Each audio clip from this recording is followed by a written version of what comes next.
After everything, then I've started this teaching, and then I joined mom. I met someone who was really interested in me, and he told me he wants to get married. I just felt like, okay, you can handle this, you can get married and all of that. So in the long run, I got pregnant, and I think that was what ended the relationship, because he insisted get rid of the pregnancy. I was pretty sick. I was very sick, so I think he couldn't handle the stress and all of that. He said get rid of the pregnancy. In my family, you don't do that. And that was my very first pregnancy, so everyone was like, you were not there. I gave birth to this baby. So 4 months down the line, that was 2017, I gave birth 2017 March. 4 months down the line, family got a call that the people abroad will need 4 people. So they are like extended family relations. They are not really very close to us. I don't even know them. Like, I've never met them, but some of my cousins have. So those ones that have are the ones that were contacted. And then I didn't even have an idea, because my baby was just very tender about 4 months after, you know, so they started talking about it. I was hearing mom on calls constantly. They were talking about they need someone, or she should see if I can agree. My younger sister was still in school. She was in her, I think, in her 2nd year or so. So since I was the only one who is out of school, they can't talk to my younger brother about that, because he also is in school. So since I was the only one who was out of school, every eye was on me, despite the fact that I just had a baby. So my mom talked to me. I said no. And then the idea was, my baby is still tender. I can't travel with my baby and walk. So she said, my mom is very young. So she said she will take care of the baby for me to travel. Mom said, this is more like an opportunity for you to do everything you want to do. You want to go to school, you can walk there, go to school and do everything. So that was everyone's idea, except my dad, my younger sister, and I. No one talked to my younger brother about it, because he was not around. He was in Auchi then. So I think we were standing alone. All my aunties were with my mom. So one of them invited me over that night. She sat me down, you know, you're working really hard, you go to farm, because when I gave birth to my baby, I was now trying very hard to see that there's no lapses in the family. We all hands on deck, kind of. Let everyone work hard to make sure that everything is going on well. So you work really hard. So for me, this is like an opportunity. And then she had her son that just left to Ghana. I don't know what was going on with the guy as at then. So I didn't really ask if he was doing well. But for me, everyone believes he's doing well. So these opportunities too, for me, you have to. So when she explained everything, told me, you need to really try this out, because this is like an option that will help you to stop the suffering. You're going to farm, you're doing a lot of things. Just try this option. That night was the night I now decided, okay, since everyone is saying they will take care of my son, I'll go. They told us France, the 3 of us, 3 ladies, and then the guy, Italy. They are my cousins as well. So 2 ladies plus me, that's 3. Then the guy, because they said 3 ladies and a guy. Then the guy was to stop at Italy. It's not like the guy is joining us to France. So that was it. We left. Okay, there was no plan, no process. That's the truth. There was no process. They just told me, pack your bags, meet us in Benin. So I packed my bags. And then while packing your bags, make sure you have like 2-3 trousers. Make sure you have like a sweater, a thick one, because it's really cold over there in Europe. Make sure you have, they just told us a few things that they felt was necessary that we should have with us. So those were the things I put together, and then I got myself a backpack. I made sure I bought enough food for my son, someone I initially planned I was going to do exclusive breastfeeding for. I had to cut short at 4 months just to join them. So we got to Benin, spent about 2 days there preparing. No serious preparation. They were just telling us they are preparing the documents, everything will be, we'll get all of them in Abuja. When we get to Abuja, that the people over there, they are the ones who would give us the necessary requirements. So it was just like, we just came there for brief information and then we left.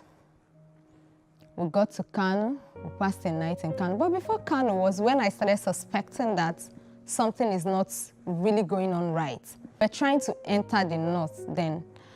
Some of these NDLEA, these drug enforcement agency, they saw us and the man was like, everyone in this bus calm down. We all came down. I even felt maybe they wanted to side the guys. But funny enough, they took all bags. It was more like they took the young people's bags and then they kept it in one place. They would open it, not them.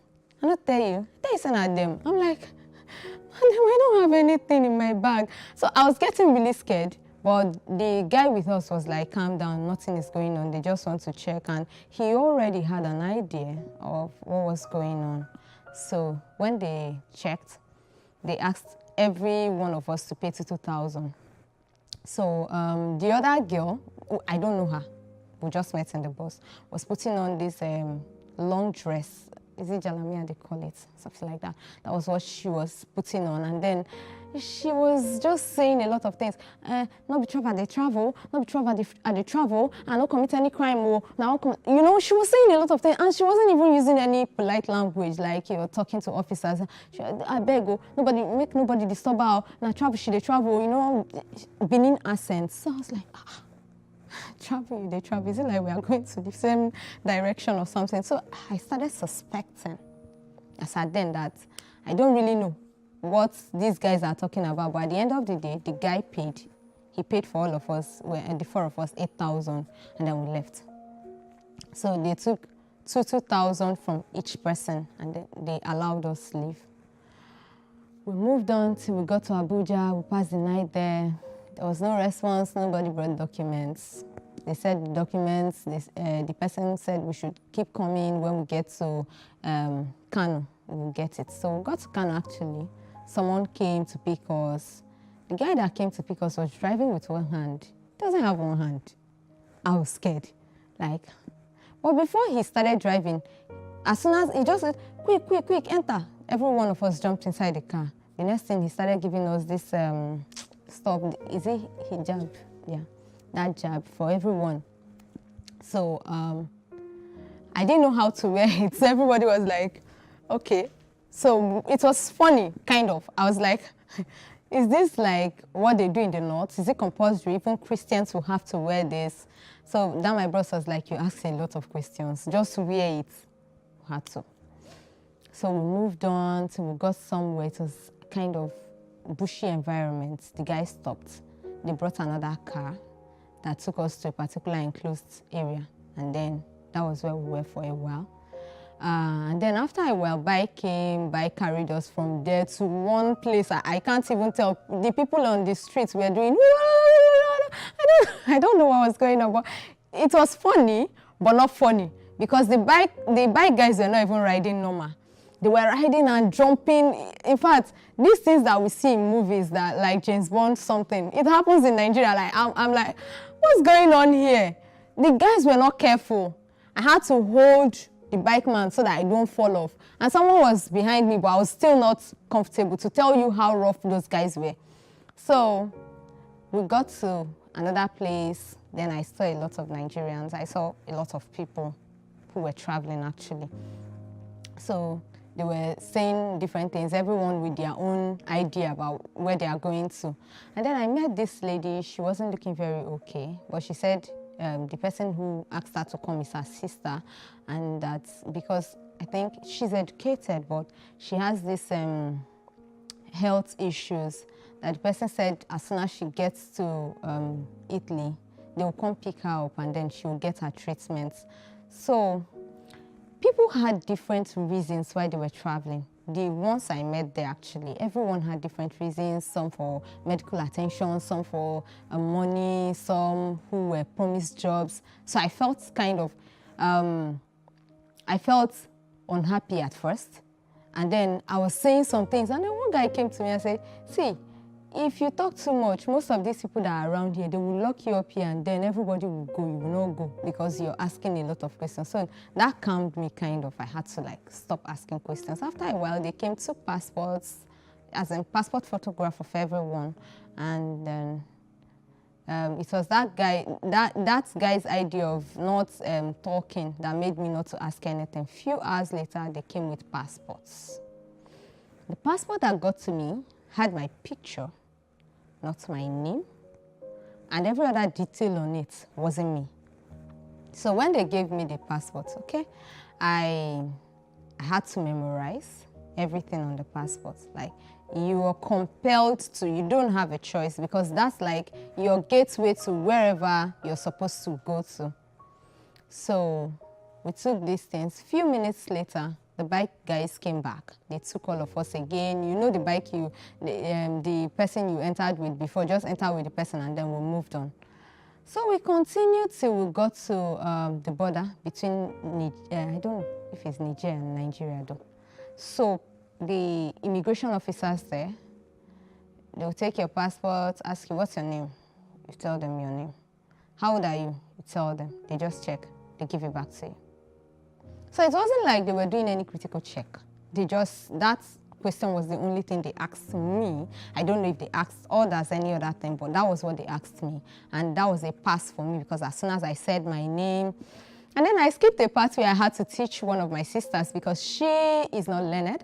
She got married when she was in primary 6, so she didn't go to school, and she has been in the village all her life. So I had to like teach her her name, the name on the distance. So I was helping her memorize her own name as well as memorizing mine. So it was something very silly that, of course, if I had a clue about irregular migration or human trafficking, I would have at least known that I was getting into something stupid, something that wouldn't be good for me. And then we left.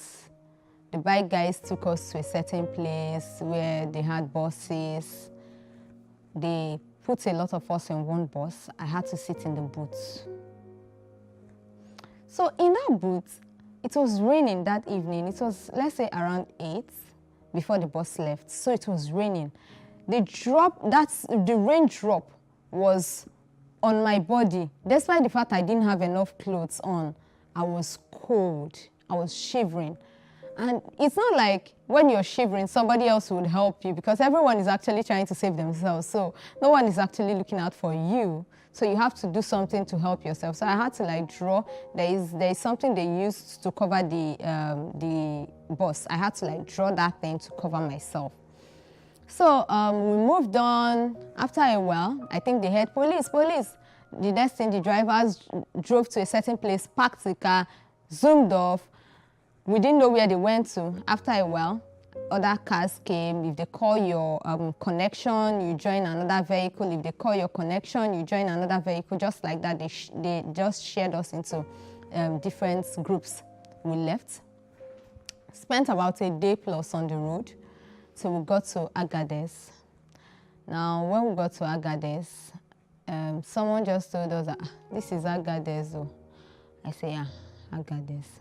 I met some people, and then the first room where they took us to everywhere was filled with flies. I couldn't take it, so I was like, oh God, what is this? Those girls there, they started laughing. They were laughing. I was like, how are you guys comfortable in this kind of environment? They said, you never see anything, you know. They stood up, left the room, came back, they were still laughing. I was like, no. So my sisters told me that you should just try and keep quiet and just observe rather than say your feelings. It's as if you're just showing them who you are. I just kept quiet. I was not enduring the whole thing. They fly everywhere. I sat in a corner. I was just reflecting over the journey from Nigeria to that point. A few days, about 4 days later.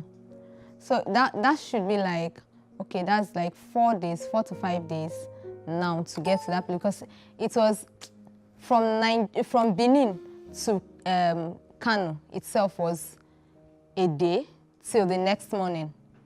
So from that Kano to that Agadez in Niger was about, okay, let's just say 3 days. Okay, so from that point to that night, they didn't actually move us. We're still there till about 4 days. And then on the 4th day, they came, they told us, okay, to get ready. Everybody get ready, you'll be leaving this night. People were excited. Me, I wasn't really excited because I didn't really understand we are leaving. Like, we are leaving to where? So my bros was like, they said we are going to buy gallon. Buy gallon? We don't have money. We didn't even, they gave us just 10,000 naira when we were leaving each. So we don't have money. How much is the gallon? He said they are selling in Sefa. It's not naira, so because we are not in Nigeria. So I said, okay, find out how much it is. At the end of the day, what we had left with us was unable to buy us the gallon because we were buying small ones, big ones, small ones for each person. So at the end of the day, we sold the only phone that was with us. And the phone was not in our possession. It wasn't in my possession or in the girl's possession. It was only the guy that was authorized to use the phone to update them. So it was more like they were working with the guy. These people carrying us were working with the guy. I've never met the guy before. He's not really my cousin. He's married to one of our cousins, so I don't even know him. Now, it's more like they've already had this whole thing planned out before calling on us to come and join the guy. So the guy said he's going to sell the phone. When we get to Libya, he will get another phone. Me, I wasn't worried initially. Just get us water, since they said everybody would need water. We didn't bother to ask, what do we need the water for? Since they said buy, just buy. He bought the gallon, they filled it with water, so we had to carry it to the place where they were loading that night. So in the night, they started loading. I noticed each Hilux was carrying about 29 people. For my Hilux, they had about 29 people. So now the guys, the ladies will sit in, the guys will sit around the Hilux. So they have this wood that the guys will use to sit. And then they were arranging it like that till it got to our own turn. Now for the girls, you sit, you open your legs, someone else sits, just like that. That was the arrangement. Then for me, I had to sit around the, what's it called, where you can rest your back. But I was sitting on a keg of fuel. That's another story.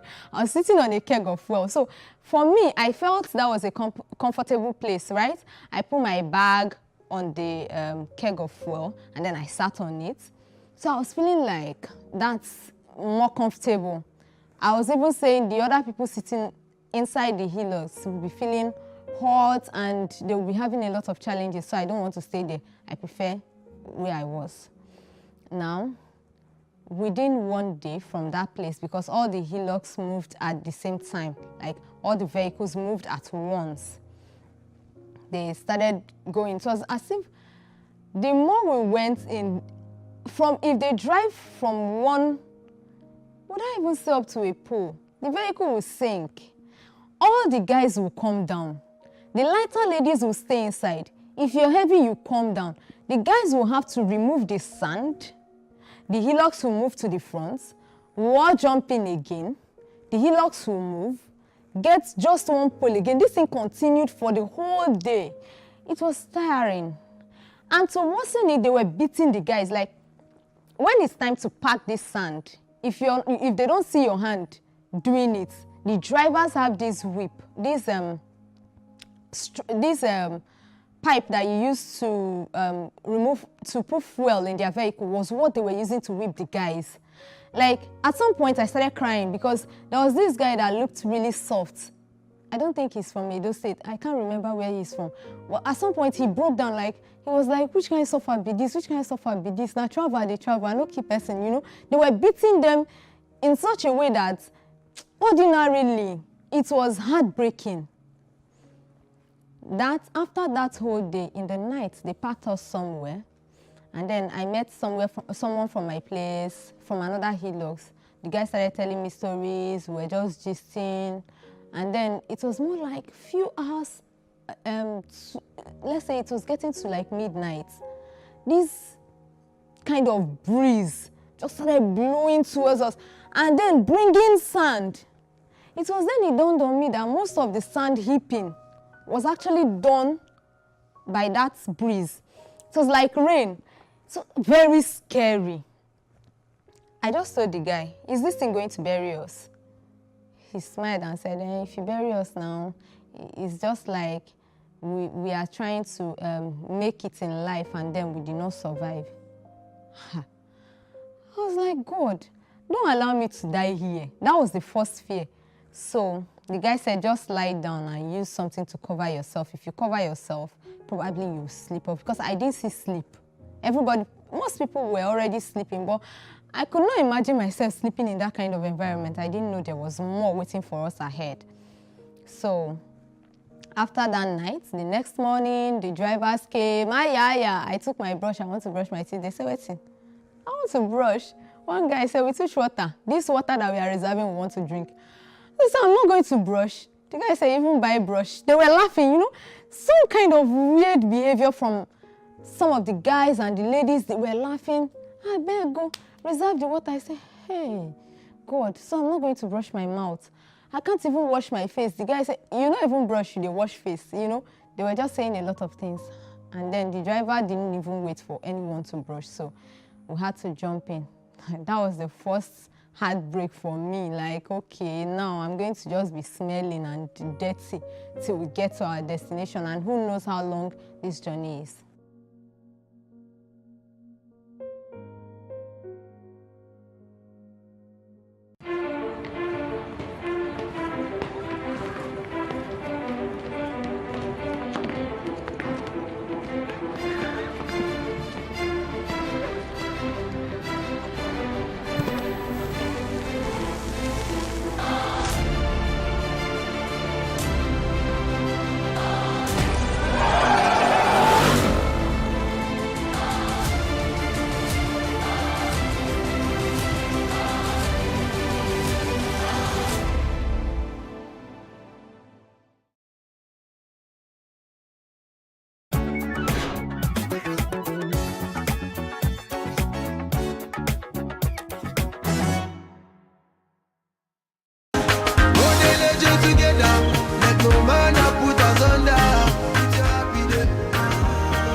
From the star-studded guest lists to the distinctive ashwebis to even the hashtag trends on social media, Nigerian celebrities sure do know how to make a wedding the talk of the town. It's the month of May, the start of the second quarter of the year, but April was a month filled with delightful, attention-catching weddings.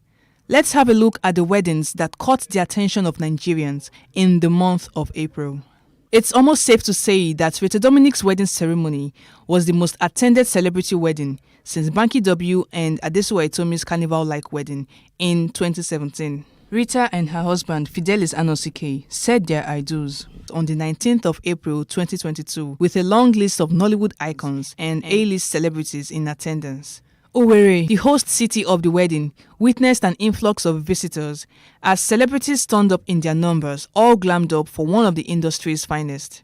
Guests in attendance included the likes of Nollywood veteran Joke Silva, Chidi Mokeme, Ini Edo, Hilda Dokubo, Uche Jombo, celebrity designer and stylist Swanky Jerry, Uti Nwachukwu, Big Brother Nigeria's past housemates, Ese Iriata, Lucy Edet, and Mercy Eke, amongst many others. Social media was buzzing with the hashtag RealDeal22, which trended on several social media platforms. In a sweet succession of Rita Dominic's viral traditional wedding party, multi-award-winning filmmaker and director of blockbuster films like King of Boys and The Wedding Party, Kemi Adetiba, and her Ghanaian heartthrob, Oscar Himan Aka, tied the knot traditionally on the 23rd of April 2022 in a colorful movie-like scene with the hashtag Undeniably Yours 2022 trending all over social media that day. The wedding had a theme flamboyantly African, which Nigerians and Ghanaians stunningly embraced as they showed in their flamboyant African outfits.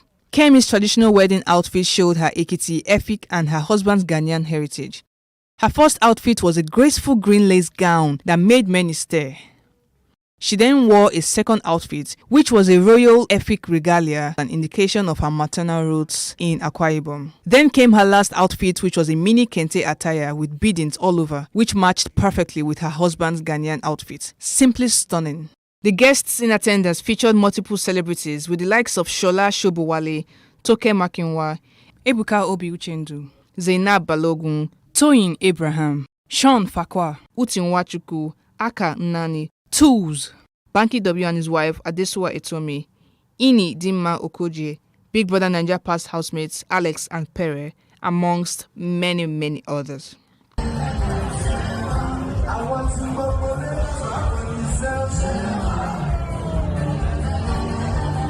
We wish the newlyweds a happy and a blissful married life.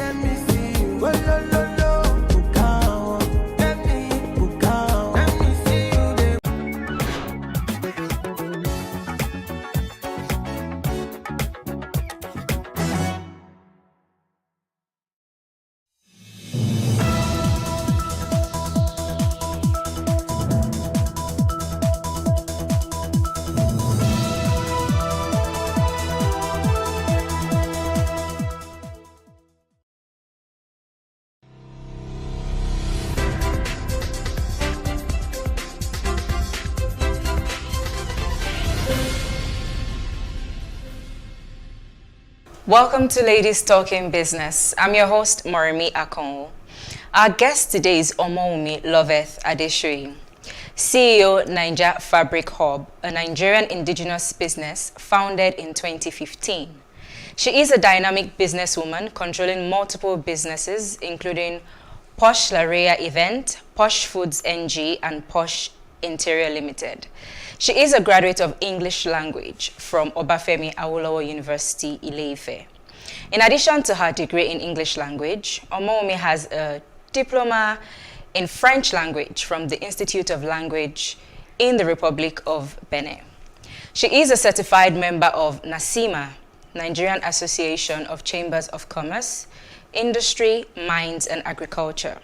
And she is passionate about the impact of Nigerian women in business, a passion validated by her commitment as a member of NACIMA Business Women Group, NAWOG. She was a Nigerian representative at the GIN, Gemology Institute of Nigeria Conference held in Thailand, a delegate at the National Institute of Micro, Small and Medium Entrepreneurship in India, and more. In 2019, she was a nominee of the highly coveted Obama-led Yali Young African Leaders Initiative Award. Welcome to Ladies Talking Business, Omoumi. Thank you for having me. Great. So fabrics. Your fabric is nice, by the way. Thank you. I wear what I sell. Well, that's a good one. So how can one thrive in this fabric selling industry or business? How can one thrive? For me, I will talk from experience. Okay.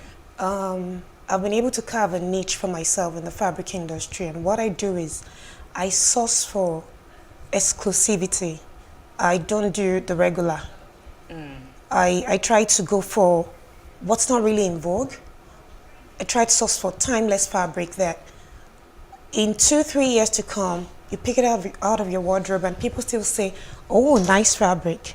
But I discovered that most people in the fabric industry, they just want to stock what every other person has in stock. Some people are looking for something different. You know, so you have to be able to offer something different. And most people, the people you're providing the services for, your customers, your targeted audience, once they discover that you have something different, they'll come for you. And that way you'll definitely thrive. And then customer service. You want us to talk about that in Nigeria? Let's talk about customer service in Nigeria. Yeah, I know that's a no-go area, but I don't joke with my customer service because the Yoruba people will say, where your mouth will get to, your leg won't get there. So where they're going to be talking about you, oh, she's this, she's that, you won't be there. So the things they experience, your first impression on a customer would go a long way. I don't joke with it. Interesting. Okay, so a it's a saturated market. There are a lot of fabric sellers. I mean, we've just spoken about how we can thrive, and you kind of mentioned things to do to make you different. But how else can you stand out? So let's say there's a street of 10 fabric sellers. How would Moremi's fabric business stand out from the other 9 people? I'm gonna say a story again. This happened today. Immediately I came down from my car. The first thing Kofo said was, "You look beautiful. I like your fabric." And then I came in. He also said, "Wow, nice fabric." You know, I sell fabric, so I don't have to say too many things before you know that this is what I do. So in an industry where it's saturated, a lot of people are selling, and then with the China people virtually coming into your nose to say, "This is my product, take it from me." So they're literally giving it to people like sachet water, you know. So you need to stay on top of your game. What I do is, you cannot see me and not notice what I'm wearing. And then you tell me I look good, and I say, "Oh, that's what I sell." It works for me, it works magic. So a good way to stand out, usually, or rather from what you've said, is even from the CEO of the business. You should carry, like, you should reflect your business. Yes, you should. Especially in this industry. You should. You don't, not until they ask you, "What do?" You tell a story. When they see you, you're already telling them. You're communicating. This is what I do. And you like it, I tell you I have it. Before you know it, you're buying it. And then you tell somebody else, somebody else sees it on you. Maybe I would just buy this one you're wearing. You see? Okay, so I want to go into fabric business as Moremi. I don't know what to do. I don't know how to start. I just have some money somewhere. What tips would you give me? What would you say I should bear in mind first before going into this business? Starting up a fabric business. What I did, because you see in business, there's nothing casted in stone. Even if you go to a business school, it mostly has to do with experience in the business. So my experience might be different from your experience. So for me, starting up, it wasn't like I had a stack of cash somewhere. I grew with the business, and I actually started with Ashoke. Okay. And then I just thought that Ashoke, people are asking for fabric. You can't just tie and then not wear a fabric, have a fabric to go with it. I started with Ankara, then I started with lace. Bear in mind, I said I didn't have lots of cash stacked somewhere. So what I did was, I had Ashoke, I had Ankara, I had few laces. Then I had people that I'd already partnered with them. Okay. I didn't have a lot of fabrics, and let me ask you, what amount is enough to start a business? I would say no amount. No amount. Not even billions of naira. Yes, there's always more to buy. So what do? We just sit with 2 stacks of Ashoke in the store, 3 Ankaras, and then 10 laces. People need more. So I had to partner with a lot of people. I had to build personal relationship with people that already study in the business. People that if I need 10 bundles of lace, "Oh, Aunt Kudi, showa." Sorry for people who don't understand Yoruba. And then she said, "Hoa color olofe." My customers don't know if it's coming from my store or it's not. The most important thing is You deliver. I deliver. I like the point you just made about partnering as a startup or as a new business. Don't think you can do everything yourself. You sometimes can't. have to You can't. partner with people. But how does that work? We know how difficult these things can be. So how do you partner well with maybe somebody bigger in the game? So like I said, I build a relationship with them first. Okay. A relationship that goes beyond just buying. I make them my friend. Same thing I do with my customers too. Because you see, those customers, they want to see you more than just collecting money from them. They want to have something deeper with you. To have an experience. They want to with connect with you on another level. So once you have a connection with them, it's easy to get other things from them. So same thing with partnering. We believe business is just, "Oh, we're signing papers, you're my partner." Who says signing papers does not mean that they will still disappoint you or cheat you of it. They need to build something deeper than just paperwork. So once you have that, they trust you on another level, and they also want you to succeed. I always tell people that I'm here today because a lot of people believed in me and they were ready to assist me grow. They recognized the hard work, the consistency in me, and they were ready to help me. So it's hard partnering with people, but if you connect with them on another level, they will do your bidding. Absolutely, I agree with you, but we'll talk more about it shortly. We will go on a quick break. Please stay with us.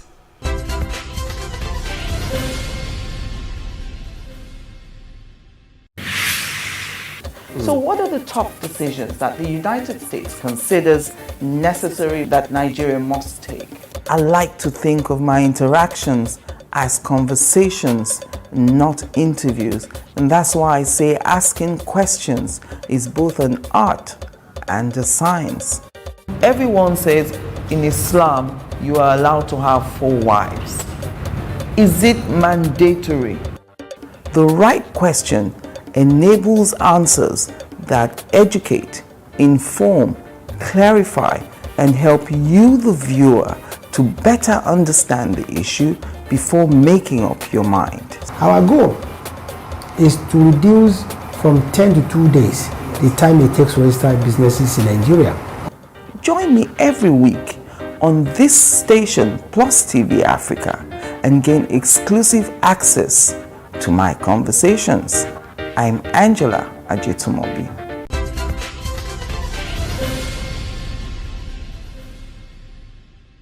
Thanks for staying with us. This is Ladies Talking Business, and our guest is Omowumi Loveth Adesri, CEO, Niger Fabric Hub. So, Omowumi, I'm sure you'd agree with me that many businesses are struggling this period. So what are you doing as a business owner to still stay afloat?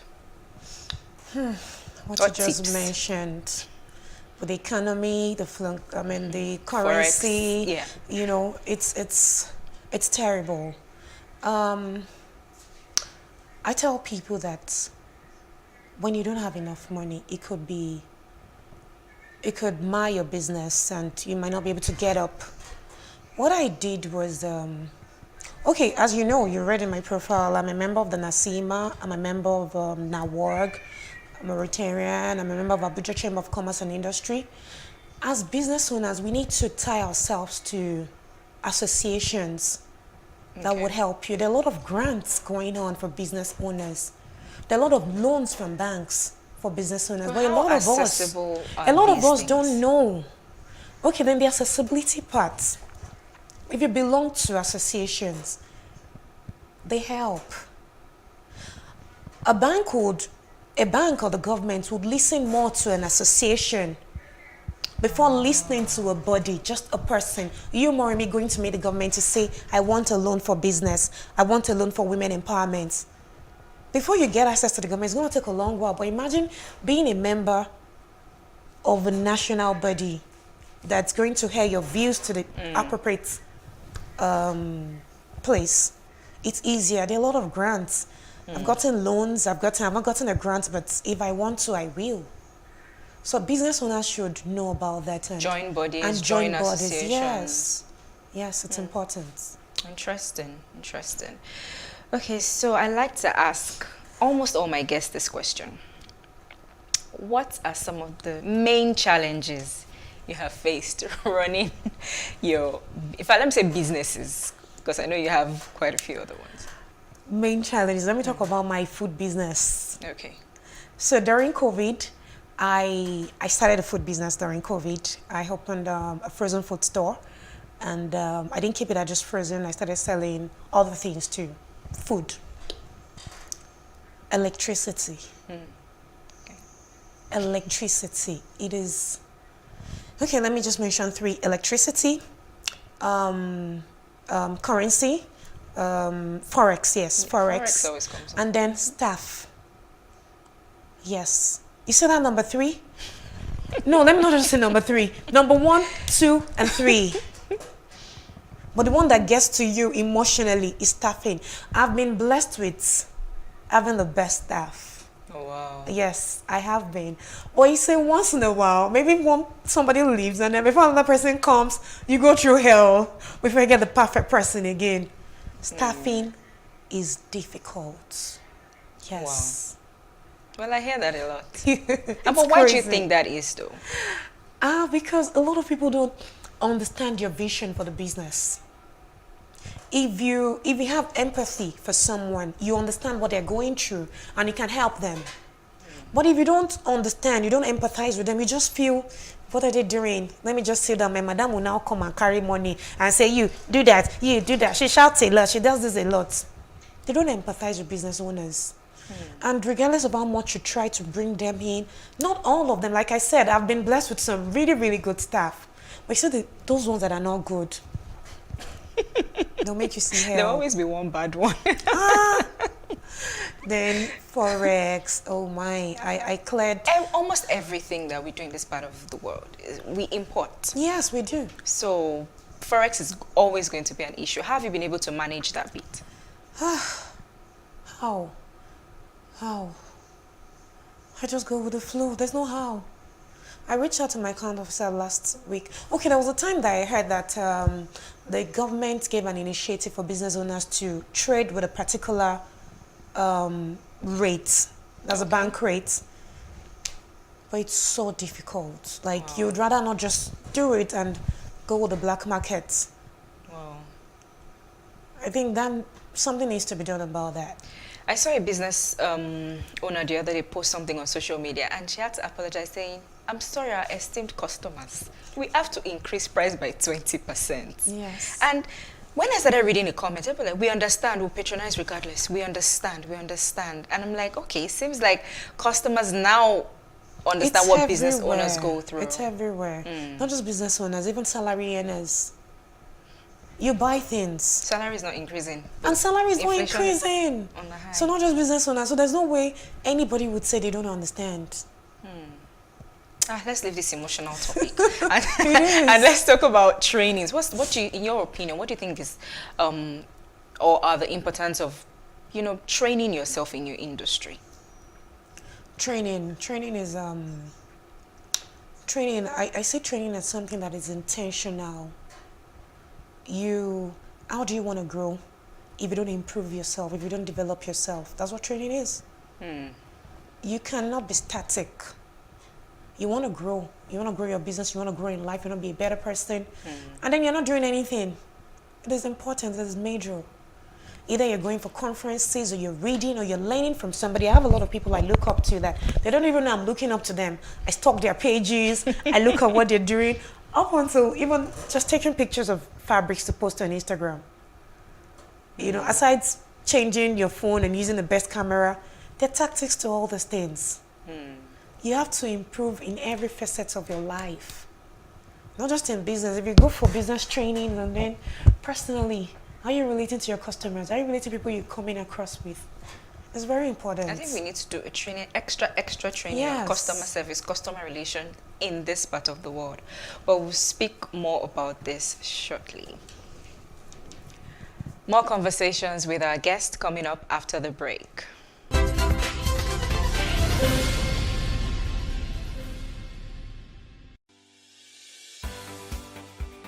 Businesses in Africa can be very challenging. In Nigeria, it is particularly intimidating, and successful builders have learned how to navigate a hostile environment to unlock opportunities. But one major challenge businesses face is how to filter through the noise and identify where their ideal customers exist. Get insight and practical steps from industry players and captains of industries. Hear success stories to help you make informed decisions as you scale your business in Nigeria.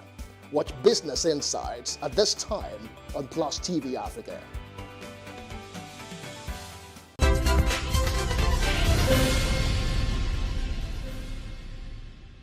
I'm still here with Omowumi Loveth Adesiri, CEO, Naija Fabric Hub. So Omowumi, what changes would you like to see from, because I'm asking this question because you're in a lot of business bodies, association, and you would have more experience on some things. So what changes would you like to see business owners make in how they run their businesses, especially small businesses? Number one thing is, yeah, small business, but they still need structure. And then I tell small business owners, I'm a small business owner too. Yeah, Small business yeah, owner too. I know. The first thing I'll tell a small business owner is separate your individual self from your business. It's very, very important. If you cannot separate Omowumi from Niger Fabric Hub, you have a problem.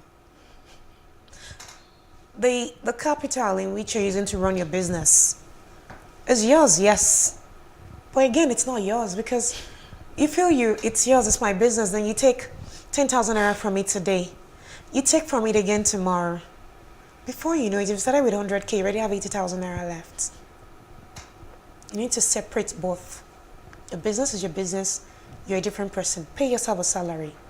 And if you can't afford to pay yourself a salary, maybe find a side also that wouldn't make you touch from your business money. It's hard, yes, it's hard. Yeah. But you have to. Because you're just starting, it's a small business. The moment you start taking from it, you're going down. And then you don't have anywhere to replace it, it won't work. I agree with you. So for someone who's doing business or who has businesses in Nigeria, what lessons have you learned from running a business in Nigeria? I've learned to be extremely patient and tolerant. Yes. I've learned to not focus on my losses. Okay. Because it just pins you down. Yes, there will be losses in business. Anybody that comes and tell you, oh, it's sweet, is this? Yes, it's sweet. When you start hearing po, sounds of a lot, it's sweet. But there are times you make losses. Are you going to dwell on the losses and not move on? You cut your losses and move on. But before you move on, identify why you had losses. What can you do to avoid such next time? The first time is a mistake. The second time maybe a mistake. But third time, you can't call it a mistake anymore. Something else. Something else. So you have to find why such happened, what you need to do next time to avoid such, and move on to make more money so that you can replace the one you lost. So what else have you learned? I've also learned that consistency is key. You can't tell somebody today that you're selling Ankara laces, and then they come next tomorrow, there's no Ankara today, there's only lace. They come next tomorrow, there's no lace, so but there's just one. There's only a show, okay. They won't come again. They won't come again. So I've learned to be consistent. In everybody's mind, I want you to say, if I get to a store, I'm going to see what I want. If I call her, she's going to solve my problem. We like solution providers, not problem solvers. We like solution, people giving solutions to your problem. I need something, I don't know who's going to have it. Oh, Wumi is going to, I trust her, she will have it. Yes, it's consistency. And then improving by the day. Don't be static. People will get tired of you. Oh, another thing. How do I put it? Change. People get bored easily. So you have to keep doing your Yes, things, if you evolving. notice those big brands, they're not static. They're improving. They're bringing something new to the market. Even as a small business owner. Okay, let me give you an instance. This year alone, I've changed my paper bag twice. Okay. And I put it to especially my WhatsApp status viewers, and I'll be like, okay, I want to change our paper bag. What do you think we should do? Do you like this? Do you like that? They want to grow with you. They So like you're to getting them see involved something. in the process. Yes, it works. Okay, Wumi, before I let you go, you've said a lot, and you're making me think. But really, what drives you as Wumi? What drives me? I don't want to be poor. I don't want to be poor. And then, okay, now let me be serious. What drives me as a person? I grew up in a family of, I come from a family of 6, 3 boys and 3 girls. My dad is below average. My mom used to be a trader in Moshi on Igbon market days, if you can picture that. Yeah. Growing up wasn't really fun. But I have clarity on what I want to be. I have clarity on how I want to see myself. How do I get there without a rich father or a rich mother? How do I get there and how do I stay there? It's a different thing just getting there. But you also want to stay there. That's what drives me. Do I want to go back to Mushin? I was born and bred in Mushin. If you know Lagosburg, do I want to go back? Hell no. So thinking about that, It just drives you. it drives me. It does. Thank you so much for coming You're on the show today, welcome. Wumi. Wish you all the very best. Thank you. Many thanks for watching this episode of Ladies Talking Business. Do join us this same time next week for another episode. Don't forget to follow us on Plus TV Africa Lifestyle on YouTube to catch up with our programs. I'm Moremi Akonwo. Bye for now.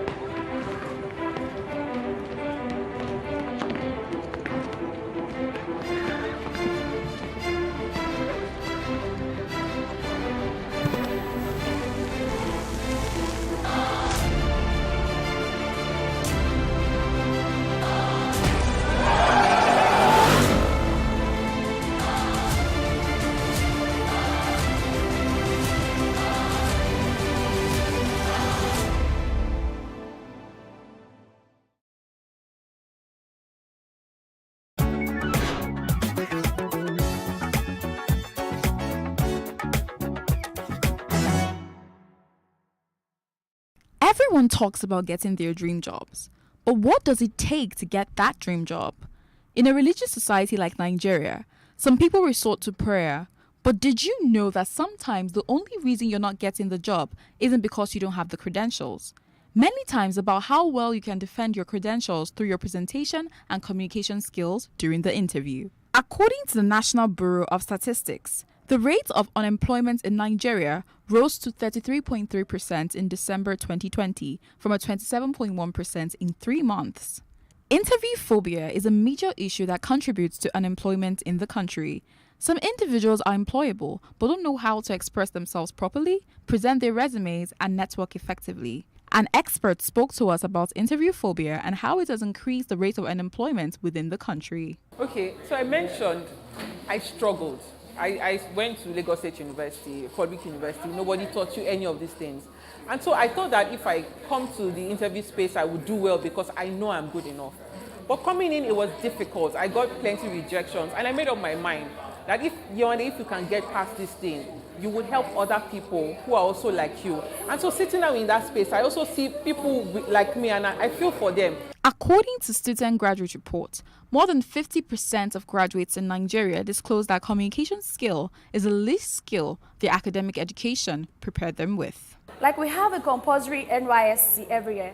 I believe the government or the educational sector should do something like when they know somebody's in their final year, maybe they allow them go through a month or so, or they introduce a course and make it mandatory for them to be able to go out there and face the outside world when it comes to interviews, when it comes to networking and all of that. I've seen super amazing, intelligent people lost opportunities because they were not confident, and those who were not so smart but have built their confidence are able to get the job and get these networks and get these opportunities. Especially when you come from a Yoruba or Igbo family where you don't have to look at your dad in the eye. You get that kind of thing. So you have to learn to look at people in the eye when you talk to them. It makes them believe that you are not up to something. You're not hiding anything in your cupboard. We're going to school or having to attend different schools, all right?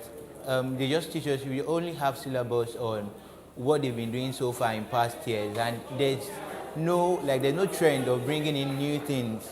So the next time you complain about not getting a job, think about how well your CV is prepared. Assess your communication skills during the interview and think about how well you presented yourself.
There is no voting on social media.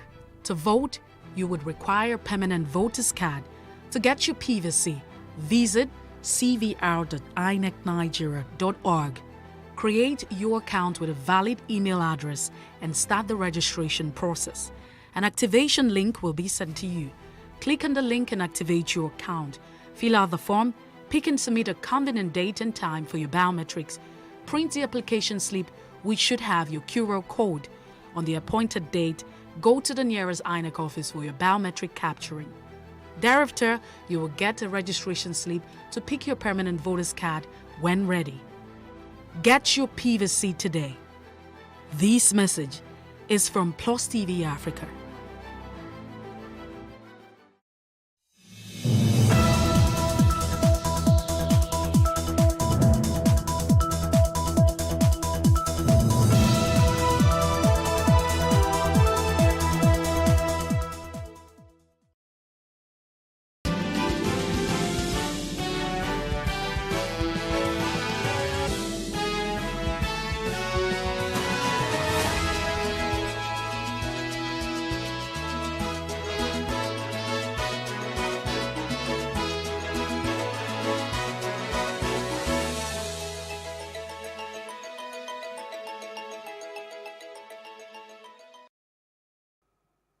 Good afternoon, I'm Tolu Ojomi, and this is the news brief.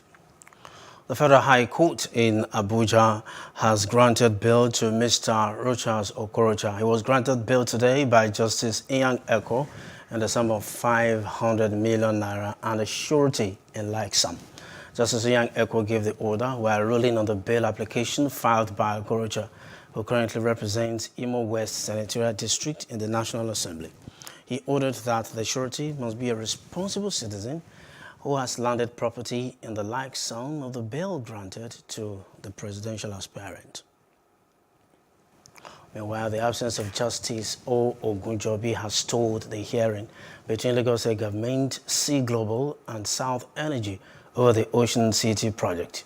Counsel to Sea Global Energy, Mike Ezekome, says the Lagos State is asking for a consolidation of the case and another one before Justice Oyefeso, explaining that it cannot be done. Justice Akandoye has more. Mike Ozekome, SAN, said the coastal property, which spans from Adetokunbo Ademola to Ahmad Bello Way in Victoria Island, was given to his client since 2003 when President Olusegun Obasanjo was in power. Ozekome wonders why a company, South Energix Nigeria, promoters of a cool Atlantic project, aided by the Lagos State government, would start laying claims to over 10,000 hectares of land. The senior advocate of Nigeria says the federal government has the power under Sections 49 and 51 of the Land Use Act and under the Lands Title Vesting Act of 1975 to donate to his client. He also claimed that Lagos State government had in 2004 and 2005 applied to the federal government to allow them to have a portion of the land close to his clients so as to help South Energix company. When they tried to encroach upon our land, we went to court in 2018 in a suit pending before Justice Oyefeso, this same Lagos State High Court, sitting, I think, at Etiosa, claiming that we are the owners of the whole of that land, having been given the land voluntarily by the federal government of Nigeria. As the case was going on, we decided, that is Sea Global, to start developing a portion of the land which is not the part of the land in dispute, measuring about 350 hectares outside the land in dispute that we went to court for. The lawyer said his client Adeomi Osage got hints that the state government had surreptitiously filed another action having similar elements with the same parties. Eventually, he filed a notice of preliminary objection, which Justice Ogunjobi granted. Then suddenly, just on Friday, 27th of this month, we got a letter from the same law office representing the other party that is South Energy and Lagos State government, saying that they want this case transferred and consolidated with that one before Jus Oyefeso. Meaning that they are aware of the similarity between those matters, which we have been arguing. But we have attacked that letter with a response to the Chief Judge that cannot be done. Counsel to South Energies and Lagos State government were not available for comment. The case has been adjourned to July the 4th, 2022. Justin Akadonye, Plus TV News, Lagos. An Interpol-led operation targeting malware cyber fraud across Southeast Asia has resulted in the arrest of 3 Nigerians suspected of engaging in global scamming. The FCC arrested the suspects in a sting operation conducted simultaneously in a Lagos suburb called Ajegunle and in Benin City, Edo State capital. The Nigerian sting operation comes as part of a global operation codenamed Killer Bee, involving Interpol National Central Bureaus and law enforcement in 11 countries across Southeast Asia.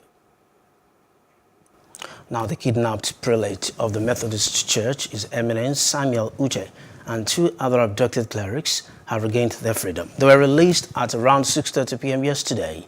It's also unclear if any ransom was paid before they were released. The church is also yet to issue a statement about the release of the men who were abducted in Abia State on Sunday. Now, one of the victims of the March 28th Kaduna train attack, Sadiq Ango Abdullahi, who is the son of the chairman of Northern Elders Forum, Professor Ango Abdullahi, has appealed to the federal government to come to their rescue by yielding to the demands of their abductors before they would attempt to harm them. In a fresh video released by the terrorists, Sadiq Abdullahi, flanked by other victims, including women, lamented that the condition was deteriorating by the day in the custody of the terrorists, hence the need for the federal government to hasten and ensure they are released.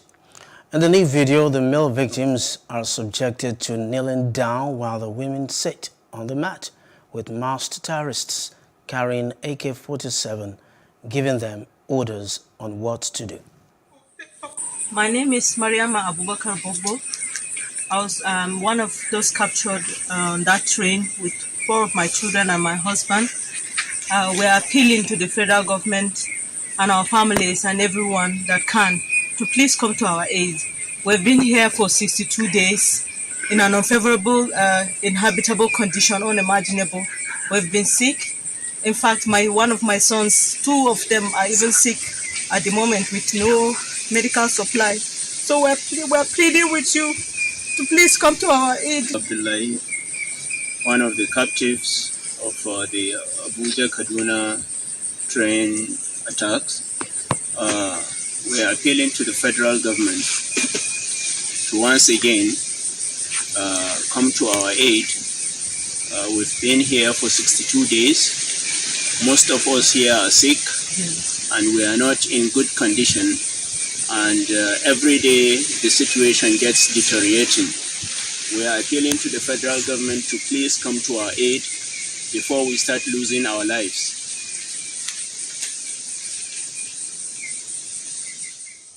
In the meantime, APC is putting its act together for primary elections. Just yesterday, Asiwaju Bola Tinubu appeared before the screening committee of the party to defend why he seeks to succeed President Buhari.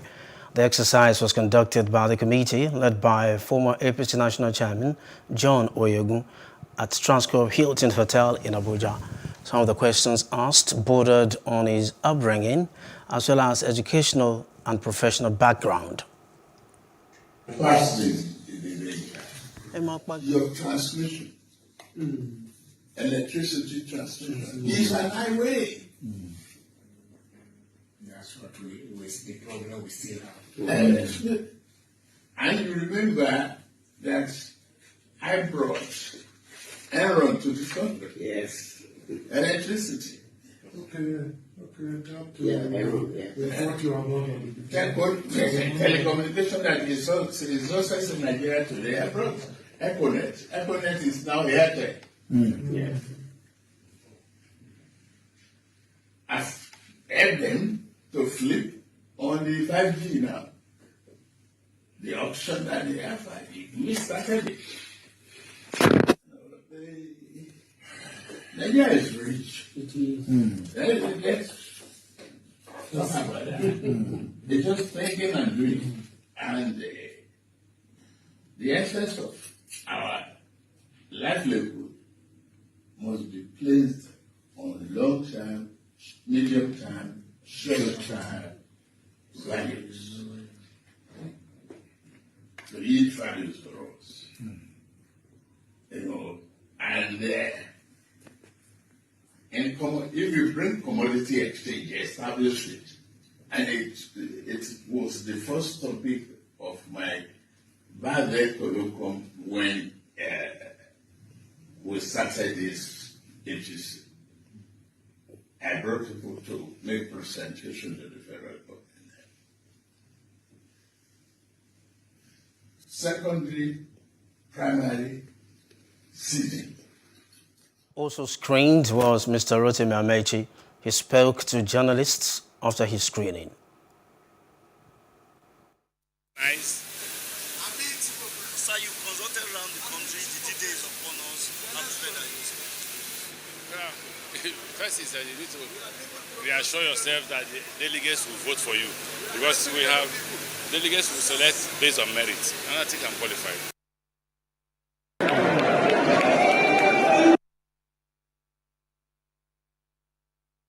Meanwhile, the former Anambra State Governor Peter Obi has picked the presidential ticket of the Labour Party after being endorsed by another presidential aspirant on the platform of the party.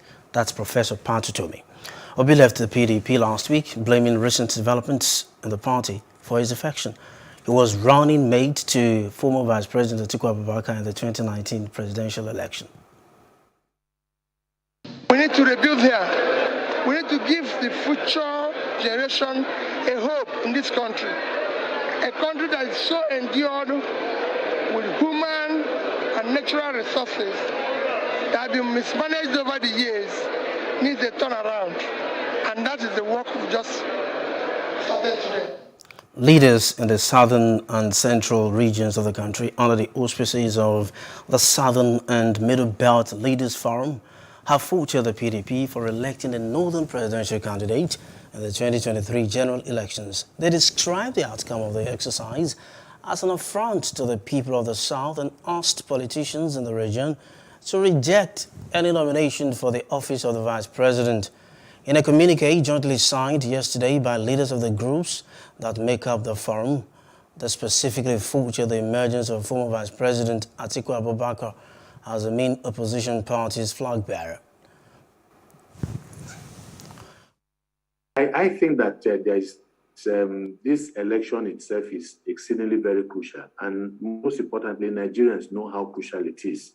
Because if you look at where the country is now, we are almost at the precipice.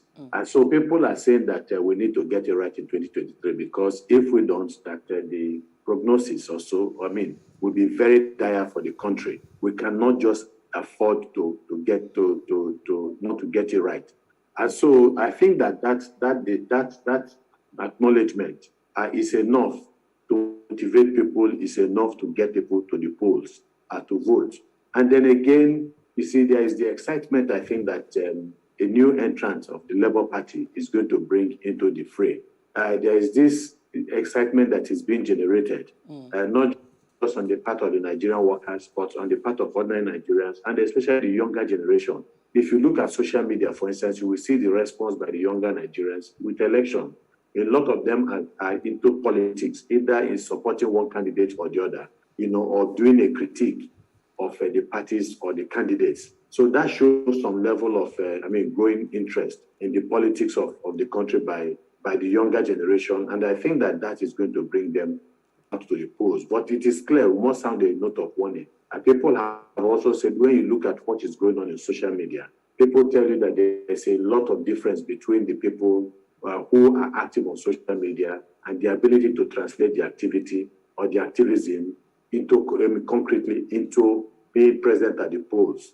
We don't know how that will happen, but we need to get all this younger generation who are on social media away from social media during election, so that they can fully participate in the voting process. And I think that that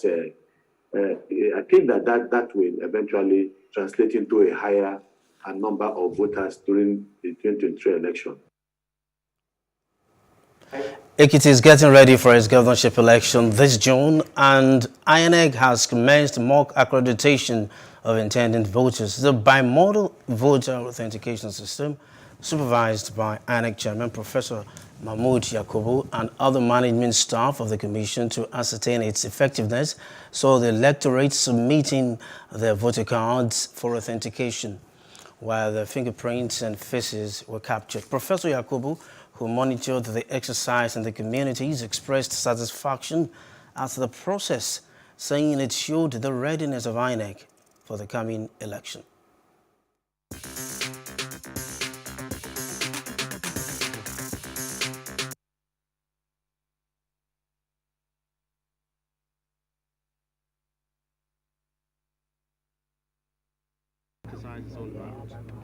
Okay, this is part of the objective of visiting Ekiti ahead of the governorship election. We said that we are going to do a mock test in a few local government areas to further test the functionality of the machines before the election. And so far, so good with the mock. We have visited one of the polling centers in Ado. We are here in Ikere. From here, we'll go to Irepodun, Ifelodun local government for the same reason. An overall assessment is that we are happy with the functionality of the machine. That is one. Number two, we're also here to look at the readiness of our facilities for the election. As you can see, we have renovated the Ikere local government office, just as we have done with many other local government offices. These are not administrative facilities. They are also electoral assets, because on election day we'll do the RA collation in our local government areas. So far so good. The third leg of the assessment is for us to see how far the PVCs that we have made available to voters have been collected. Remember, without PVCs, citizens cannot vote on election day. And 74% of the PVCs have been collected so far, which is very, very encouraging indeed. With about 3 weeks to the election, that is very good. Professor Yakubu noted that the Commission was leaving no stone unturned to ensure a free and fair election, and charged everyone to come out and vote for the candidate of their choice on that election day. Now, the U.S. has no connection with the recent outbreak of monkeypox in Nigeria.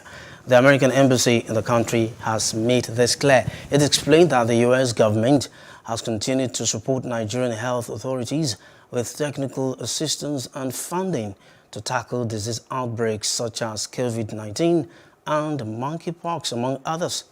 According to the embassy, the sponsors of such claims have also called on the World Health Organization to investigate. Why we really relate it to the old people or old. A professor of nursing science and sociology, University of Lagos, Fatai Badru, has called on the government to urgently create a database for care of the elderly in the country. He stated this at a symposium organized by the Neuropsychiatric Hospital Aro, Abeokuta, Ogun State, at its Dementia Week with the theme, Remember a Person Coping with the Realities of Dementia. He noted that when old age sets in, there is dwindling income, and as such, they need help, not just from the family, but also from the government. Why we really relate it to the old people or older adults is because as we grow older, our muscle, our cells, our tissues, organ system begin to wane little by little, right? So if an individual has taken drugs, for instance, that could affect cannabis sativa, for instance, that is a book, can accumulate in the brain for a long period of time. And so when you have such individual who are that choice, and because of peer pressure, because of economy downtown, because of a lot of other factors, people get involved in other things that they are not supposed, and they want to get success. without following due process and so on and so forth. So actually, either old, either young, either middle, it could affect anybody. But like I said, the exact cause of even dementia is not known. Increase investment in research on dementia, allocating funds to the health sector. We have not met the African Charter, what we're supposed to put to health care in Nigeria. Institution of risk reduction strategy, building the required trained workforce. Even now, we are having brain drain. Health workers are going. Inside our building, we are even losing. Ensure that it is possible to live well with dementia. We must tell them, we must tell the family that, oh, it's not over. It's not over. We can still care for these people. We can still help them. It needs to create awareness so that people need to protect the elderly. You know, we have spouses abuses. We also have elderly abuses. You know, we have people that are abusing the elderly ones at home. They lock them up. They don't bring them out for treatment. So all these things needs to stop. And thirdly, we are also trying to use the opportunity to create to a government that there needs to be a policy by the government in which, you know, when, of course, the hospital, our specialty, our experts, in conjunction with other experts all over the country, are ready to work hand in hand with federal government and the state government and the local government to create a policy that will be a guiding policy that will determine and regulate how our elderly people will be taken care of in the public.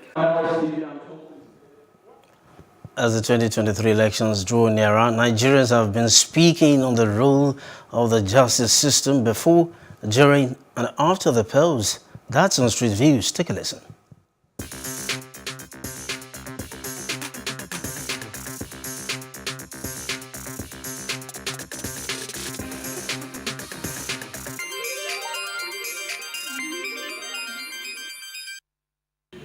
The Electoral Act, once passed, becomes the law.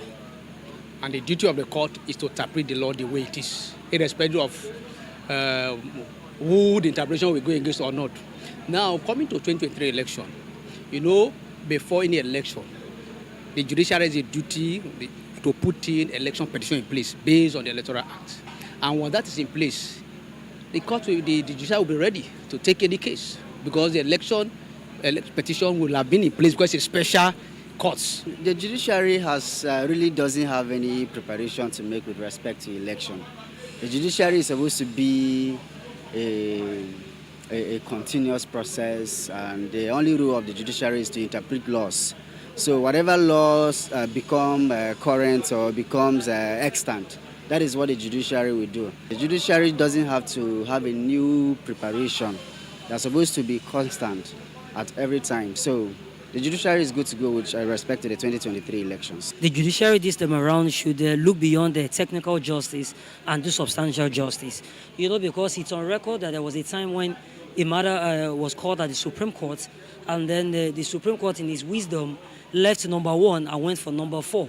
It would be against common sense to leave the person that scored second highest vote, the third highest vote, to go and pick the 4th highest vote. So it's what we call technical justice. So we're hoping and trusting that the judiciary this time around would look at a substantial justice to ensure that politicians don't use the courtroom and the instruments of the law to achieve a selfish gain.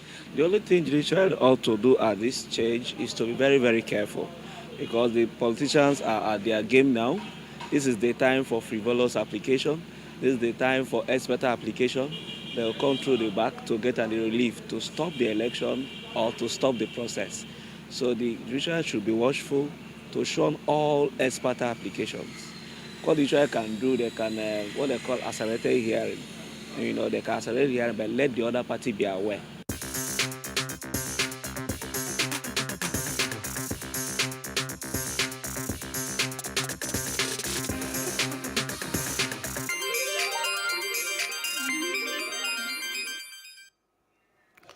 Let's now get to other parts of Africa. Defense Minister Daud Yahya Ibrahim has revealed that about 100 people were killed in clashes between artisanal gold miners in North Chad on Monday, 23 and on 24 May. The violence broke out during the night at an informal gold mining site in the mountainous Kuri Bogori district near the border with Libya. Chad's government sent a fact-finding mission to the site on May 25 to assess the unrest and restore calm, saying at the time that human lives were lost and several people injured without giving any numbers. Let's get outside Africa. Ukrainian President Volodymyr Zelensky said he had talks with Turkish President Recep Tayyip Erdogan and both sides agreed on the need to restore peace in Ukraine. During the conversation, Zelensky and Erdogan also discussed the threats to food security due to the Russian-Ukraine conflict and the ways to unblock Ukraine's ports. They also discussed cooperation in the security sphere. Earlier, Erdogan held phone talks with Russian President Vladimir Putin. Now, European Union leaders agreed to cut 90% of oil imports from Russia by the end of this year. Take a listen. I'm very glad that the leaders were able to agree in principle on the six sanctions package. This is very important. Thanks to this, Council should now be able to finalize a ban on almost 90% of all Russian oil imports by the end of the year. This is an important step forward. So this is good that we now de-SWIFT the Sberbank. There is a ban on insurance and reinsurance of Russian ships by EU companies, a ban on providing Russian companies with a whole range of business services, and very important, the suspension of broadcasting in the European Union of 3 further Russian state outlets that were very typically spreading broadly the misinformation that we have witnessed over the last weeks and months. To accelerate this. We'll serve some business news before we go. The average airfare paid by passengers on specified routes for a single journey has increased by 52% in the past 12 months. The National Bureau of Statistics has shown.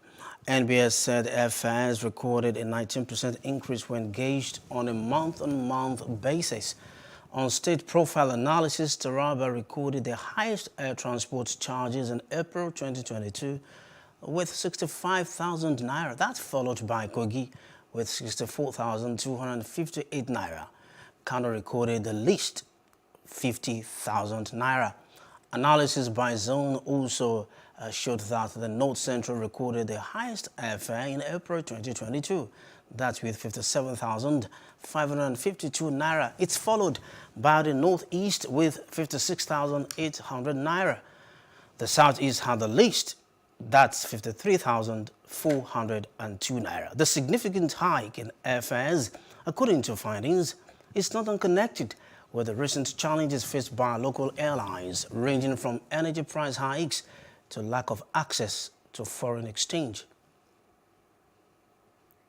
In the meantime, the International Monetary Fund, IMF, has warned the total expenditure on subsidy might hit a record 6 trillion naira mark by the end of the year, with Nigeria's fuel subsidy payout averaging 500 billion naira monthly.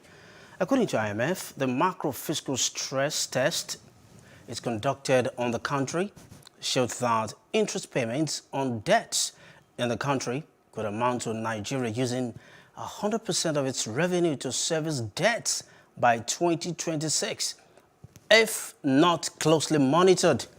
The representative of IMF in Nigeria, Ari Asen, revealed this while presenting the latest Sub-Saharan Africa Regional Economic Outlook in Abuja. He also revealed that Nigeria received a total of $6.8 billion facilities from the IMF. That's following the outbreak of COVID-19 in 2020. That's the news. Thanks for watching. For more stories, please follow us on Facebook, Twitter, and Instagram. And do subscribe to our YouTube channel at Plus TV Africa and Plus TV Africa Lifestyle. I'm Tolu Ojeomi. Good afternoon.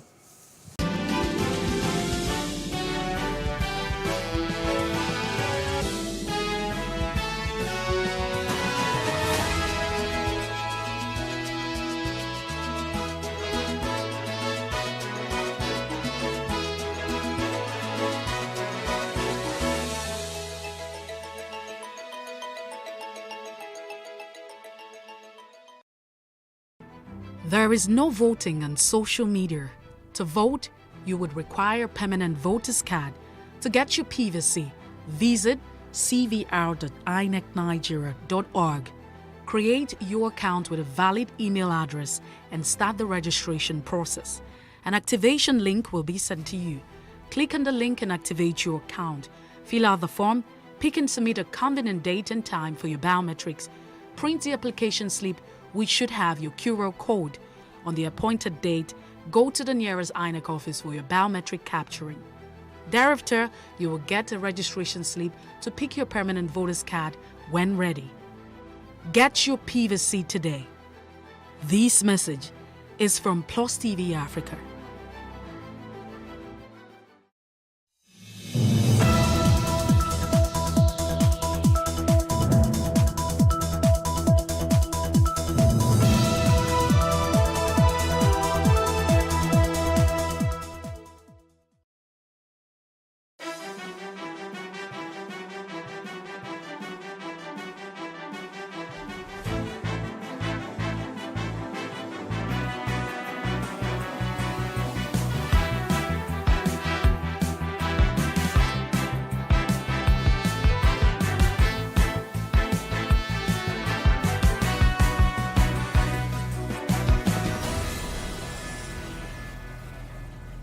Hello and welcome to What Are You Saying #Ways, where we talk about topics in the news as it affects us all. I am Osaiwa Mesali, and we are more than happy, elated to be having our Elsie Godwin back.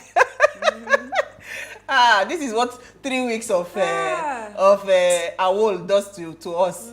Everybody was so excited to see you today. Elsie, how have you been? Are you excited to see me? Oh my God. Your dreams. You see, now you don't bust your bubble by yourself. I didn't do anything. How was good? How was school and all of that? Good. Now it's double. Part of the, what's it called now? Media Innovation Program being sponsored by MTN. And I like that I'm now seeing like two different parts of that conversation, because there's the one I was doing already and then this one, but it's aligning in the middle, but there are also differences, right? So I like the experience, and I like that I'm enjoying it. Every opportunity for us to develop ourselves personally, I will always go for it. Yeah. Very, very important. So you missed me, right? Oh, of course I did. You know now. I missed you, Elsie. So dramatic. I miss your petite. I'm telling you know how her language. Somebody is packaged inside one tiny body. The kind of energy that comes. This Elsie. Very surprising. God help me. Mandy, you're supporting her. Yes, I am supporting her. Because you are you are tiny but mighty. Yes, small but mighty. Yes, this is the definition of small but mighty. Yes, Elsie is. Manny, how are you? How was your weekend? My weekend was amazing. You had so much fun. She had fun. We saw a glimpse of it. I had too much fun, yeah. You're inviting us. I will try. Pity us. No, you know, the thing is, it wasn't even planned. Don't worry. It's never planned. Don't worry. I will block you wherever. Don't worry. I will holler at you girls. Okay. No problem. No problem. Yeah. All right. So how was today your own weekend? Well, I had a fantastic weekend actually. Learning. Yeah, I saw that on your video. What was that about? So I have some few courses that I'm trying to do. Okay. You know, they're all Online. virtual. They are all online. Okay. Serious matter, but you know. Yeah. We're hoping when we are and done, it takes a lot of discipline to be able to keep your Yeah, phone just aside and just focus on it. It will bring all the I big like bucks. that. So hopefully, fingers crossed. But that's what I have been using my time to Well do. done. Awesome. All right, so today we want to discuss this party primaries. I just finished. So many things, goes here and there. And here's what we found as today's quote. Some men change their party for the sake of their principles. Others, their principle for the sake of their party. I mean, there's a lot of dynamics when it comes to party politics, right? It's so, I mean, you know, for the first time, maybe because we talk about politics, governance, leadership every Monday, it has really, really brought these things to the fore, like in front of you. You're seeing it, what we are talking about, you see it play out. Like how delegates just decide the fate of Nigeria. It's not even, because it's not about the candidates. It's about the eventual people that will go on those ballot paper that you and I We'll now go and conference. I'm looking to become a delegate. Are you telling me? That's the way forward for the future of this country and for my future as a person. I'm sorry, that's not the way forward. I don't understand. I want to be part of those that would decide so that I can make the right decision. I hear you. No. Elsie, there's so much undertone of ulterior motive. No, that's the problem. You put deserve, like Bilola said, you put deserve the leaders you are. Because I'm saying I'll go there to change things that I don't agree. We don't trust you. Wow. Okay. We believe you are going to go down for the wrong reasons. We'll talk about that more. So according to Premium Times, Nigeria's former Vice President Atiku Abubakar has again emerged as the presidential candidate of the People's Democratic Party.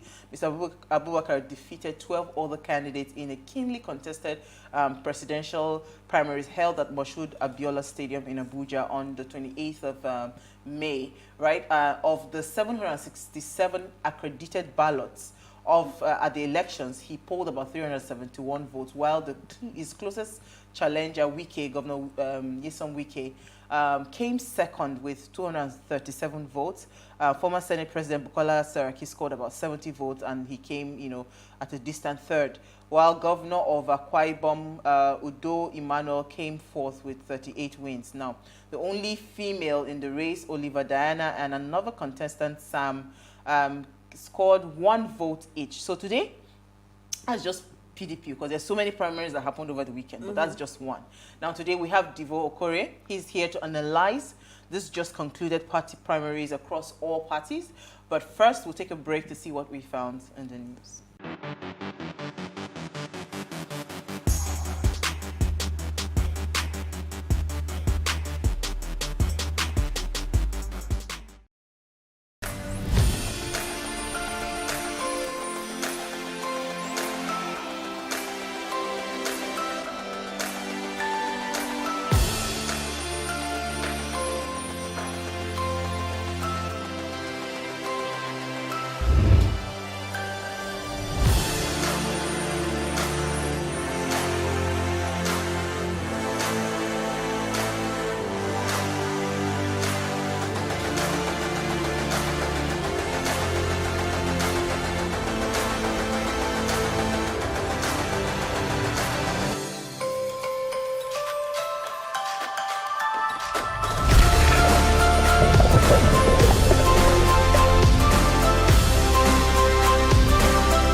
All right, you're still watching Ways. Now unleash your imagination on May 30th for National Creativity Day. Whether you are an artist, writer, musician, filmmaker, blogger, photographer, graphic artist, or any of the 100 other creative personalities, the world is going to celebrate you and your creative pursuit, and you absolutely deserve it. Other than nature, everything within sight originated with a creative thought from someone like you.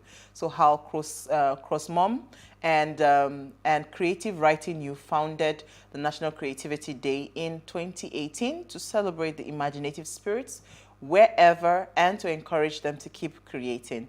Now, the registrar at the National Day calendar proclaimed National Creativity Day to be observed today, May 30th. So, to all of us, this is a day for me. Yes, so I'm so happy that it's my birthday already. Yeah, like, it's a creative. It's a lot. Do you know? Today.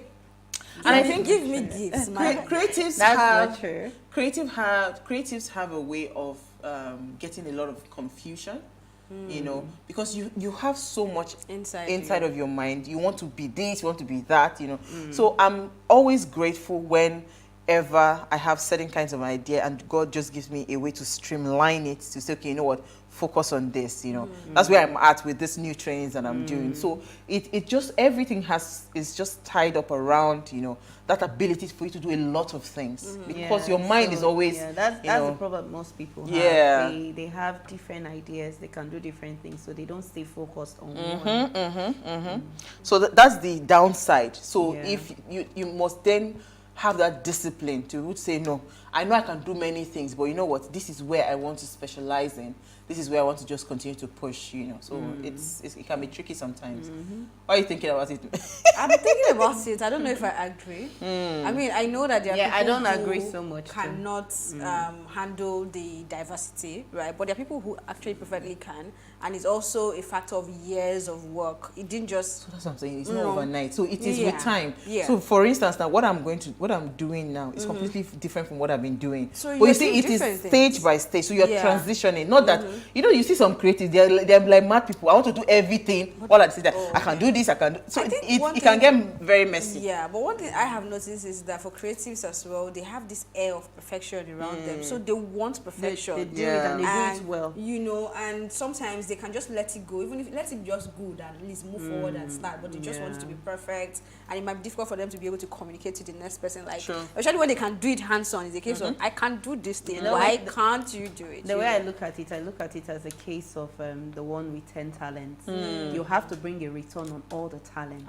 Yeah, so you don't leave anyone and then go to God and say, sorry, I used only one because I wanted to streamline.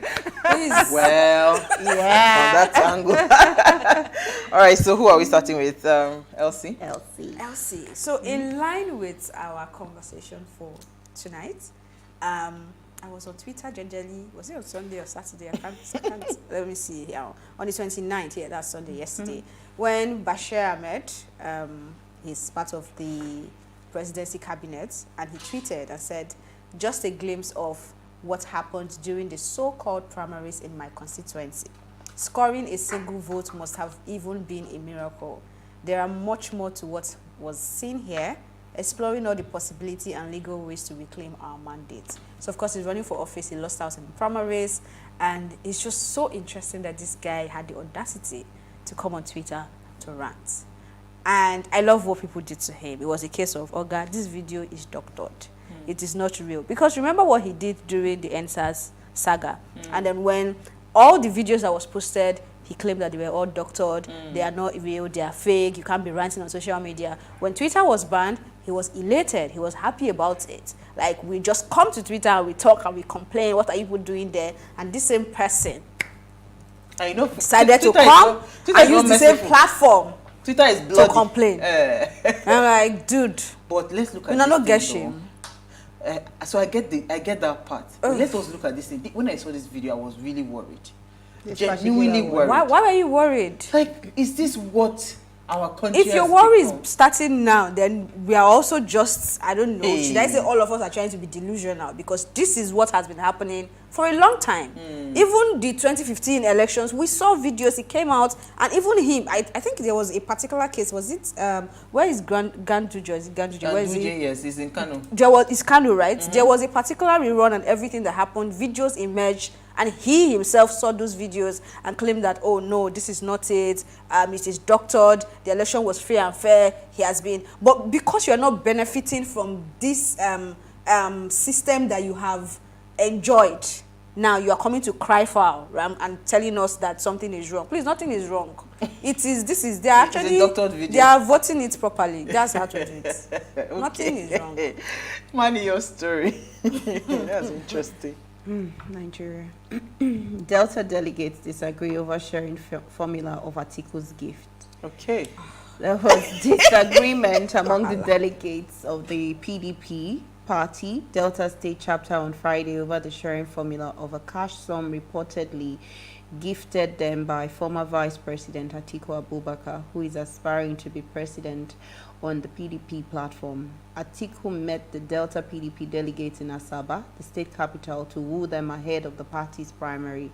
Saturday, Punch gathered the presidential aspirant dropped a huge bag, popularly known as the Ghana Must Go, said to be loaded with dollars to be shared amongst the delegates. Our correspondent, who observed the sharing of the dollars shortly after the departure of the presidential aspirant, noted that as the sharing was going on, the council chairmen were seen in an open disagreement among themselves over the sharing formula of the money.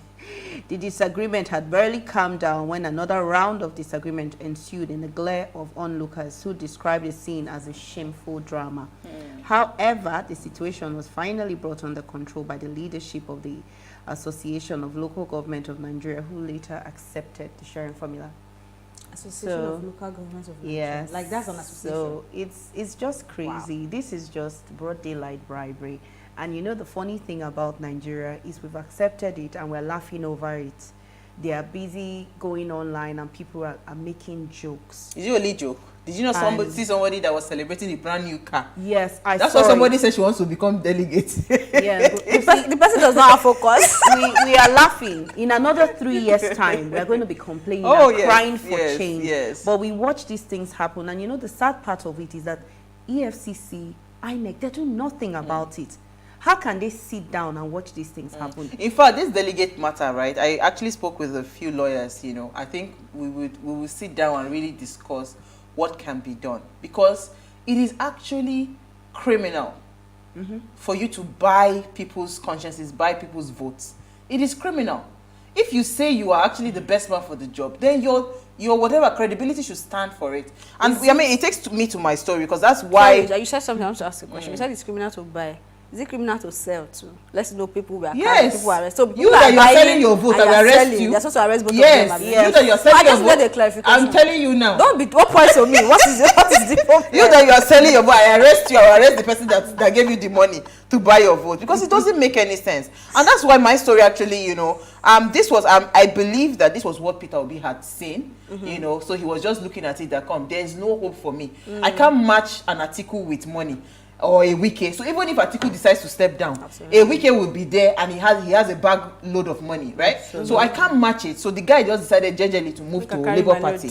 And now he has emerged the Labour Party presidential candidate, right? As Patomi steps down for him. You said? I wonder why he waited for that. And so you know how you feel like there's still some level of hope that you're thinking maybe the party would eventually do what is best for the nation, at this point what is best for Nigeria. We shouldn't bank on hope. We must bank on strategies. Absolutely. And that's why there's a particular candidate that his slogan is hope. Everybody should we don't want any hope.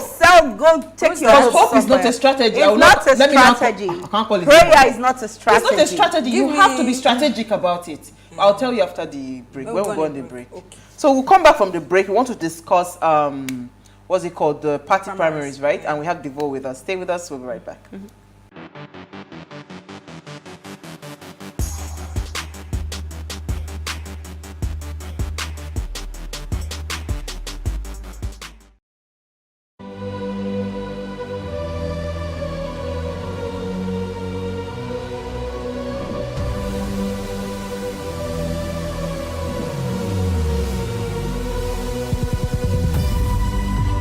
We do not understand, we will stigmatize.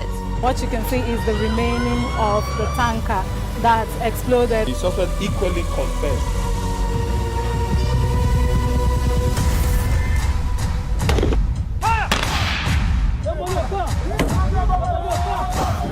Now 500 naira they collect them. If you no talk, then go beat you. Now 2,500 they pay.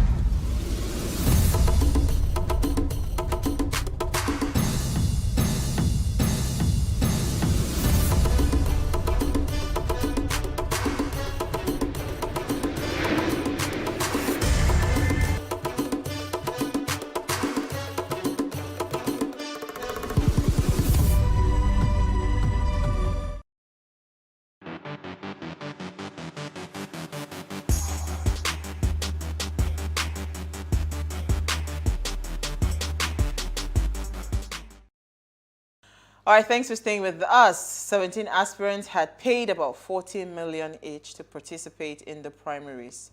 But two, Cosmos Maduka, former lawmaker, and Wachuku Anzirike, I think he's a US-based medical doctor, was disqualified by the screening committee headed by the former Senate President David Mark, while the vice presidential candidate of the party at 2019 election, Peter Obi, on Tuesday, of course, I had mentioned, had pulled out of his membership from the APC, while Atiku emerged victorious. Some of our own candidates, you know, from across different parties. We had Gbadebo Revival, we had Milola, our very own Milola, there was Honorable Shina Pella, which other one can I remember now? I think even Banky W, Tola Oshika, a few of them like that, you know, that we had really high prospects for.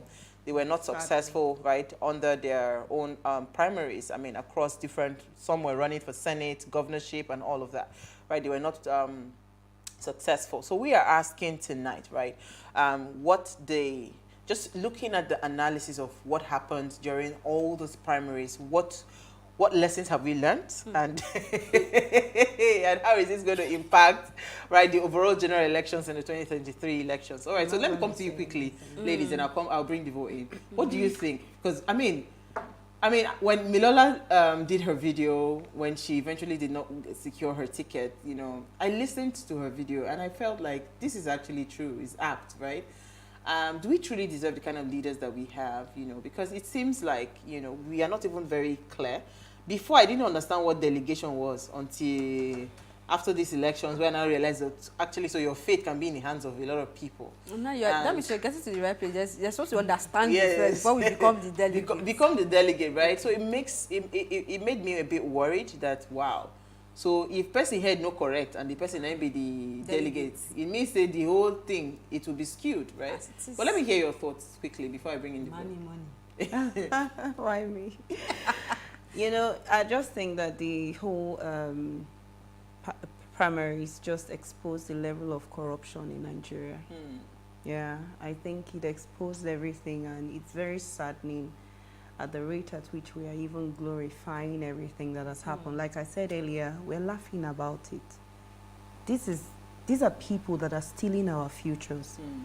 You know, since when we were in primary school, secondary school, we started hearing that we are the leaders of tomorrow. Which tomorrow? Tomorrow now. We are already There's already tomorrow. Close to, I wanted to say close to 50s, but no, what I'm trying to say is time is running out.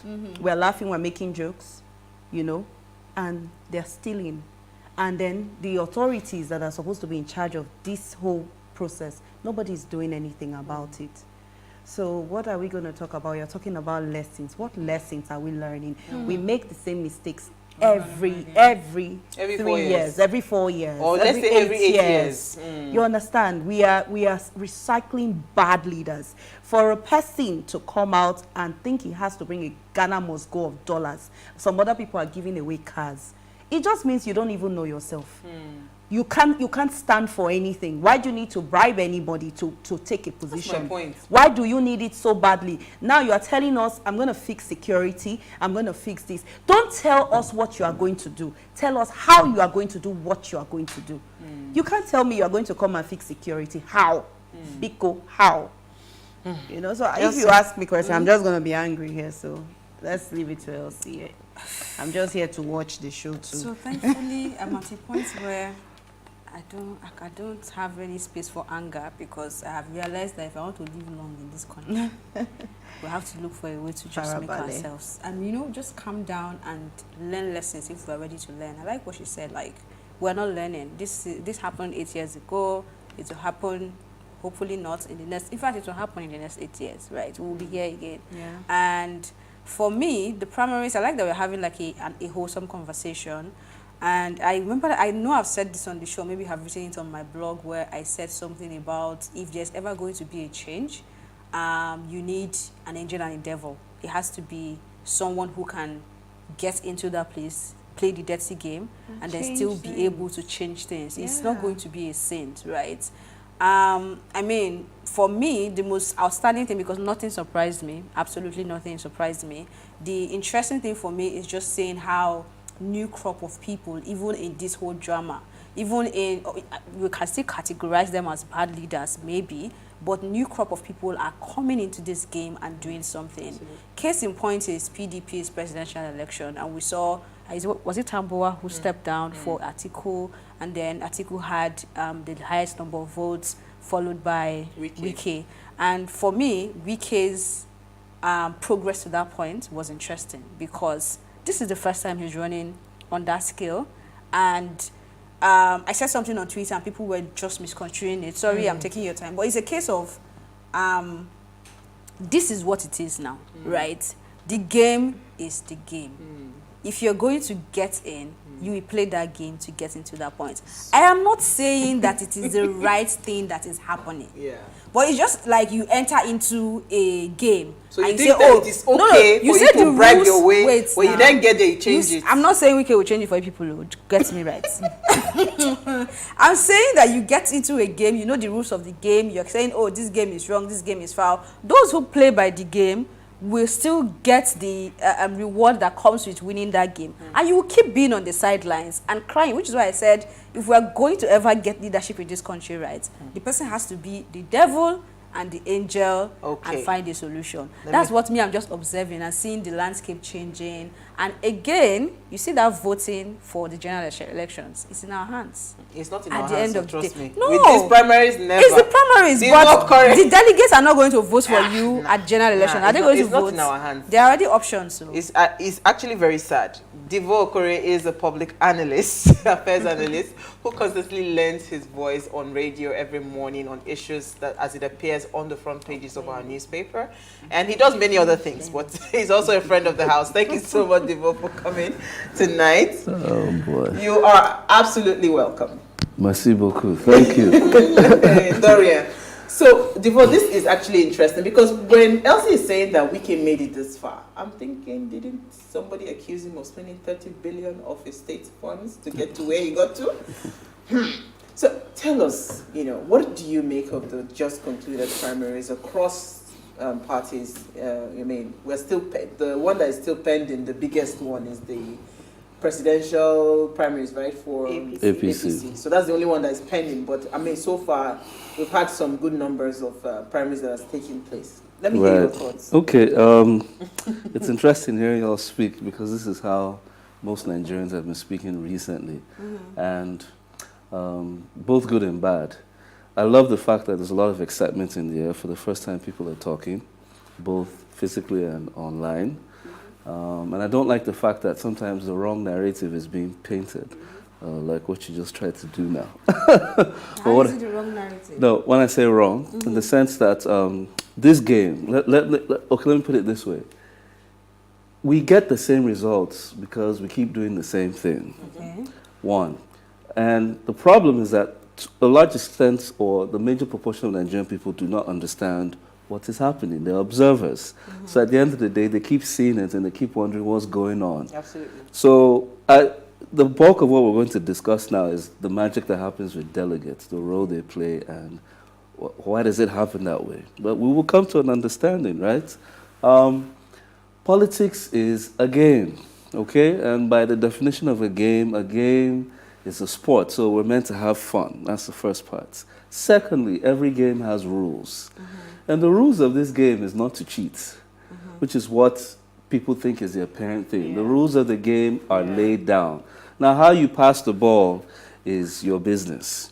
And that is why, for example, taking the PDP, for example, Wike came into the game at a very late hour. Remember, it wasn't his intention. At some point, something snapped in his head and he said, I will take this, give me the power. And at that point, remember, they were waiting for their party to zone it, and the party didn't zone it. And it angered a lot of them that how are they going to do this when it's our turn? We've been playing this game all the while. Then it comes to our turn, you change the rules. Now, also, another thing that sparked in him was, at the end of the day, was it always about the interest of the masses? Never. Of course not. And with what we say. And when it snapped in him, he said, I can do this also. Maybe I have some of the tools that these people that's needed. So you see, now because of this game, you must also understand the, let's call it the mantra of politics. Politics is not about logic. Most times people try 1 + 1 is equal to 2. No, in politics, 1 + 1 is 11. Can be 1 billion. Yes, which is why people most times are confused as to what is going on. But it's not that difficult. Now, let me just break down a bit. Now, leaders are produced, that's within the Nigerian setting. We have a democracy, a federal system. You have the federal, which produces the president. You have the states, the 36 governors plus the FCT. And then you have the 774 local governments. These are the platforms that the Nigerian system works under. If you want to have any influence or rule, you must go through a political party. That is the rule for Nigeria. So it does not come by talking on social media. It does not come by making a fuss on TV. You must join a party. That's the first rule. That's where Nigerians miss it. Absolutely. Okay? So literally, you are watching those who have become the actors, the operators, do their thing. And instead of doing yours, you keep complaining at what they do. Now, when you join a political party, there's a process which has been agreed by INEC as to how leaders are produced, okay? Now, this takes place every 4-year cycles because of what we have agreed in Nigeria. And this process for parties requires a primary. And we lose sight of this primary and only remember it at the point of election. But the truth is, this is a game that is played. Now, many people have lost faith in the process because, as you can see, the shenanigans that have taken place, some parties have proven not to be based on integrity, not to be based on what is best for the people. Best for the people or agreement of the party. Why? Because INEC, well, let me not say INEC, the electoral law amended that's Buhari passed gave room for 3 levels of electing party officials. 1, the direct primary. 2, the indirect primary. 3, consensus. You have to understand what this is and why the delegates become so important at the end of the day. And for a long time within the country, the delegate system, which is the indirect primary system, was what held sway because it literally was being coordinated or influenced by the all-knowing and all-powerful governors. So for a long time, and the delegates are appointed before now, because they just made an amendment. I'll get to that shortly. Before now, the delegates comprised of the statutory delegates, which was the current serving public officials from that party, whether you're the president or the vice president, the Speaker of the House, the Senate President, the National Assembly, all the members of your party within the National Assembly, that's the senators and the representatives. You come to the state, you have the governor, you have the commissioners, you have the local government chairman, the House of Reps, State Assembly members, and then the Ward Council members. All these people comprised of the delegates, the statutory delegates. So they were called super delegates. They had automatic roles. They knew they would be voting whenever it came to a primary election, be it at the state level or at the federal level. Then you have the ad hoc delegates. Those were the delegates that were appointed within some form of internal democracy by the party for the elections. And before now, you had about, I think, now, okay, before I call numbers, these delegates come from the states, okay, and the local governments, right?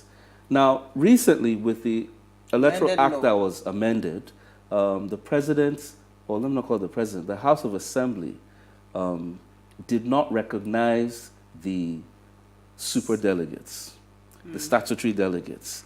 And this came to fore just recently because if they went by what they had passed, all the statutory delegates that were the bulk of the delegates would not have been part of the votes. And that's why there was a quick push to get the president to sign, but the president withheld his signature. And some people debate why he did that. Was that in the interest of the party? Was that in the interest of the Nigerian masses? Or was that in the interest of getting some people out? But at the end of the day, he withheld it. So what it meant was all of a sudden, which some politicians have agreed to, they didn't have to cater to the bulk of delegates, 5,000, 4,000 delegates that they usually would. So it means that Ghana must go would have been like 50 times more. Yes, 50 times more. Now, you can begin to see where the bulk of this funding comes from. Now, what happens, right, is that, okay, let me give you some numbers now. For the APC, currently, with the bulk of the superdelegates out of the way, you have 232,000 ad hoc delegates. That's 3 per local government that will be represented. PDP had about 810, 1 per local government that will be represented. Now, if you take an example for the APC, 1,200 came from the north and about 1,068 came from the south. Now, this is very important because we will get to it where the delegates play their game and why they are so important and why, literally, if you ask a small child, what do you want to be when you grow up? I want to be a party delegate. It's literally a career objective because of how much power you wield. Now, these delegates, remember, they come from the local governments. Like I said, leaders are produced from parties. And sometimes you hear people shouting, oh, our constitution is the problem, our federalism, restructuring. I want to point out where the root of this problem lies. Now, because these delegates come from the local governments, right? So it means that within the federal system, we have 6 geopolitical zones. The Northwest has 121 delegates. The North Central has another 121. The Northeast has 112. The Southwest has 137. The South-South has 123. And the least go to the Southeast with 96. So like I said, a total 127, 1,257 from the North and 1,068 from the South. So on just count alone, if any bloc unifies, they literally will win produce whatever. Okay. So, and that's why you see all these games being played out. Hey, stay with so us. Yes, we're getting there. You have to understand this. I understand. So when they play them, that's why I'm telling Elsie that at the polling unit, it's already too late. Let's take a break. We'll be right back. Stay with us.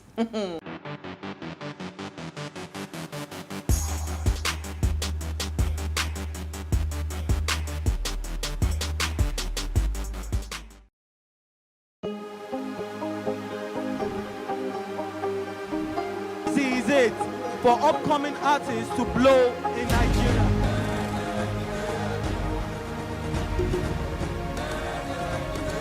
Welcome to Plus Trending.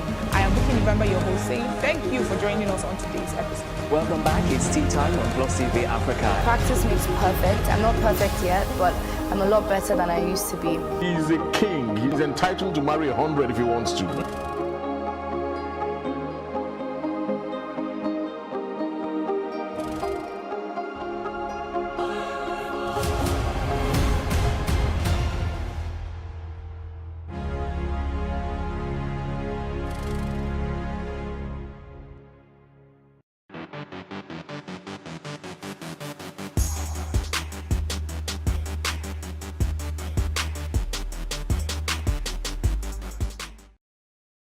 Thanks for staying with us now. If you just tuned in, we're analyzing the just concluded party primaries with Devo Okore. Now, please, let's hear what you have to say. Remember, you can join this conversation. Send us an SMS or WhatsApp to 081-803-4663. You can also tweet at us at Wayshow Africa1 with the hashtag Wayshow.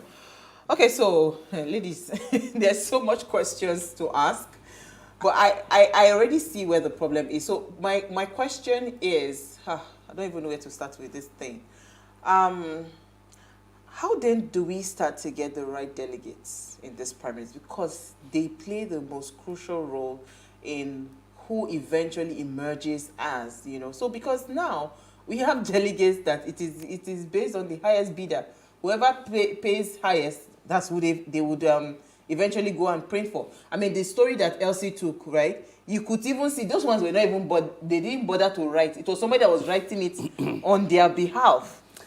Yes, so but I'll say something to that. It depends on how the politics you play. Because some believe that it's all about the money. No, it's not always about the money. Now, like I said, there are rules to every game. Politics is a game, meaning, let me put it this way, politics is like football. How you pass the ball determines whether you're going to score or not.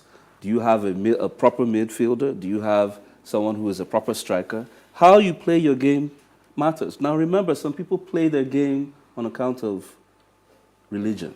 Yes, sentiments. I wanted to say initially that outside politics being a game and that politics is not logic, I'll repeat this 3 times so that it goes into Nigerians' ears. Politics is a game of consensus and numbers. Politics is a game of consensus and numbers. Politics is a game of consensus, and that consensus, you always and find numbers. it in the northern region, and you see the numbers there as well. Now, you see, consensus means I might bring competence to the game. I don't know anybody.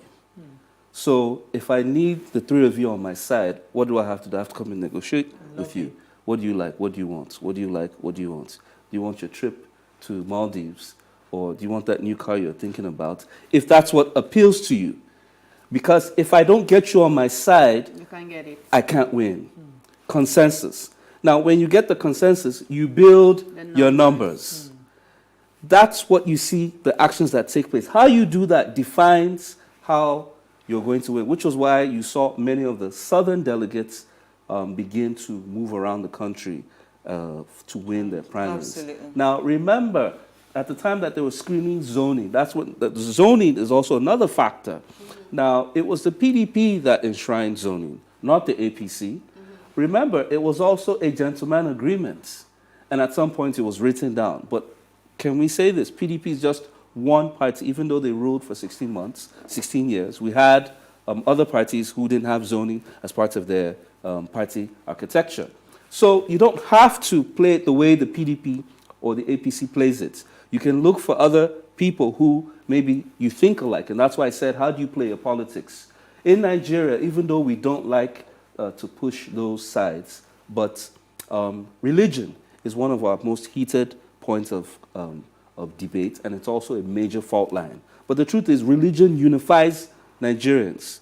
Yeah. So when people say that religious people should stay out of politics, wrong move. Wrong move. Because the politicians know this, which is why what happens every 4 years? They start to visit mosques and churches. They'll go and lay their hands and their legs on them. But you see, we don't play that way, but we should. After religion, ethnicity or tribalism is one of the next second most heated points of connect within this country. And they say, oh, no, don't talk about it. No, do talk about it, because it may just work for you. As you saw in the PDP primary, someone who had said, no, I don't want consensus. No, please let everybody come out there. Right in your front, he came out in Tambawal, gave up the seats for Atiku, and urged his followers to go in one direction. Do you think that was at a loss to him? Nope. So how do you play your politics? Who do you have on your team? Thirdly, this is where most of us have been looking forward to: social status and budgeting, funding. You see, when the delegates go for the primary convention, right, what happens is that the aspirants are expected to court their buy-in. How you court? I mean, three of you are ladies here. I'm sure men have come to you in different ways. Some have brought their English to you. There are some that speak our language. There's some speak your language, yes. So can you speak the language of the delegates? Now, what appeals to your delegates? Do they appeal to your vision? Or do they want you to come and tell them how you intend to make Nigerian security safe? Or are they willing to listen to how, and that's where you start hearing, or are they just pecuniary in the sense that, are you taking me out for lunch or dinner? Are you, etc. And across the years, we have seen this cashing out didn't start today. It started a long time ago with the military. And if you remember, I think during the Obasanjo regime, there was a time during the National Assembly, what was his name? Not Nuhuri Badu.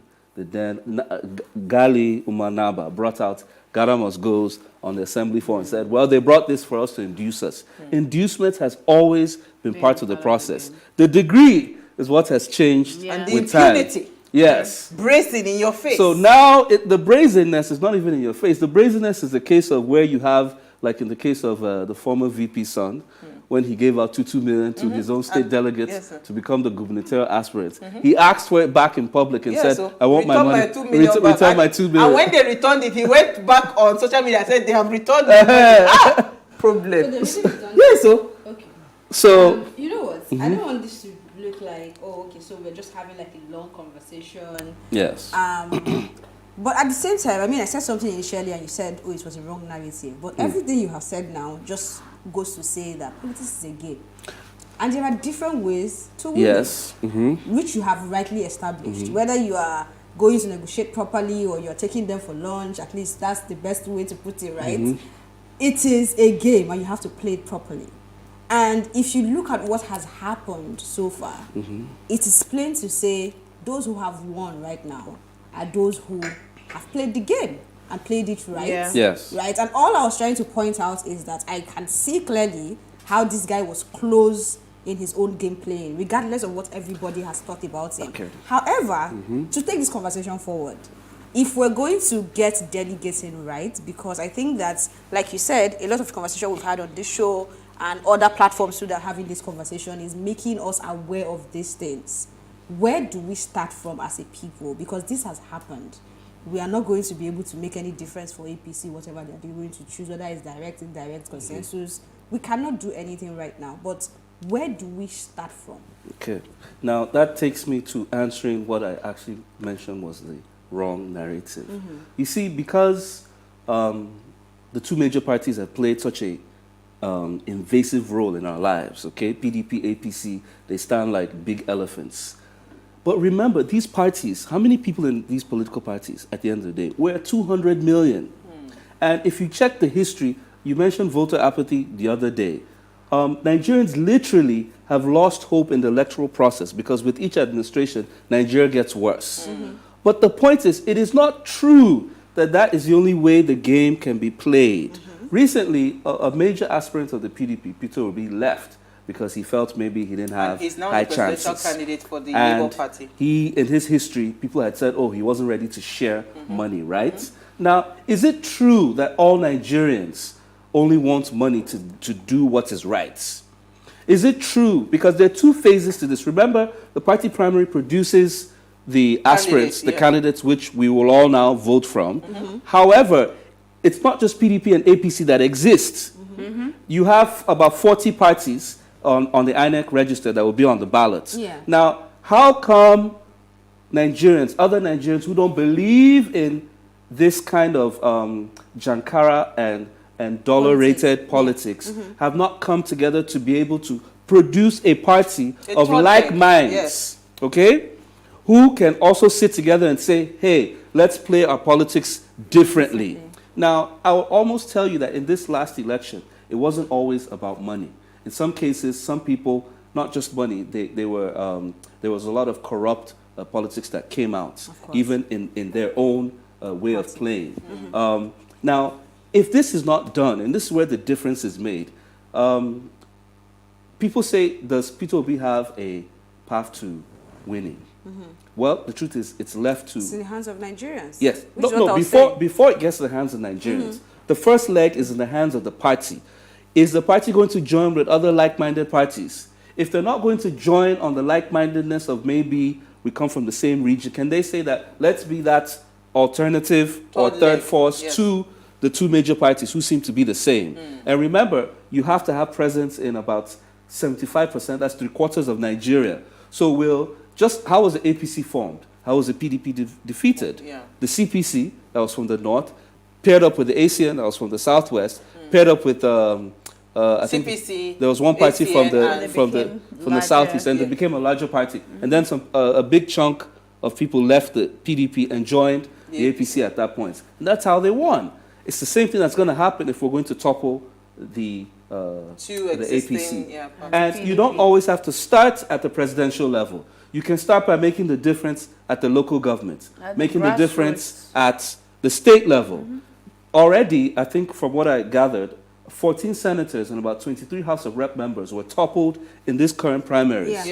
So it's not true that some people hold sway and that they cannot be moved. They can be moved. To what level, like I said, how are you going to play your football? Maybe the alternative force has the youth in mind. At the time NSARD started, right, how many people knew that that tidal wave was coming? If you remember, because people tend to forget how it started, I think something happened with Naira Marley, and he said, oh, he's going to complain, he's going to come out with his fans, and you know he has a cult following. What happened? The police came to him and started trying to negotiate how they would calm him down. And what happened? After a few days, he said he's not coming out anymore. 2 people got angry that, why are you calming down? That we thought we were going to speak up against police brutality. I think that was one of the P-Square duo. And then Fowles. And they were like, oh, are you going to come out and join us? And Two-Face was like, oh, no, I'm not coming out, my family, my this. People didn't expect much, but one thing led to the other, and before we knew it, there was a massive following of Nigerian youths, unprecedented, on one common cause. Now, that is the difference with how we play our politics. People like to say that the NSARS people were sponsored. No, we all know that's not true. It took collective effort from different people to be able to... Collective pain points. Yes. So, are we angry enough with what we have seen to be able to say, we're not going to take this anymore? Are Nigerians, because the second level after the party primaries is when the election happens. I hope apathy, voter apathy, is not going to affect this election. But if we go by the track records, a lot of people are tired. A lot of people are saying, oh, same old. They've rigged the elections already. They're going to do it. No, you can. And this is what we need to break. We need them to understand that collect the money. A lot of money is going to move. It's truly your money at the end of the day. Some say, all the money that came from River State, that was all the unpaid gratuities, all the unpaid pensions, and teacher staff salaries. So I expect the River State people, because I can't carry their matter on their head more than them, to begin to ask questions. And the problem is, when you keep collecting this money, then you are no longer able to hold those same leaders accountable. And as long as they keep inducing you, for someone who spends upwards of how much now, call those figures, from 100 million, that was a party ticket, up until those who have earmarked about 10 to 50 billion for an election. What do you think will happen when they win? It's obvious that they will recoup their funds. Absolutely. Let's take our comments. So we're having so much fun. I forgot that time is not on our side. Now, good evening, ladies and gentlemen. I think the just concluded party primaries is just politics. The South has been shouting that power should be handed over to them, but seeing what played out, the South did not even vote for their aspirants. The primaries went well, few being strategic, while others ignored the basic. Most Nigerians are yet to know and understand how politics is played here. While most of us are in the comfort of our homes complaining, the delegates stayed under the sun, the rain, attended meetings from ward level. Hope the masses will get PVCs and come out to vote on election day. This one is, because voting on election day is already even too late. Thank you so much and stay blessed. Thank you, BC. Go ahead. Okay. Good evening, my dear beautiful sisters of What Are You Saying Ways. When you want to analyze the just concluded party primaries, you look at it very deeply. What is this idea of distributing and sharing dollars inside Ghana Must Go bags? Is it not to create distraction? Atiku should follow due process and stop deceiving people with his gifts. My own take on this matter is that Nigerians should take whatever money that is given to them and vote wisely and follow their hearts, because that money given to them is their right and inheritance. I think both of you are on the same WhatsApp group. Is that Sister Elsie? Nice having you back. Saying that I missed you is an understatement. Still looking beautiful as ever. Daniel Ilo, who is regular fan. Thank you, Daniel. Thank you, Daniel. Money, you comment quickly. Good evening, all. I weep so much for Nigeria and really wish I could do anything about it. It's such a dirty system, and I'm yet to see any credible aspirant as it is. God, please help Nigeria. Chisom. So this is the fear a lot of people have, because if we start to hear that Atiku is the PDP candidate, you know, and we don't know what's going to happen with the APC, we really need that thought force. And we are hoping that Labour Party, like you rightly said, can consolidate, come together with other parties. But even after the primaries, is it possible to still merge all the parties to say, okay, let us now come together for the general elections? Especially the not too young to run. What do you think about that? Well, at the end of the day, all the parties will have to submit those who they have vying on their ballots, right? And if you don't, that space will be empty. However, I keep saying this, APC and PDP are just 2 out of 40. 2 out of 40. You have other parties on the ballot that day. I remember the last election. Most people, when they got there, they didn't even know the names of those people. They just looked for what was recalled to them, which is why visibility is key. Thirdly, how do I say this? You know what is right for you. Even however you vote, you don't always have to vote for the president, because what happens is that after the presidential election, everybody goes to sleep. You see less crowd out on the gubernatorial day when you're voting for your the governor and your National Assembly. And those two elections are actually the most important. Because you may never see, let's say in this case, you may never see Buhari. But you you may see your never see a governor. minister. Yeah. Yes, but you see your governor. You will see you should be seeing your state assembly members. Absolutely. If not that Nigerians have allowed them to sleep. So this is where we need to understand, this is how this is played. And if you cannot do more than voting that day, please make enough noise to hold your elected state assembly member, your elected governor accountable. Absolutely. They are not your masters. They are your servants. They are meant to respond to you when you ask questions. But that's not how we play here. On that note, Devo, we are going to bring you back. Don't worry. We don't have time. Yeah. Thank you so much, Devo. At short notice, you always answer us. Thank you so much. Thank you, Manny. Thank you, Elsie. Now, before we go, do ensure you follow us on Instagram at Wayshow Africa. You can interact with us further, drop a comment, and more importantly, follow all our engagements on social media, like, share, invite your families and friends to watch and follow the conversation. Now, if you missed today's quote, here it is again. I really love this quote. Some men change their parties for the sake of their principles. Others, their principle for the sake of their parties. This was very interesting. We see it play out all the time. We'll see you guys live tomorrow at 8 p.m. as we bring another great conversation to your screen. Enjoy.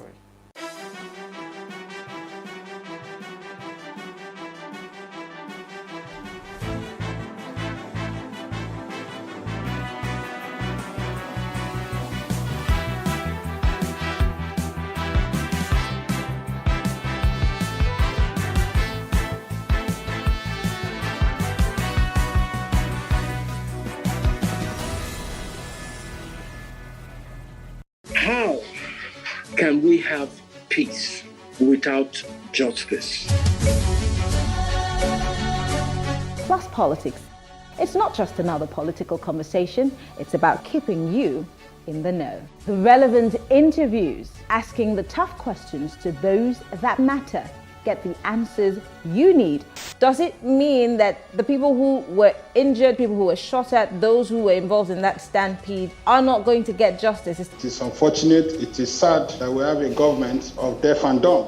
Analysis from top experts. The last election was not really an election. We feel that Obasanjo has a very special place in his heart for hating Ijaw people. I think it really boils down to two things. One, trust and accountability. Plus Politics, every weeknight at 7 p.m. on Plus TV Africa.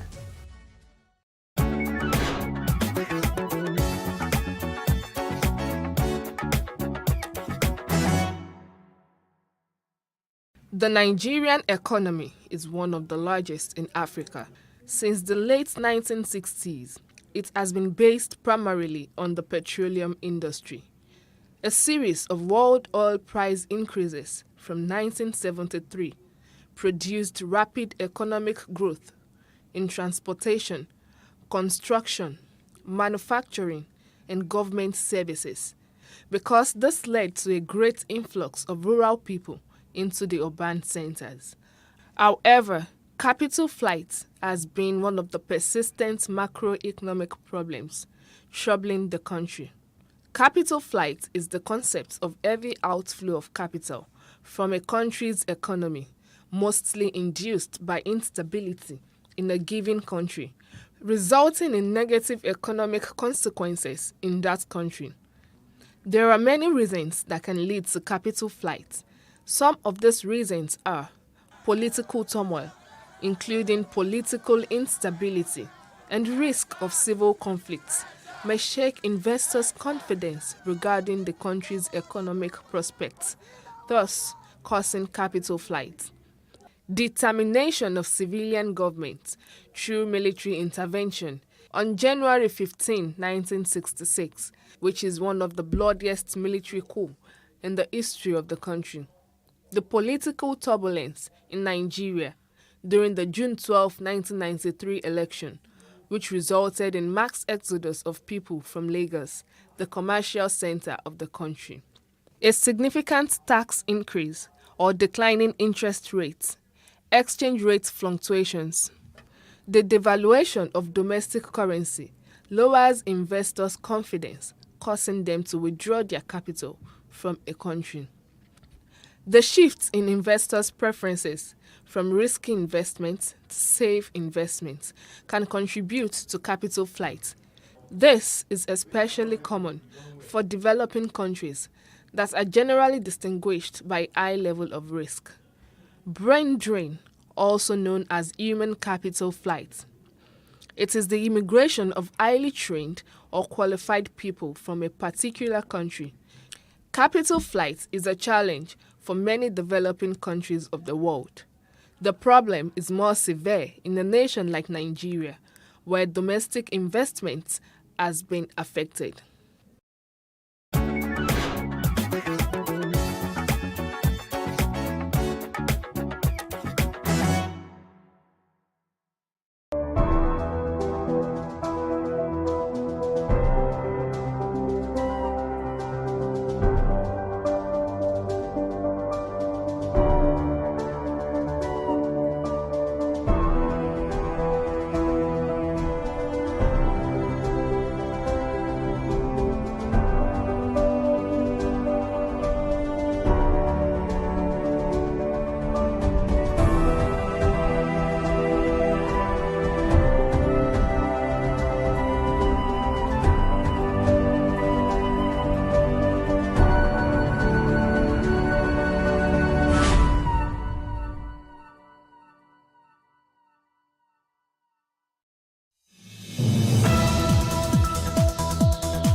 On the Justice Court, the plaintiff, Esther Adeniyi, is asking the court to compel the defendant, Christian Chukwudi Anthony, to be responsible for the upkeep of her son.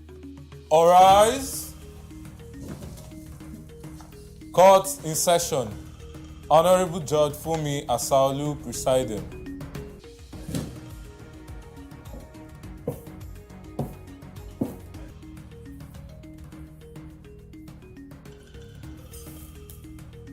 Please be seated. Your Honor, this case is between Esther Adeniyi and Christian Anthony. Parties one on it. Thank you, Aki. Welcome. Esther Anthony. Esther Adeniyi. Esther Adeniyi. Yes. You brought Anthony to court. Yes, Your Honor. So can you tell me why you are here? When I was pregnant, I told him, and he said I should leave the baby, that I should not remove it. And I said, okay. When was that? That was 2018. Okay. I said, okay. Then he came to see my mom. And I went to see his family also. Then we did just more introduction.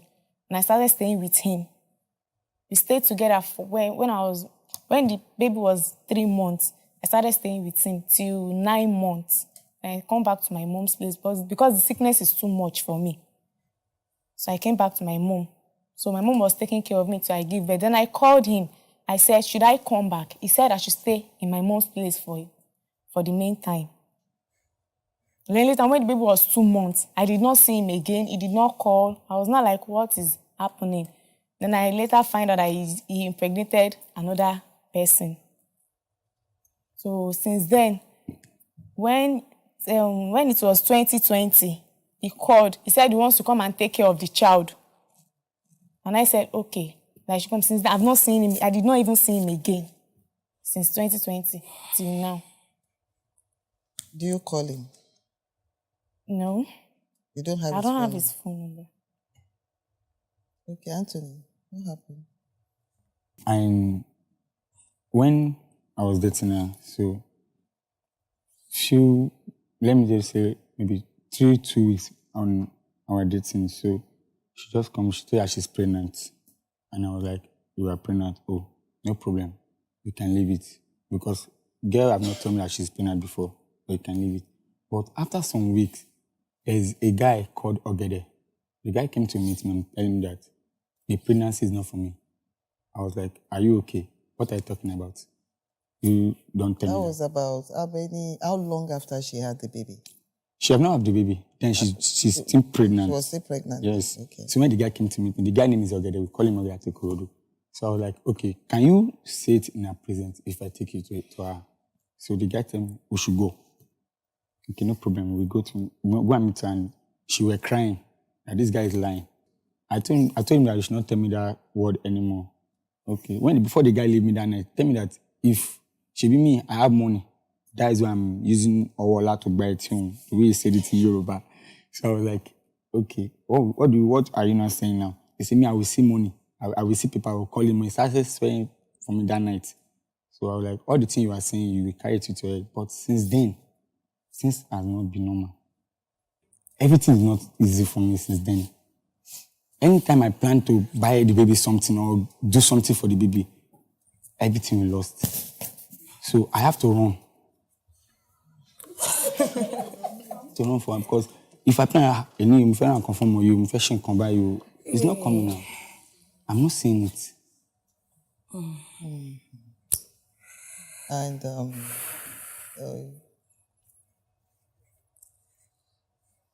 you said you were dating her.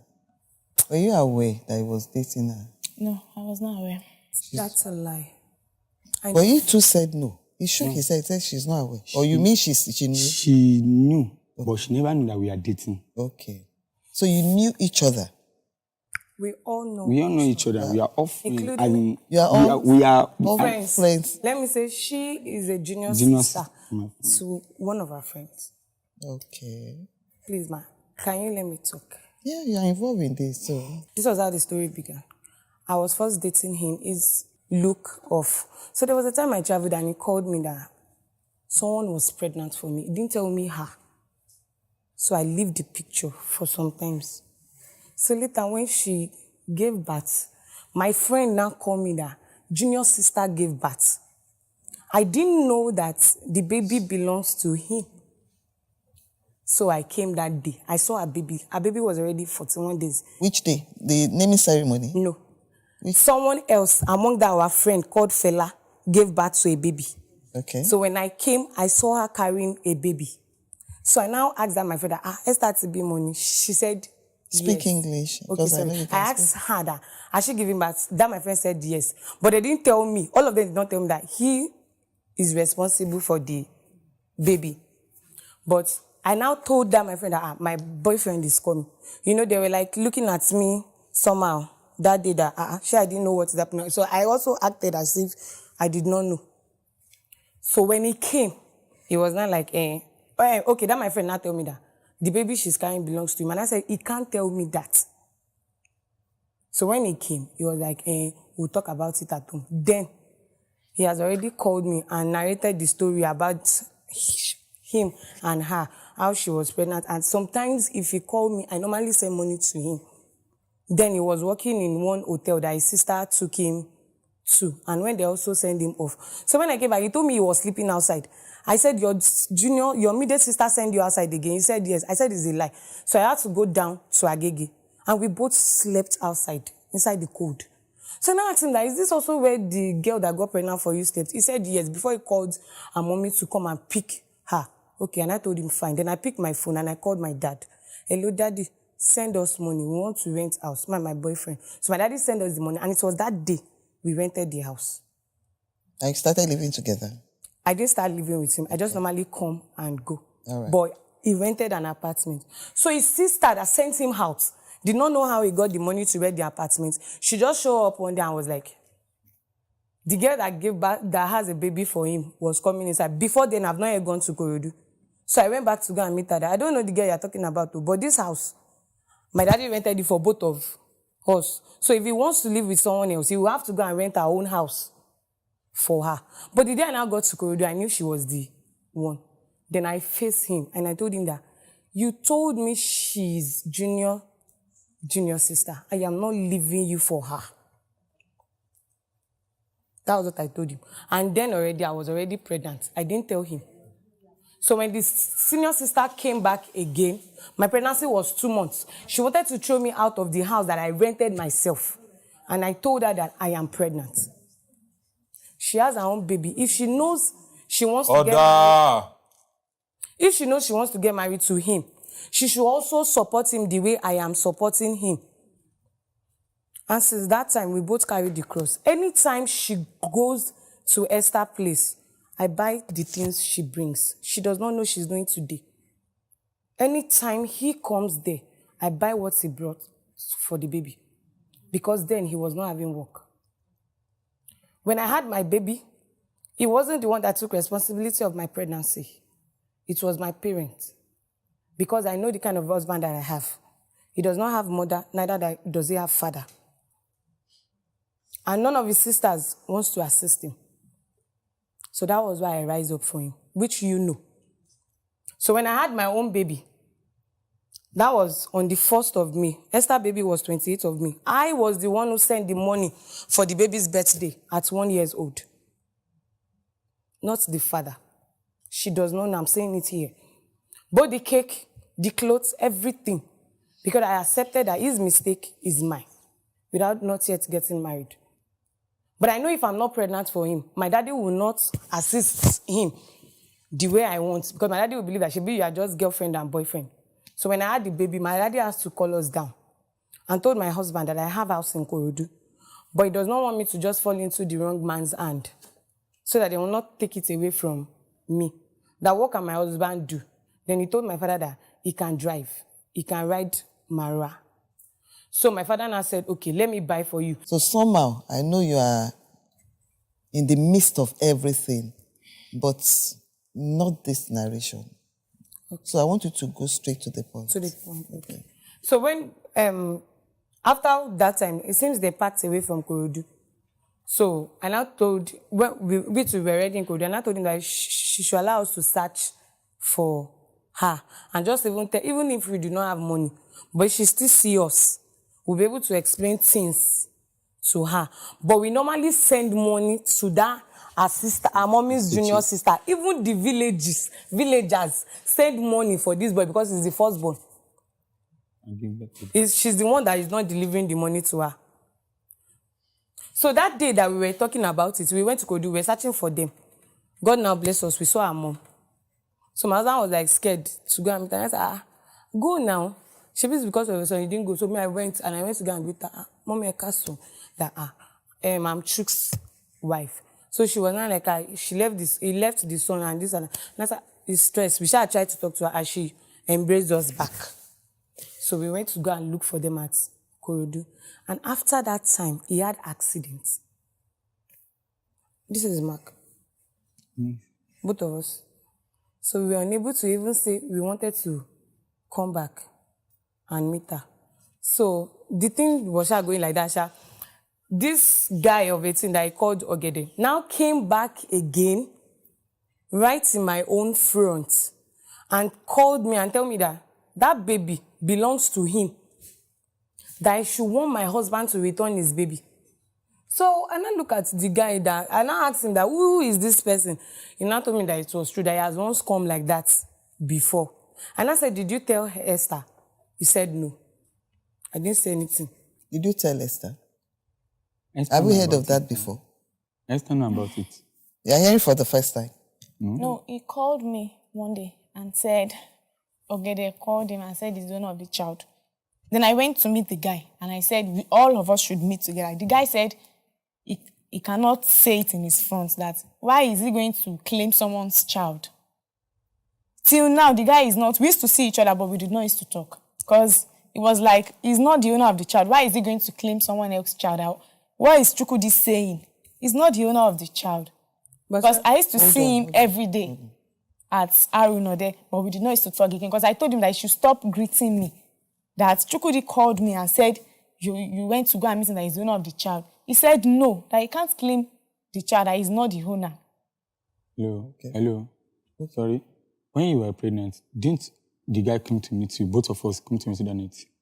He came to me, but he did not tell me that. They did not tell me what they are saying. No, wait. Anthony, when you went to meet her with Ogede, what transpired that day?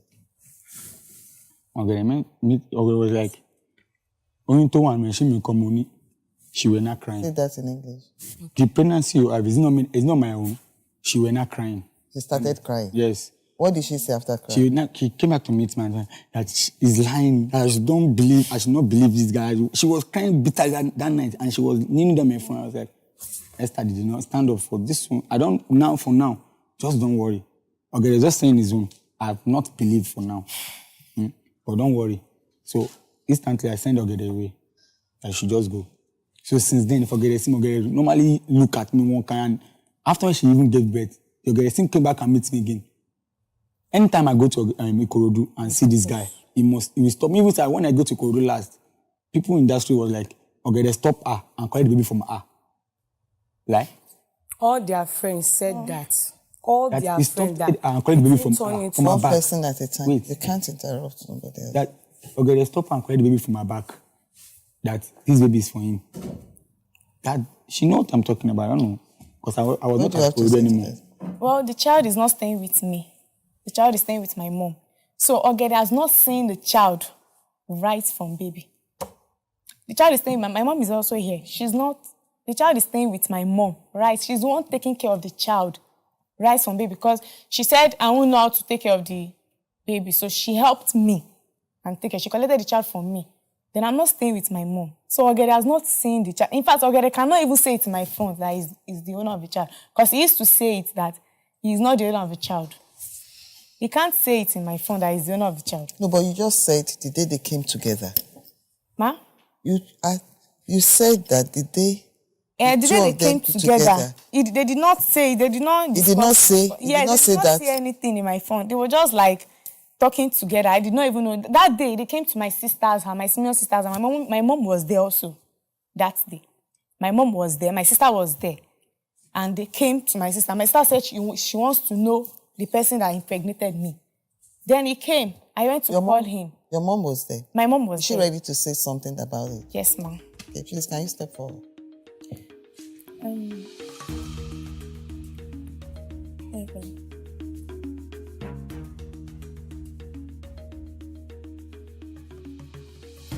Ìgbà tí Esther lóyún, mo ní ta ló fún lóyún, ó ní Chukwudi. Said when Esther was pregnant, she asked her that who impregnated her, and she said it was Chukwudi. Mo ní bá mi pè Chukwudi náà wá. And she asked Chukwudi to come. Ìgbà tí mo pè ó dẹ̀ wá. Ó wá ní òun lòun fún lóyún. And after Chukwudi came, he admitted that he was one that impregnated her. Mo ní ìwọ ló fún lóyún. Kí ló fẹ́ kí n sọ fún bàbá ẹ̀ ńsìn? Ó ní mọ́mì òun lòun fún lóyún sẹ́. And she said, what do you want me to tell the father of the girl? And he said, he is the one who impregnated her. Mo jẹ́ sọ fún bàbá ẹ̀ lójú ẹsẹ̀, mo pe bàbá ẹ̀, mo wá sọ fún. Ìyẹn wá lé wa bọ́ta, ó ní ká bọ́ta. Mo wá mú lọ sọ́dọ̀ ẹ̀gbọ́n ẹ̀ àgbà obìnrin. Yeah, she called the father of the lady immediately, and the father had to chase all of them out of the house. Then she put a call through to the elder sister. So ibẹ̀ làwọn tún wá invite Chukwudi again, ó tún wá bá wa ń bẹ̀. And there, the elder sister had to invite Chukwudi to come over, and he also came around. So ìgbà tí mo pè é, mo ní again, mo ní mo fẹ́ confirm lójú ẹ̀gbọ́n ẹ̀ bí ta ló lóyún, ó ní òun lòun ní. There, she confirmed again that who owns the pregnancy, and he admitted that he was the one responsible for the pregnancy. Mo dẹ̀ pé ọmọ mi tó jẹ́ Esther, mo béèrè lọ́wọ́ ẹ̀ pé ta ló lóyún, ó ní Chukwudi. Okay. And she also called Esther, who is the daughter, 3 days. Who owns the pregnancy, and she also admitted that it is for Chukwudi. Aṣáṣe ọ̀rọ̀ mẹ́rin báyẹn, mo ní kó pe àwọn ẹ̀gbọ́n wá, ó pe ẹ̀gbọ́n obìnrin, tàjọ ń gbé around, ìyẹn wá rí mi.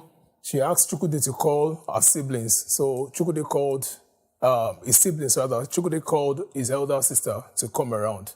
And she came. That lives within the same neighborhood. That lived in the neighborhood, yeah. Ìgbà tí ìyẹn wá rí mi, wá sọ fún mi ní àbúrò yín ti fún ọmọ mi lóyún o. Ó ní ó ti ṣàlàyé fún wọn náà nílé. Okay. So she narrated the story to the elder sister, and she said she's been told about it. Ó ní kó má lọ bà oyún yẹn jẹ́ o. It's okay. And she said they shouldn't remove the pregnancy. That's Anthony. That's Chukwudi's elder sister. Okay. Wọ́n á pè mo ní ṣé o fún ẹni o befriend anybody? Ó ní no. ó ní yàtọ̀ sí ìyá kan tó ní kóun máa fẹ́ òun ó ní òun dẹ̀ fẹ́. Okay, when they came for knowing each other, the two families, she said she asked Chukwudi if Chukwudi was befriending any other lady apart from her daughter. And she said Chukwudi responded that there was no other person he was going out with. Except there's a woman who said she should be befriending her, and she never gave a consent. Befriend? He never gave a consent to that. So wọ́n ṣáà lọ sí Yànàpájà wọ́n lọ ń gbé, but sickness ti pọ̀jù fún Esther. That they took Esther after that day, they took Esther to Yànàpájà to be living together with Chukwudi's family. But Esther was falling sick over and over, and the sickness was too much for Esther. Tó bá ti sick, wọ́n máa pè mí, mi ni máa lọ dúró fún hospital 3 days, òun ló dúró yìí, 3 days, bí dájẹ́ ṣe ní, okay, bá mọ́mọ́ mi máa bọ̀ ká wá treat ẹ̀ bí. Okay, that's... during those times, she was falling sick, and most times she would go there 3 days to go and stay with Esther at the hospital. But when the sickness was much, the father had to recall the daughter to come back home for care. The plaintiff, Esther Adeniyi, alleges that Anthony deserted his fatherly responsibilities, abandoned her and her baby 2 months after she gave birth.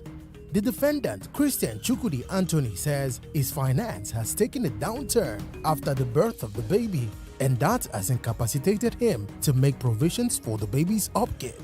He expressed doubt over the paternity of the baby. Chukwudi claims that Ogede accosted him and claimed to be the real father of Praise. Esther's mother testifies that Chukwudi claimed her daughter's pregnancy and accepted the responsibility for the child. Chukwudi's wife, Basirat, claims that she has been the one providing funds for her husband to support Esther and her son. This matter seems to be a bit complicated. George Fumi wades in. That is the... Now, eventually, you opted for a DNA test. Right? It's because you want to ascertain the paternity of the baby. You are aware of that? Yes. You are aware of that? And you are aware of that too? Yes. Okay. I know that so far, to an extent, you've all been cooperating. Because if the baby is for him, you still end up being like a kind of stepmother to that child. Not even step. You are. Mother. You are a mother. Yes. You are ready to be a mother. Yes. So if the baby is for him, you will be a mother. Yes. Right. And Chukwudi, if the baby turns out to be yours too, you take up your responsibility as a father. Yes. I have. You shower all the love and care. You want to say something? You will not. You will not. He will. If he has No, a better word. let me explain to you. No, he's the one talking to the court. Let me explain to you. I'll go to the moral aspect of what you have done, which I condemn in all totality. You were dating her. And you cheated on her. That's what you did. But somehow, probably based on the love she had for you, she stood by you. And she even accepted the baby. And she's even still saying it now, that she's ready to still be a mother to that child. But you,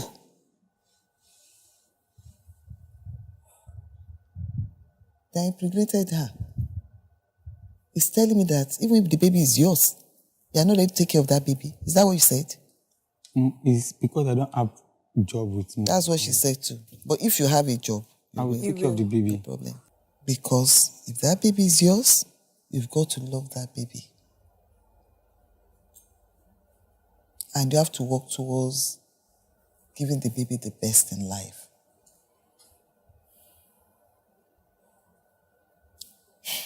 It's your choice. You knew the implication when you went after her. You know, you needed to have taken precaution. Why didn't you? You know what the implication is. If you don't take that precaution, that's the result you have now. So, I want us to have the DNA result now. Can we have the DNA results? Your Honor, this is the result of the DNA.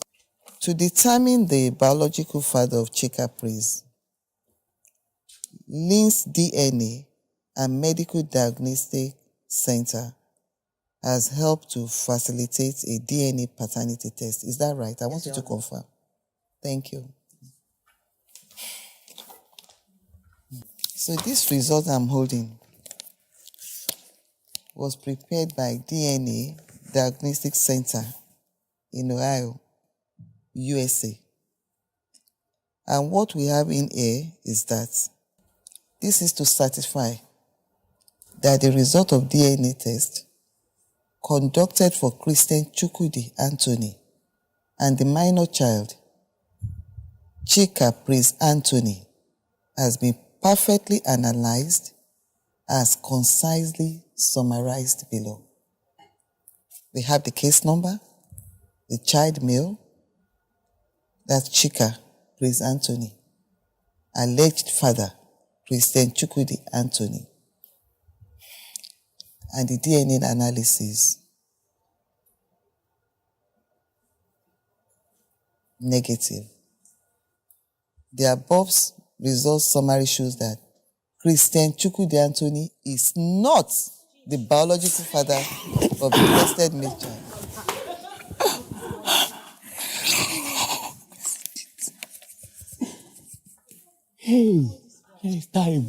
Combined paternity index is 0. Probability of paternity is even 0%. This girl. So that is it. Anytime So Esther, do you have anything to say? Did you ever date Edokere? Yeah. Did you? Maybe she is virgin. Will you keep quiet? Stop it now. You disvirgin her? No. Ogede is not the owner of the child. Who is the owner of the child? Because the reason why I said he's not the owner of the child is that 2017 is Ogede that disvirgined me. Then he traveled. I did not see. Are you aware of Ogede. that? You know about that before? Because you didn't appear Because surprised. he traveled. Did not know when she was dating Ogede, but when I tested... Did she ever discuss who this virgin had to with you? She never discussed it. Okay, so you are just hearing that for virgin, but when I knew her, she was not a virgin. So you are just hearing that now for the first time. You are just telling him for the first time too. I'm not sure maybe I told you. You can't remember. Okay. Yes. The results of a DNA paternity test confirms that Christian Chukwudi Anthony is not the father of Praise. This revelation is so shocking to all parties. After the break, George Fumi rolls. Let me advise you. This is just an advice. It's not compulsory you take it. But if I were in your shoe, I would look for the father of that child so that you can ascertain the father and let the father start taking responsibility and bond, which is the most important. And bond. Let that child grow up with a fatherly figure there for him. So, this is the end of this case. Nothing else to say. The matter is over. The case is over. All right.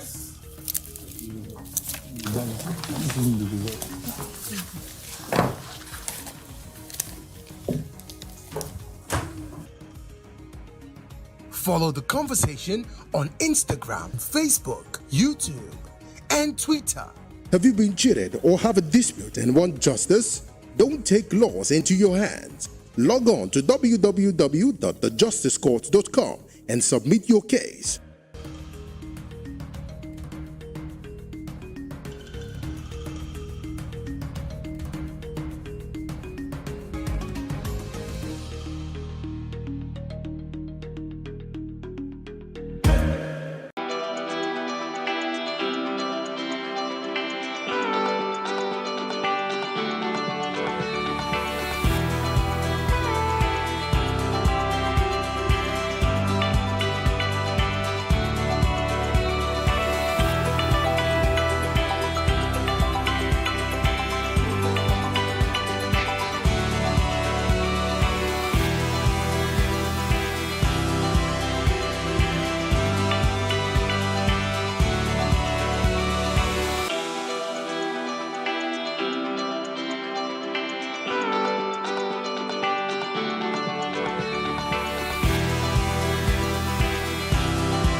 Good afternoon, I'm Tolu Ojomi, and this is the news update.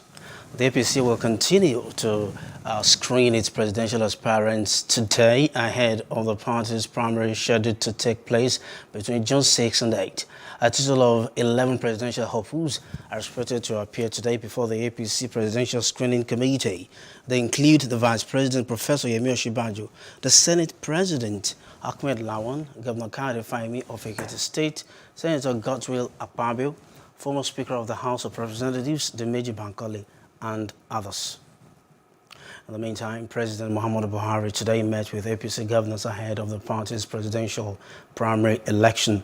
The meeting, which is ongoing at the presidential villa in Abuja, has all members of the Progressive Governors Forum represented. It's expected to give guidance on who should emerge as the flag bearer of the APC amid the screening of the party's presidential aspirants by the committee led by former APC National Chairman John Oyegun. Now, leaders in the southern and central regions of the country, under the auspices of the Southern and Middle Belt Leaders Forum, have voted the PDP for electing the northern presidential candidate in the 2023 general elections.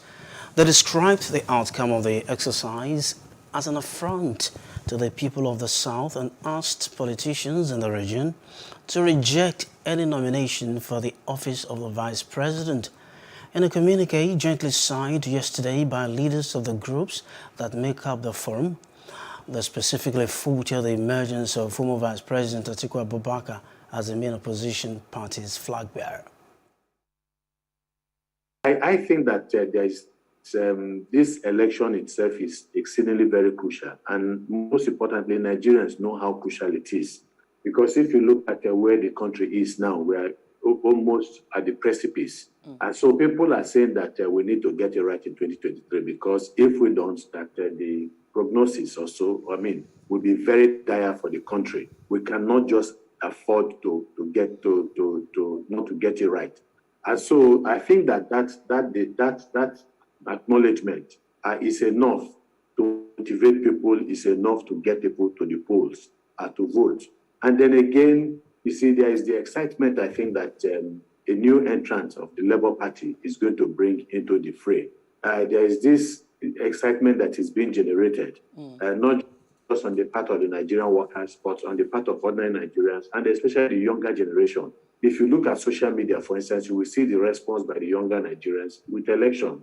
A lot of them are into politics, either in supporting one candidate or the other, or doing a critique of the parties or the candidates. So that shows some level of, growing interest in the politics of the country by the younger generation. And I think that is going to bring them out to the polls. But it is clear, we must sound a note of warning. And people have also said, when you look at what is going on in social media, people tell you that there's a lot of difference between the people who are active on social media and the ability to translate the activity or the activism into concretely into being present at the polls. We don't know how that will happen, but we need to get all this younger generation who are on social media away from social media during election, so that they can fully participate in the voting process. And I think that that will eventually translate into a higher number of voters during the 2023 election. The Federal High Court in Abuja has granted bail to Mr. Rochas Okorocha, who was granted bail today by Justice Ian Eko in the sum of 500 million naira and a surety in like sum. Justice Ian Eko gave the order while ruling on the bail application filed by Okorocha, who currently represents Imo West Senatorial District at the National Assembly. He ordered that the surety must be a responsible citizen who has landed property in the like sum of the bill granted to the presidential aspirant. An Interpol-led operation targeting malware cyber fraud across Southeast Asia has resulted in the arrest of 3 Nigerians suspected to be engaged in global scamming. The EFCC arrested the suspects in a sting operation conducted simultaneously in a Lagos suburb called Ajegunle and in Benin City, Edo State capital. The Nigerian sting operation comes as part of a global operation codenamed Killer Bee, involving Interpol National Central Bureaus and law enforcement in 11 countries across Southeast Asia.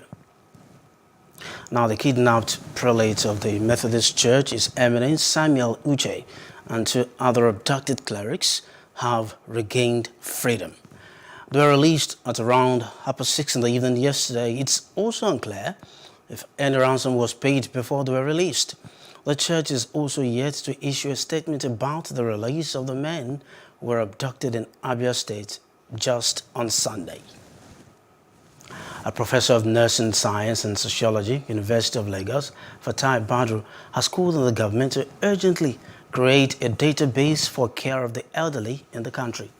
He stated this at a symposium organized by the Neuropsychiatric Hospital Ara Belkota, Ogun State, at its Dementia Week with the theme, Remember a Person Coping with the Realities of Dementia. He noted that when old age sets in, there is dwindling income, and as such, they need help not just from the family, but also from the government. Why we really relate it to the old people or older adults is because as we grow older, our muscle, our cells, our tissues, organ system begin to wane little by little, right? So if an individual has taken drugs, for instance, that could affect cannabis sativa, for instance, that is Igbo, can accumulate in the brain for a long period of time. And so when you have such individual who are that, and because of peer pressure, because of economic downturn, because of a lot of other factors, people get involved in other things that they are not supposed, and they want to get success without following due process and so on and so forth. So actually, either old, either young, either middle, it could affect anybody. But like I said, the exact cause of even dementia is not known. Increased investment in research on dementia, allocating funds to the health sector. We have not made the African Charter what we're supposed to put to health care in Nigeria. Institution of risk reduction strategy, building the required trained workforce. Even now, we are having brain drain. Health workers are going. Inside our building, we are even losing. Ensure that it is possible to live well with dementia. We must tell them, we must tell the family that, oh, it's not over. It's not over. We can still care for these people. We can still help them. It needs to create awareness so that people need to protect the elderly. We have spouses abuses. We also have elderly abuses. We have people that are abusing the elderly ones at home. They lock them up. They don't bring them out for treatment. So all this thing needs to stop. And thirdly, we are also trying to use the opportunity to create to government that there needs to be a policy by the government in which, when, of course, the hospital, our specialty, our experts, in conjunction with other experts all over the country, are ready to work hand in hand with federal government and the state government and the local government to create a policy that will be a guiding policy that will determine and regulate how our elderly people will be taken care of in the public. Indeed, the 2023 elections are drawing nearer, and Nigerians are not quiet on the role of the justice system before, during, and after the polls. That's on Street Views. Take a listen.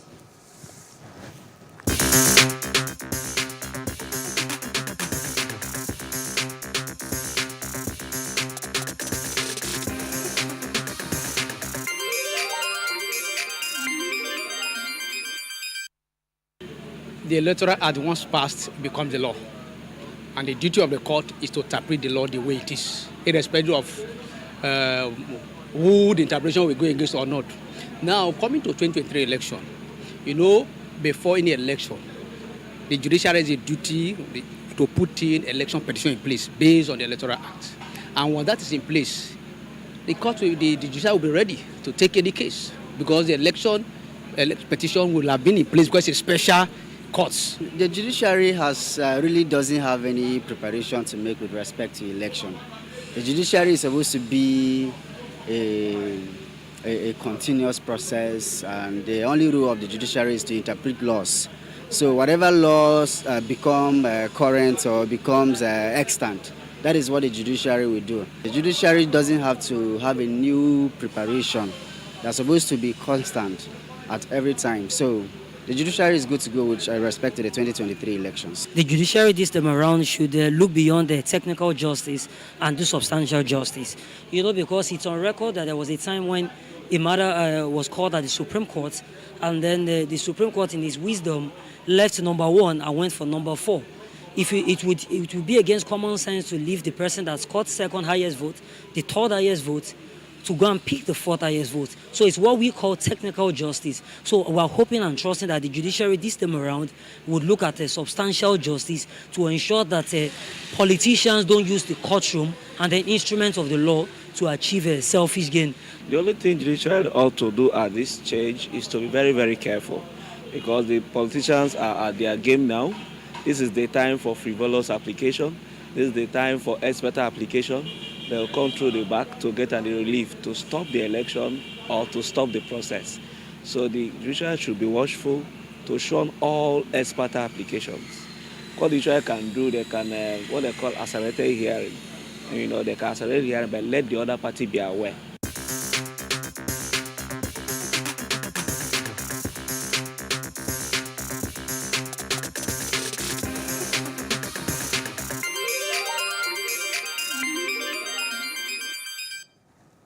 Now outside Africa, the black box of a Tara airplane that crashed in Nepal on Sunday has been recovered. Search teams first located the crash site yesterday. The remains of all 22 people on board have also been found. The plane was on a 20-minute flight when it lost contact with air traffic control 5 minutes before it was due to land. 4 Indians, 2 Germans and 16 Nepali passengers were on board the plane. Some business news. The International Monetary Fund, IMF, has warned the total expenditure on subsidy might hit a record 6 trillion naira mark. That's by the end of the year, with Nigeria's fuel subsidy payout averaging 500 billion naira monthly. According to IMF, the macro-fiscal stress test is conducted on the country showed that interest payments on debts in the country could amount to Nigeria using 100% of its revenue to service debts by 2026. That's if not closely monitored. The representative of IMF in Nigeria, Ari Eisen, revealed this while presenting the latest Sub-Saharan Africa Regional Economic Outlook in Abuja. He also revealed that Nigeria received a total of $6.8 billion facilities from the IMF following the outbreak of the COVID-19 pandemic in 2020. Let's have some entertainment news. Johnny Depp has made an unscheduled appearance at a rock concert in London as he awaits the verdict in the defamation trial involving his ex-wife Amber Heard. The actor appeared with British guitarist Jeff Beck at the Royal Albert Hall. This is the pair's second appearance after playing Sheffield on Sunday. Jury deliberations in Mr. Depp's high-profile battle with Ms. Heard are due to resume later today. Also, some sports news quickly. Croatian Marin Cilic did not put a foot wrong as he crushed world number 2 Daniil Medvedev 6-2, 6-3, 6-2 in a lopsided contest yesterday to return to the French Open quarterfinals after 4 years. He dominated proceedings from the start and finished off the contest in 1 hour and 45 minutes to reach the last 8th stage on the Parisian clay for the 3rd time in his career. Russian Medvedev came into the match having won all 3 previous meetings against the 33-year-old Croatian, seeded 20th, but cut his sorry figure under the lights on court Felipe Charter in their first clash on clay. That's the news. Thanks for watching. For more stories, please follow us on our Facebook, Twitter, and Instagram, and do subscribe to our YouTube channel at Plus TV Africa and Plus TV Africa Lifestyle. I'm Tolu Ojaomi. Good afternoon.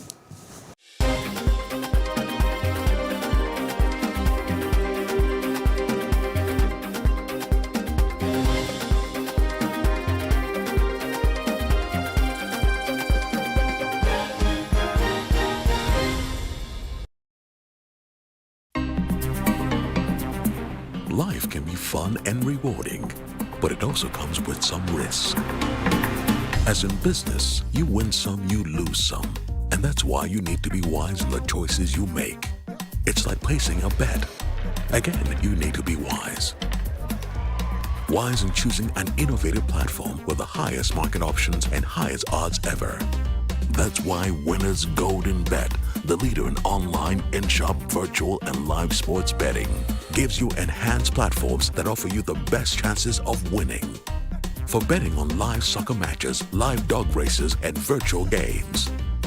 Winners Golden Bet is your best bet. Instant payment of winnings guaranteed. Play online or in any of our numerous shops nearest to you. Hey guys, be wise. Play on Winners Golden Bet. Winners Golden Bet, the wise choice.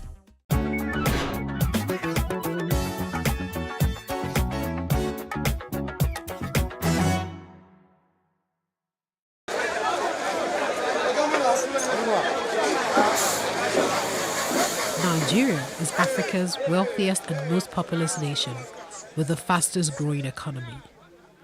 Agriculture contributes 25.2% of the gross domestic product.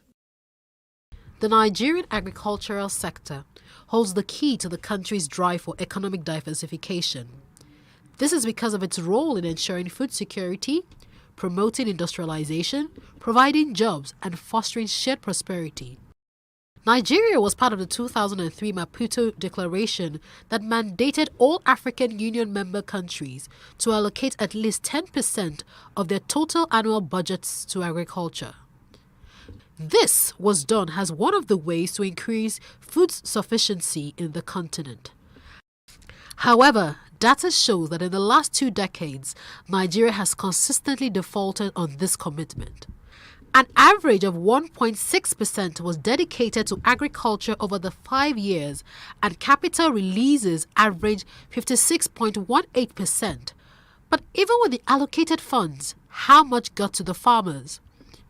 Plus TV Africa spoke to 5 members of the Smallholder Women Farmers, SWOFUN, to find out if they got access to training, funds, and equipment. I've not benefited from the Anchor School program. There was a time that they came for this. Some people organized. I think they are agents of. They organized it. They came here to our place here to do the training for us. But after that, nothing. We have not benefited at all from Anchor's brand. We heard about it, but nothing from there. Like the CBN NISA, no. I went for the interview, did everything, but nothing for now. They will tell us that they should hold on since 2019, and maybe because of last year's pandemic and everything. But since that time, nothing from there. I have collected loan from Bank of Agric. I've not collected from NISA. I was part of those that were supposed to collect after around April. But because of this pandemic, I told them they should hold back to their loans first. Let me see what the economy will look like before I can go and collect loan.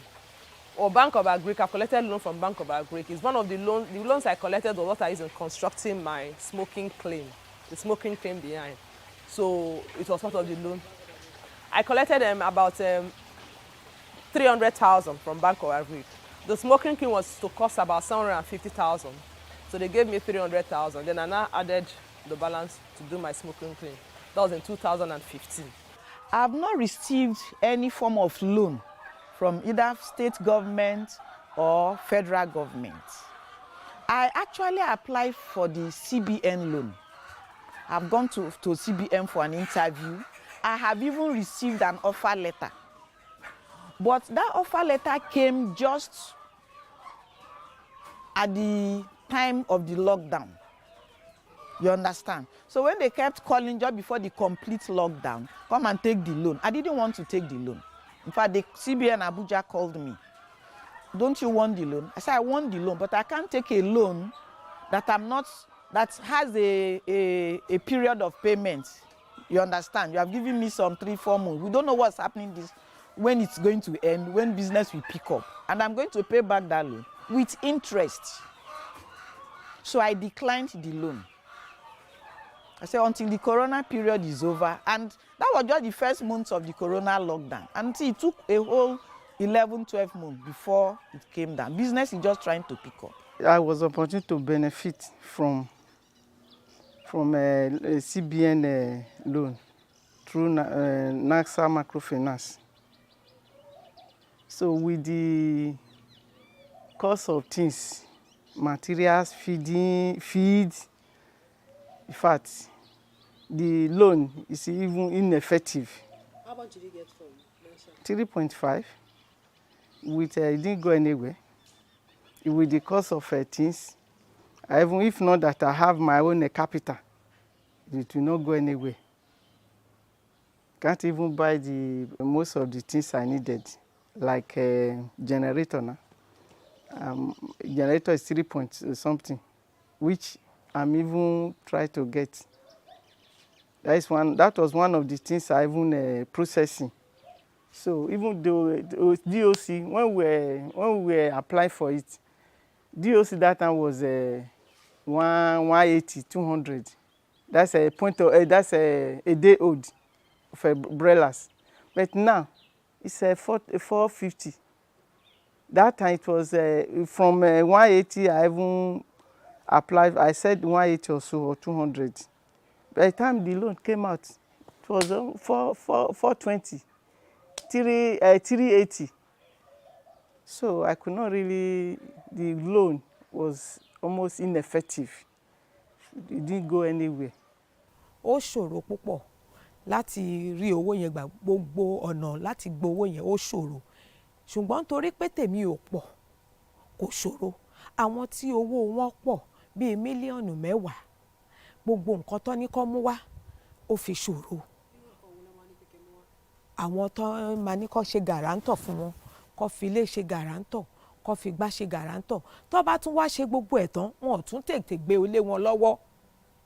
Ìgbà tó fún mi ní tó gé owó yẹn kù, ó dùn láti fẹnu sọ.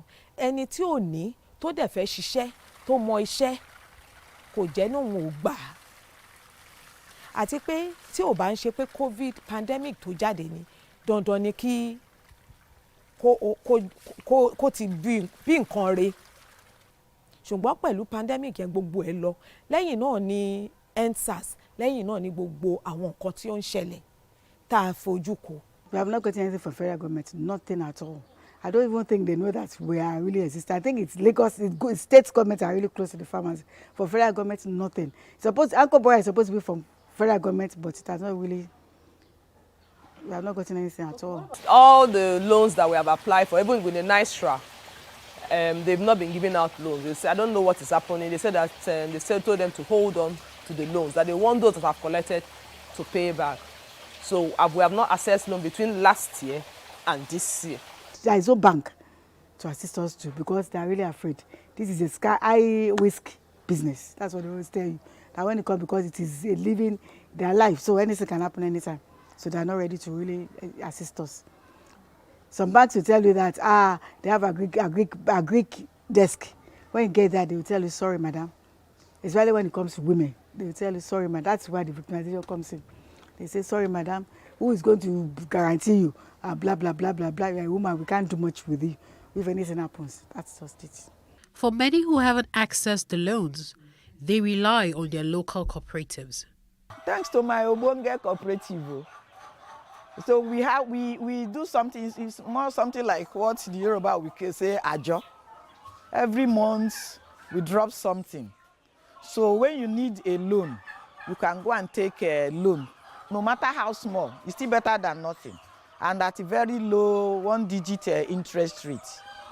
You understand? It's we do the contribution. This month, many people you use it for your business, turn it over 2-3 months, you return, another person takes. That's how we have been helping ourselves. Thank God for Bonge, because it's a cooperative.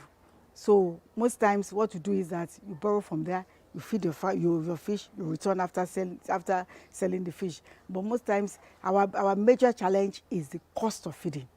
It is really, really challenging. I've not received any equipment, not even feed. I've not received. As for training, no, I've not received any training from either state government or federal government. I have not received any training. Apart from my my cooperative meetings, agricultural Obonge Women Cooperative, they give us training once in a while. Training. Yes. So that's just like personal, not government. The Lagos State trained us on capacity building, that is proper recording, how you keep records on your farm. And also, I think that's the training that we have had so far between last year and this year. Then the ones we have been having outside Lagos State is the one we have been having in Abuja, that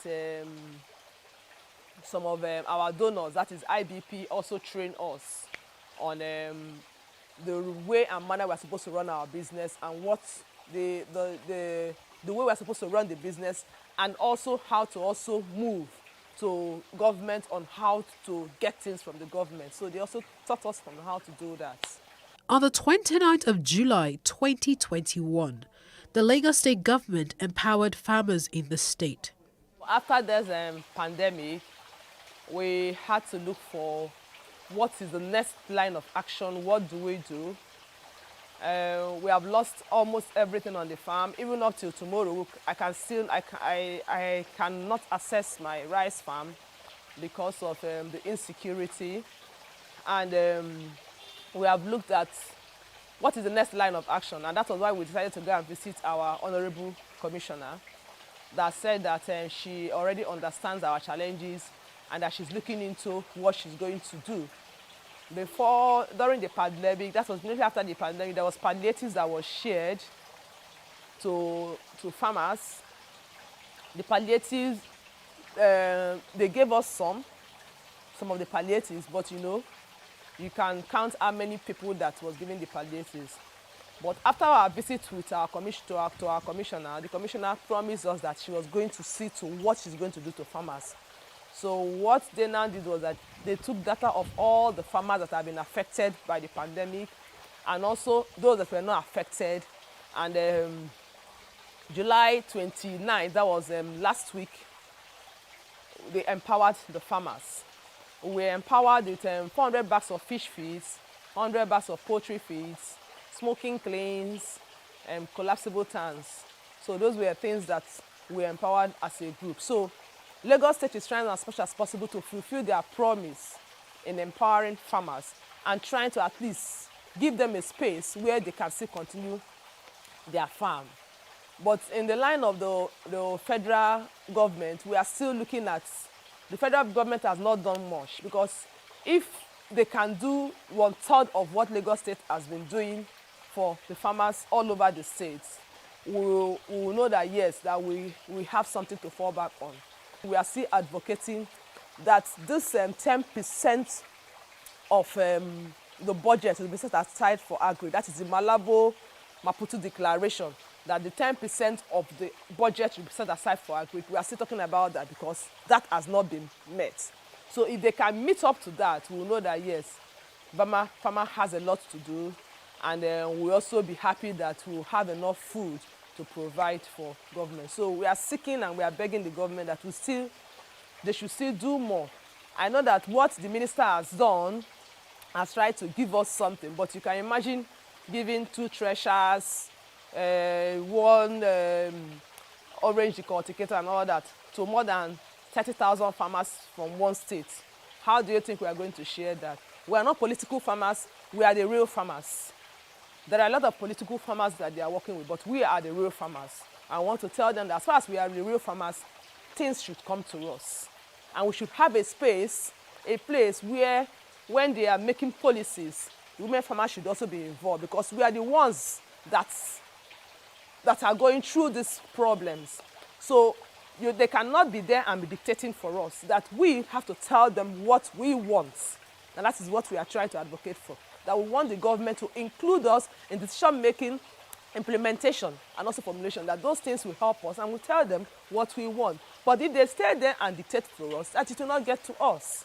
Nigerians depend on produce from local farmers for their daily meals, as more than 80% buy their food from local markets.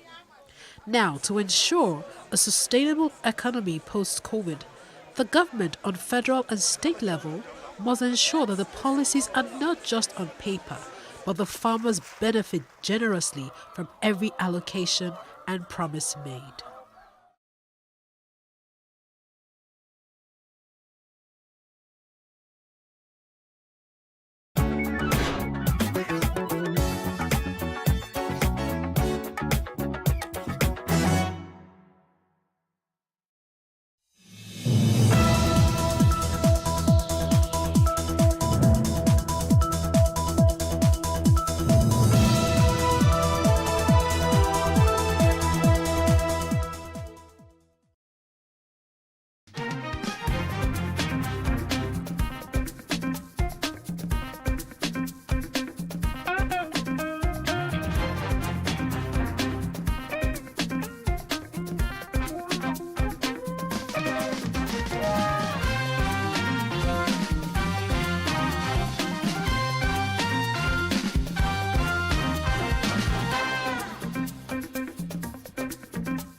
Hello, this is the Greater Lagos Vision and I'm your host, Love Ikuku Oyedokun. Since assumption of office in May 2019, Governor Babajide Sanwo-Olu has maintained his commitment to ensuring safe mobility of residents and ease of doing business in the state. This was demonstrated through the official launch of a security-fitted apparatus, safe, comfortable and modernized taxi scheme, codenamed LagRide, with a rollout of the first batch of 1,000 brand new GSC automobiles at the State House in Alausa, Ikeja. The ride-hailing taxi initiative, which has been operated on a lease-to-own basis, is a component of the state government's multimodal transportation blueprint being executed under the traffic management and transportation pillar of the themes agenda of the Sanwo-Olu administration. This is the Greater Lagos Vision. Welcome once again. I'm Love Ikuku Oyedokun.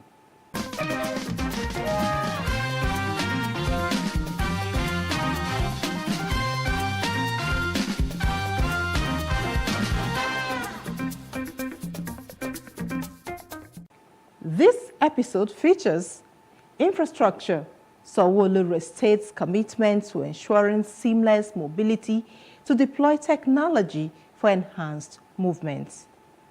Transportation, Lagos State set to host Maiden National Transport Technology Conference. Lagos Blue Line Rail, Sanwo-Olu says project will be electrified once vendors to stay away.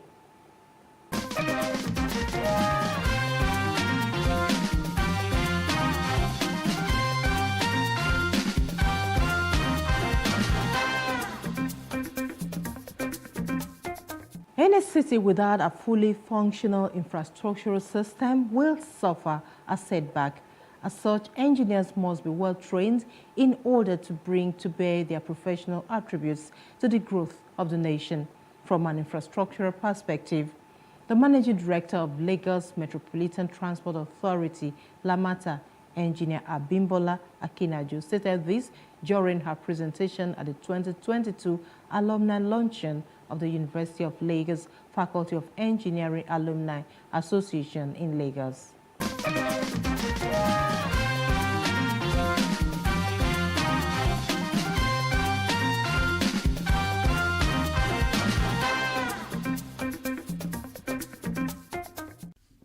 It was a reunion, a veritable networking opportunity for the alumni of the Faculty of Engineering, University of Lagos. It was also an avenue to give back to their alma mater through the launching of a 500 million naira fundraising project for the faculty. Away from that, Governor Babajide Sanwo-Olu and his team cashed in on the opportunity provided by the reunion to tell the impact of the alumni on the state's infrastructural development in less than 3 years. And so the blue line you can see is a massive feat of engineering, and I'm sure all of you need to be proud of it. From 4 lanes, we changed the design to 10 lanes. So we took a massive right of way to do 10 lanes, and we were very smart to keep a rail corridor in the middle of it. So the alignment actually is about 16 lanes, because when you've done 10 lanes, and you still have enough alignment to keep a rail, corridor, was the main feat, and that's why we're able to, preserve, and which was the most difficult option to take. But because we were committed at that time to say, you know what, let's have the audacity to want to do it, and that's why, we started it. The 4 stations, Mile 2, Alaba, Igomu, and National Theatre, they're completed. You will notice that Mile 2 and Alaba, they have 2 concourses. Obviously, that's based on studies that had been done to determine sort of ridership that we would get, and we realized that, it's obvious. Mile 2 is a market area, so there's a lot of people there. So that's why we have 2 concourses that allows us to take on more passengers. It's the same thing in Igomu. Same thing in Alaba. Igomu and National Theatre are also completed. We have pedestrian bridges at each of those stations that allows us to bring passengers from one side of the expressway to The Managing Director of Lagos Metropolitan Area Transport Authority, Lamata, spoke with journalists on the sideline of the event. Infrastructure is owned by all. So it means that as an individual, you have a responsibility. Something has been built, not to destroy it, not to vandalize it. And so therefore, people also need to be aware and also take ownership. And that's what I always say. If something belongs to you, you are not likely to go and destroy it. She also told the forum that over 5,000 people affected by the construction of the rail have been compensated by the Lagos State government.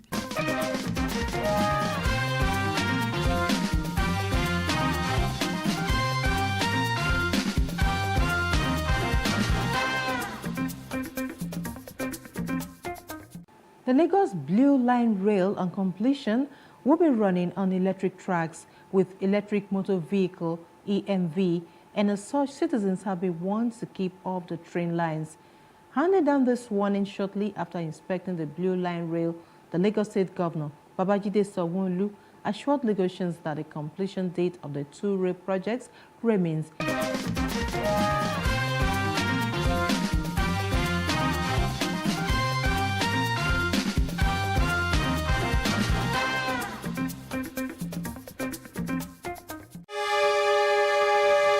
The train took off from the National Theatre Igomu to Orile, through Alaba, Mile 2, and back to the Marina axis of the state, having Governor Babajide Sanwo-Olu, some members of his cabinet, officials of the Lagos Metropolitan Area Transport Authority, Lamata, and contractors handling the project on board. The governor inspected the ongoing works on the Blue Line Rail project and stations, and a new 4-coach train, which according to him is a typical train that will be used on the Blue Line.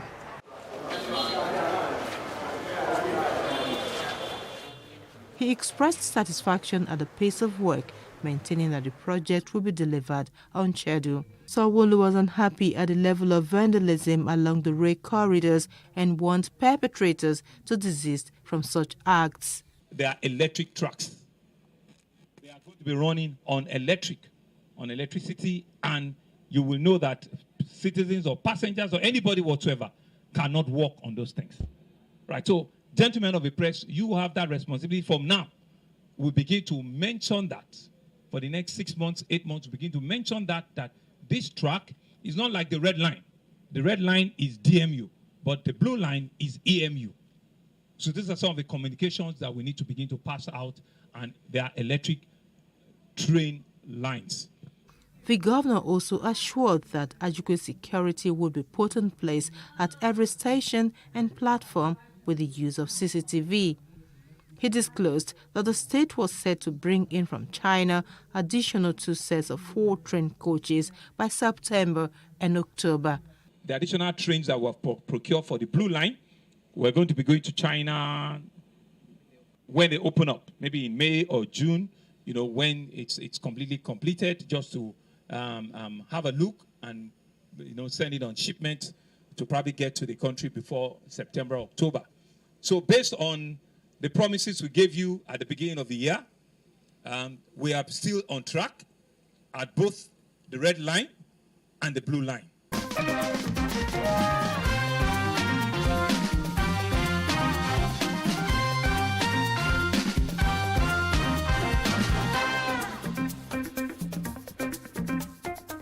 Recently, the Lagos State Governor Babajide Sanwo-Olu unveiled the first batch of 1,000 brand new GAC branded vehicles, otherwise known as Lag Ride.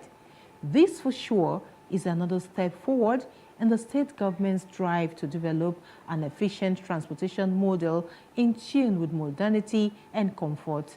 According to Sanwo-Olu, there's no plan to run existing hailing ride operators out of business, but to offer safer alternatives and clear the roads of rickety cars used for taxi business. Joining me in this episode is the National President, E-Hailing Drivers and Private Owners Association of Nigeria, Comrade Idris Shonuga, for more insight into this scheme.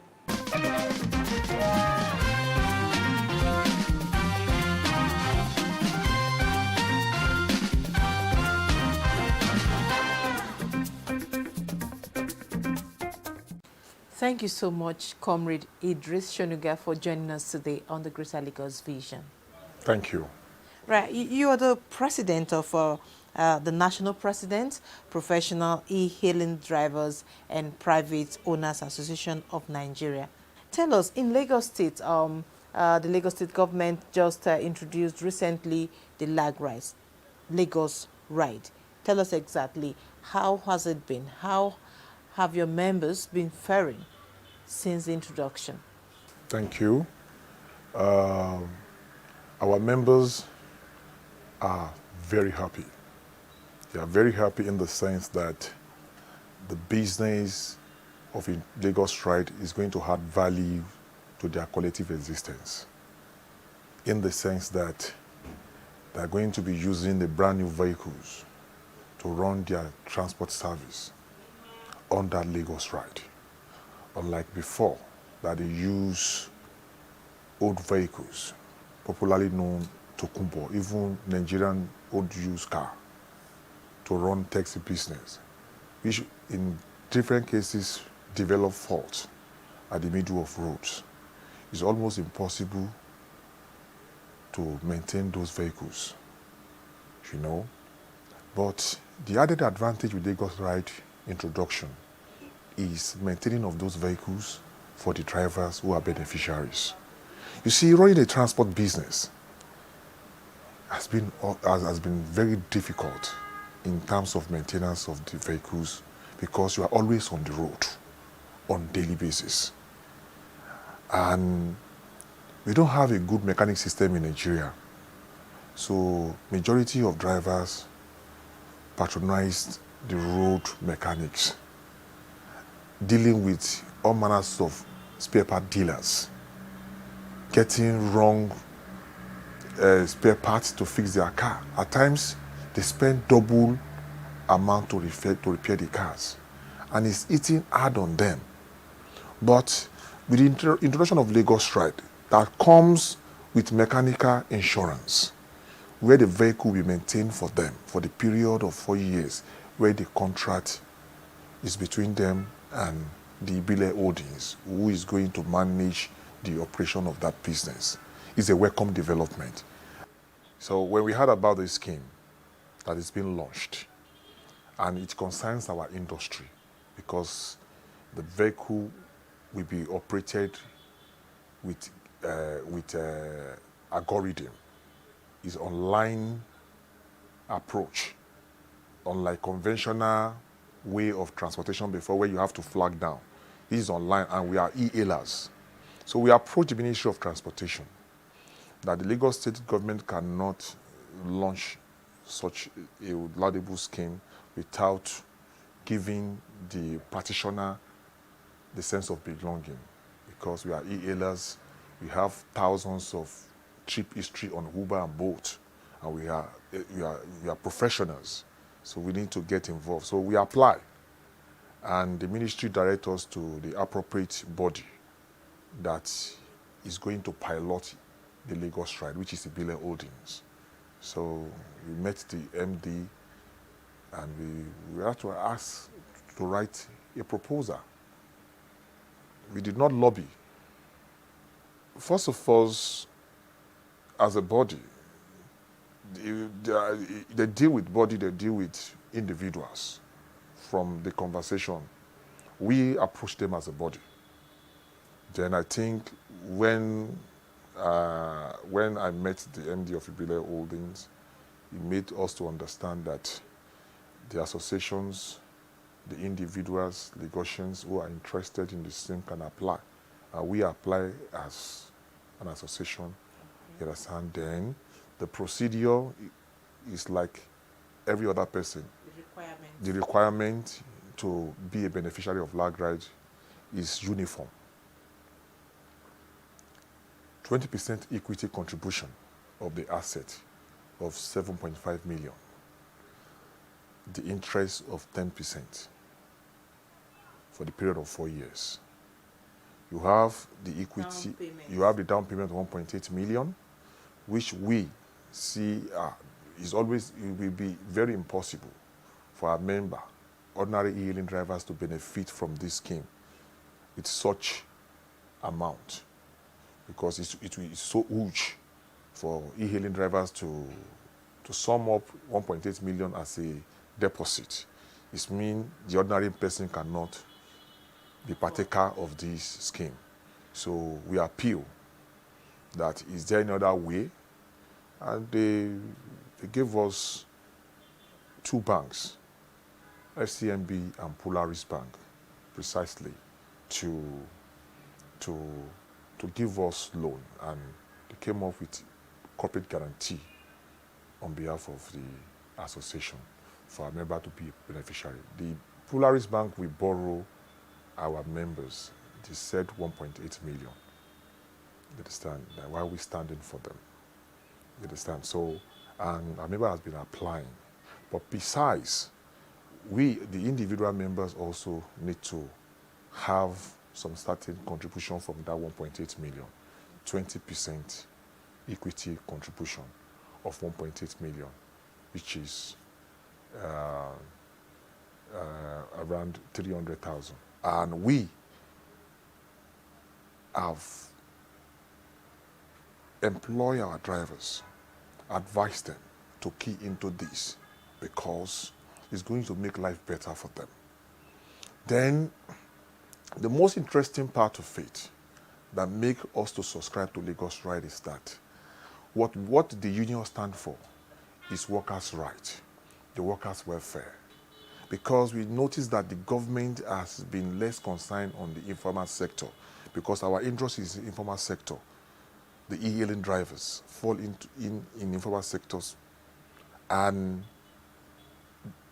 informal sector has been neglected for a long time. Some certain benefit workers' right has been denied, such as HMO, pension scheme plan, opportunity to have cooperatives, then perhaps mortgage plan. These are set of workers that solve problem of transportation in the state, moving passenger from one point to another point with expected professional service. They need to be taken care of. But to my dismay, all these things has been embedded in Lagos Ride business scheme, because our own concerns is that what are the provisions for the drivers that are going to drive this business? And we're made to understand that 1.5% commission has been set aside for the driver and their family of 4, which is what we HMO, health management scheme, under the plan. You see, when they charge 25% commission of each transaction consummated under the platform, 4% out of it goes into comprehensive insurance and mechanic insurance to maintain that vehicles, which I see as a welcome development. It wasn't anywhere included in their current module of operandi with other hub companies.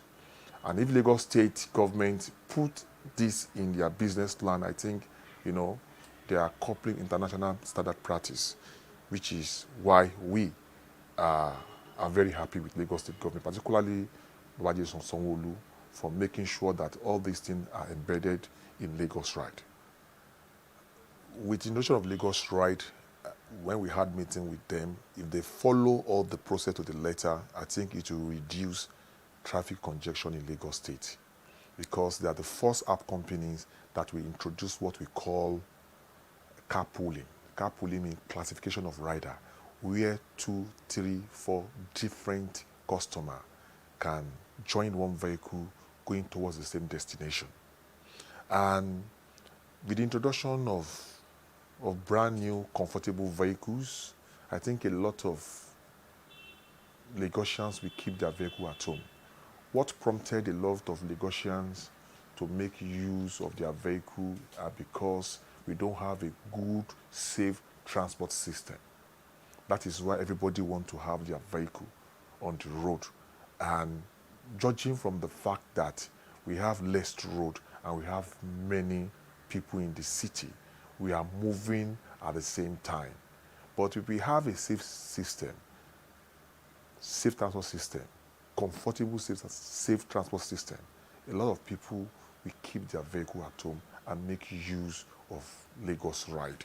What am I saying? With the introduction of this classification of rider, they will even pay less. They will pay less than the conventional taxi, where you used to pay 2,000 naira, you can pay less than 1,500, even 1,000, because you are sharing your ride with other customers, other users, meaning that the driver will end up earning more. You know, in the sense that the driver is supposed to have earned 2,005, and he collects 1,300 or 1,200 into 4 places, is getting 5,000 instead of 2,500. And the same distance cover when you pick only one person. You know, that will reduce a lot of traffic congestion if we can actually accept this concept introduced by Lagos Ride. You know, the traffic will be entirely reduced. But if Lagos Ride deploy enough vehicle, the 1,000 vehicle is not enough. I must be sincere with you. If we have more than this vehicle, handing over to those who needed job opportunity to pilot it, a lot of Lagosians will keep their vehicle at home and will make use of Lagos Ride. Lagos Ride can enter anywhere in the street of Lagos State, because the majority of these vehicles are SUV. They can enter some bad area. And we have sampled it.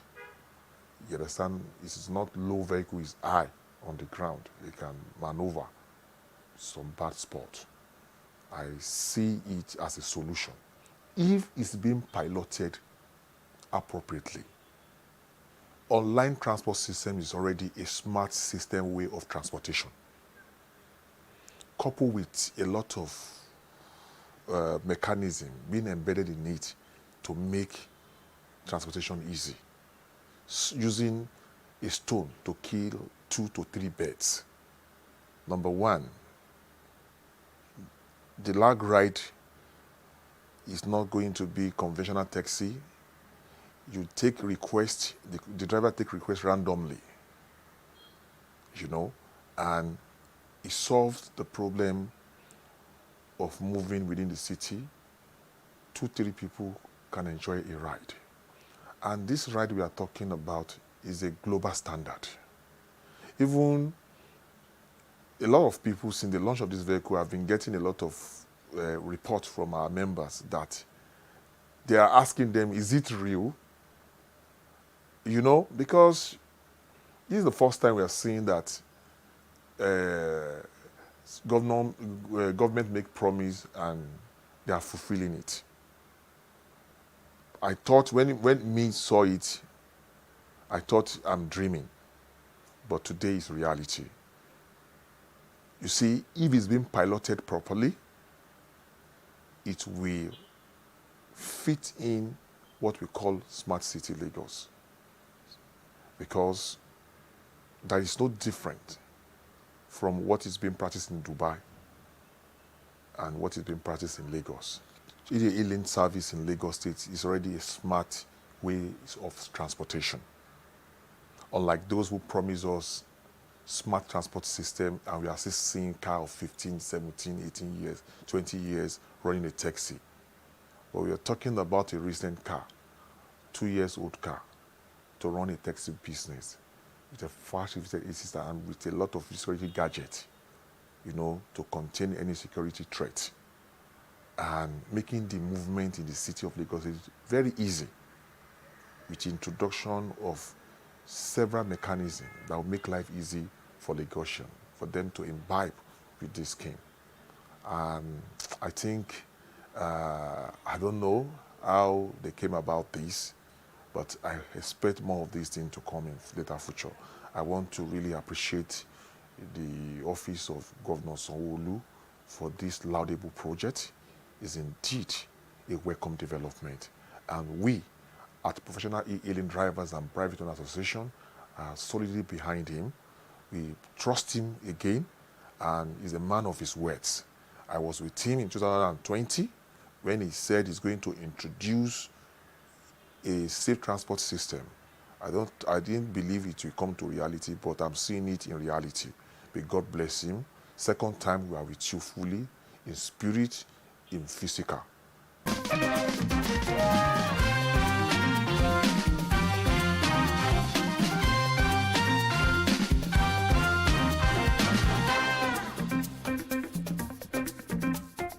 That's all we have in this episode of the Greater Lagos Vision on Plus TV Africa. I'm Love Ikuku Oyedokun. Bye for now.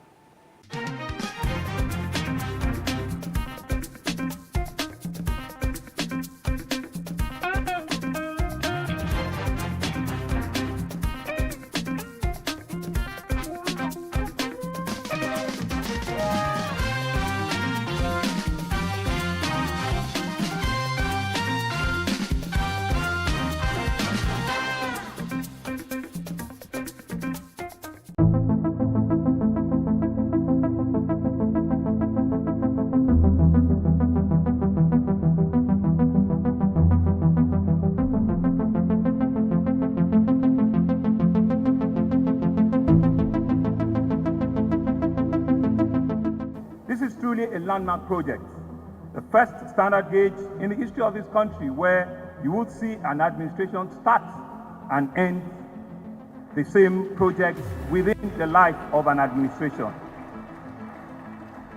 I'm indeed delighted to be speaking today on behalf of my brother governors of Ogun and Oyo State. Of course, it passes through these three states. The Lagos-Ibadan standard gauge rail project. It is a testament to the commitment of Mr. President to deliver the transformational infrastructure to every part of his nation. Perhaps what many may not know, this infrastructure development project has faced so many challenges in the course of its execution and delivery. And without the full support and steadfast encouragement of Mr. President, this event would not have taken place today. We cannot thank him enough. Your Excellency President Muhammad Buhari, you are very, very warmly welcome, sir. Today marks the historic day of the official commissioning ceremony and the flag off by His Excellency the President for full commercial operation, the newly constructed standard gauge Lagos to Ibadan railway line. This occasion is the third time Mr. President is commissioning a standard gauge railway infrastructure project, completed and delivered under his watch. Your Excellency, why I insisted that you must come to commission this project is because the naysayers will say you are not the person that started the project. They will say we met it halfway and you completed it. So I've lost that car. What is important is to show them that the project was started by you and finished by you. The Lagos to Kano railway project, when completed, will link the Kano-Maradi line at the Kano and a rail link from Nigerian southern ports of Lagos to Maradi in the Niger Republic will be achieved. The connection through rail would position Nigerian ports as the choice for import and export business of the people of landlocked Niger Republic.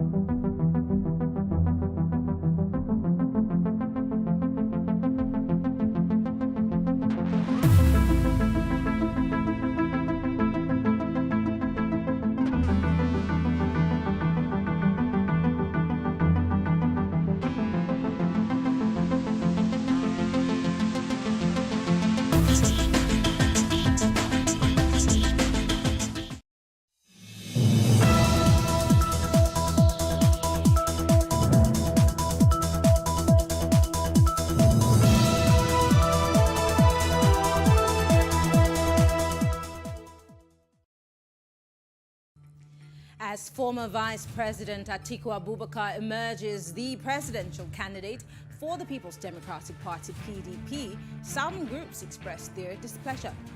And crisis reportedly erupts in the All Progressive Congress (APC) over its presidential primaries, as new chairman Senator Abdullahi Adamu is accused of refusing to implement the National Working Committee's decisions. Well, this is Plus Politics. I'm Mary Anna Cole.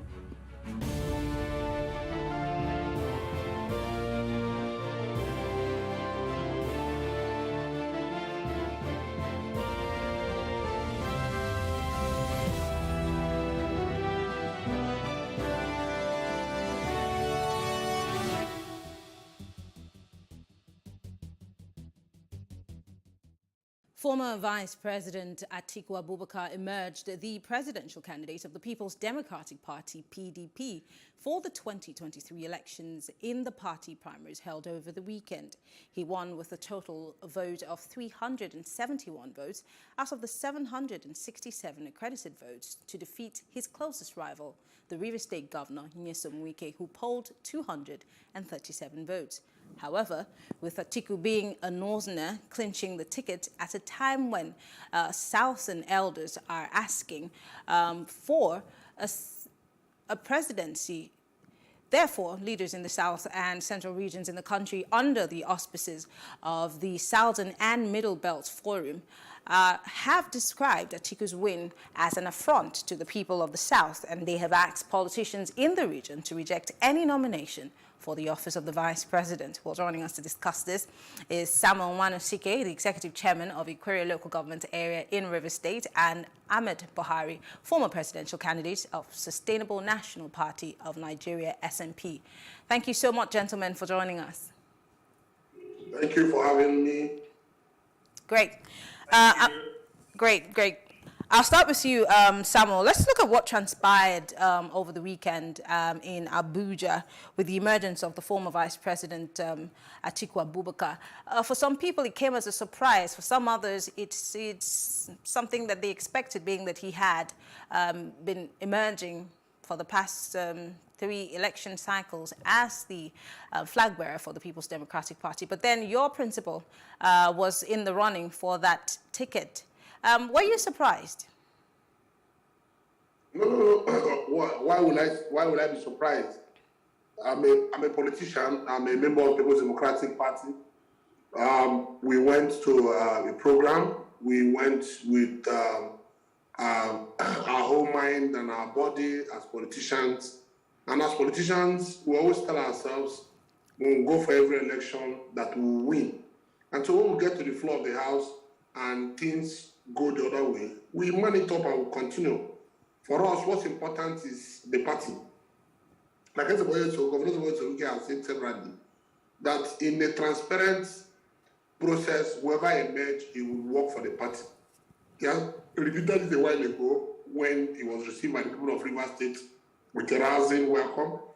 He told them clearly that he stands with the party, and that it's unfortunate that the same certain elders who are clamoring for power to be brought back to the South fail to have a mechanism of calling those people they were elected as governors from the southern states to come and stand by and do that which they have told the people of the South that they will do.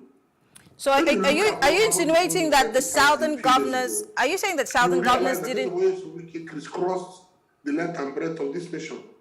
And it was clear that he was an accepted candidate, not for the stepping down of Tambuwal in that election when the process had begun. Edmond Wike was cruising to victory. Even Atiku himself confirmed it. Even his supporters and followers had to go, especially go and thank Tambuwal, who gave up his own votes and told his people to turn their votes to Atiku Abubakar. And so that's what changed the narrative. And we give God the glory. We are not perturbed. But nobody should come and deceive anybody in the South that Satan is taking a position. There's no position anybody is taking.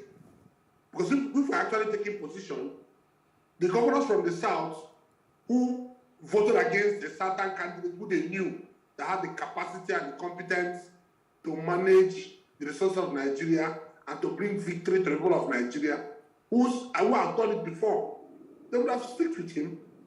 They would have. But that is history now.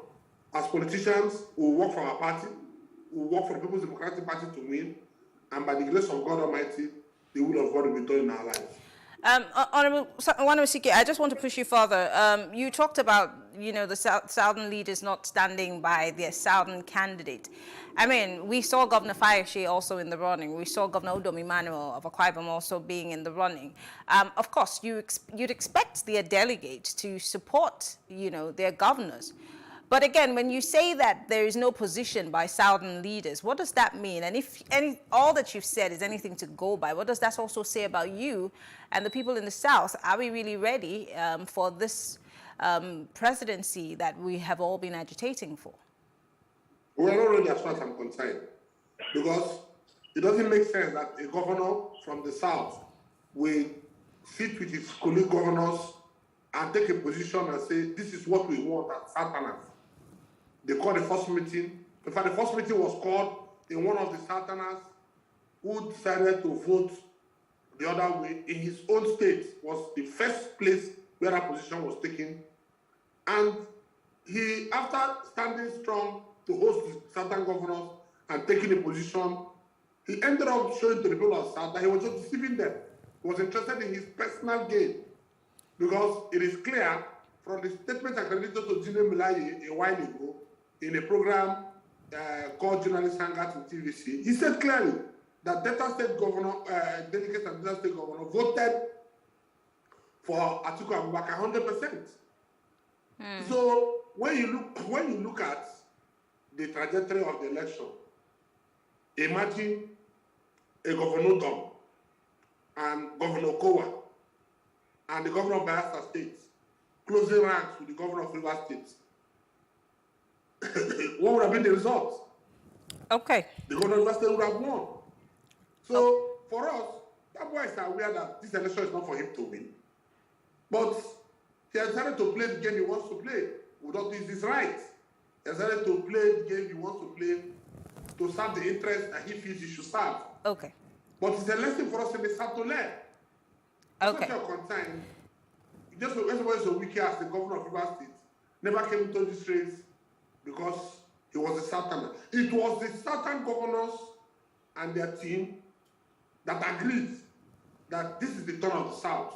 And so we must stand out to support one of our own. Okay. All right. And I want to say clearly, for the other governors and other of our brothers from the South, like the Southwest, who stood out to say, we will stand with the truth. Nobody can change the goalposts in the middle of the match. I want to commend them. We have their records, we know them, and as young politicians, we will have it in our mind to tell the history and the stories of what transpired a few nights ago. All right. All right, let me. Moshood Abiola Stadium in Abuja. All right, let me go to Mr. Buhari. Mr. Buhari, looking at the caliber of persons who were running for that particular ticket on the platform of the People's Democratic Party, including someone you supported firmly, did they really stand the chance as opposed to the former vice president who some would say has had a long political history and, of course, somewhat may reverberate across the country? So I think one of the things that is very important to note is the fact that all the other parties were running against an aspirant that has been to the primary poll 7 times. And so that actually distinguishes him from most of them who were given the shot at for the first time. Indeed, he proved to be an expert in this game, but more than anything, what I want us to realize is that even though he had more popularity than the rest of them, that was the major reason why those of us who were clamoring for the emergence of the Southeast president were saying vehemently that we wanted the parties to zone the 2023 election to the Southeast, believing that it would make it very easy for the entire country to work together for the emergence of a Southeasterner. Do not forget, to go back to history, in 1999, there was a lot of agitation from the Southwest. And as a result of those agitations, the country came together and presented 2 Southwesterners, 2 young men, at that election, Olusegun Obasanjo and Olusegun. And in 2007, when Obasanjo wanted to have a third term, the entire country came out and stopped him, requesting that a collaboration and present candidates. And at that time, we presented Umaru Musa Yar'Adua and Muhammad Buhari. I think that we're having connection problems with your line, Mr. Buhari. So I'm going to go back to Mr. Wanosike, and then we will hopefully get you back to continue. So, Mr. Wanosike, let me come to the issue of former Senate President Ayim Pius Ayim. Now, he put out a statement. Of course, he congratulated former Vice President Atiku Abubakar on his winning the party ticket for the PDP. But he also spoke about, issues within the party. In fact, he spoke about, considerations for voting a president in the party. He talked about burning issues, that Nigerians within the party were not focusing on burning issues. He said that instead they were focusing on old primordial sentiments, and these are his words. So I ask, if what he speaks of during the primaries, if this is what has been happening within the PDP,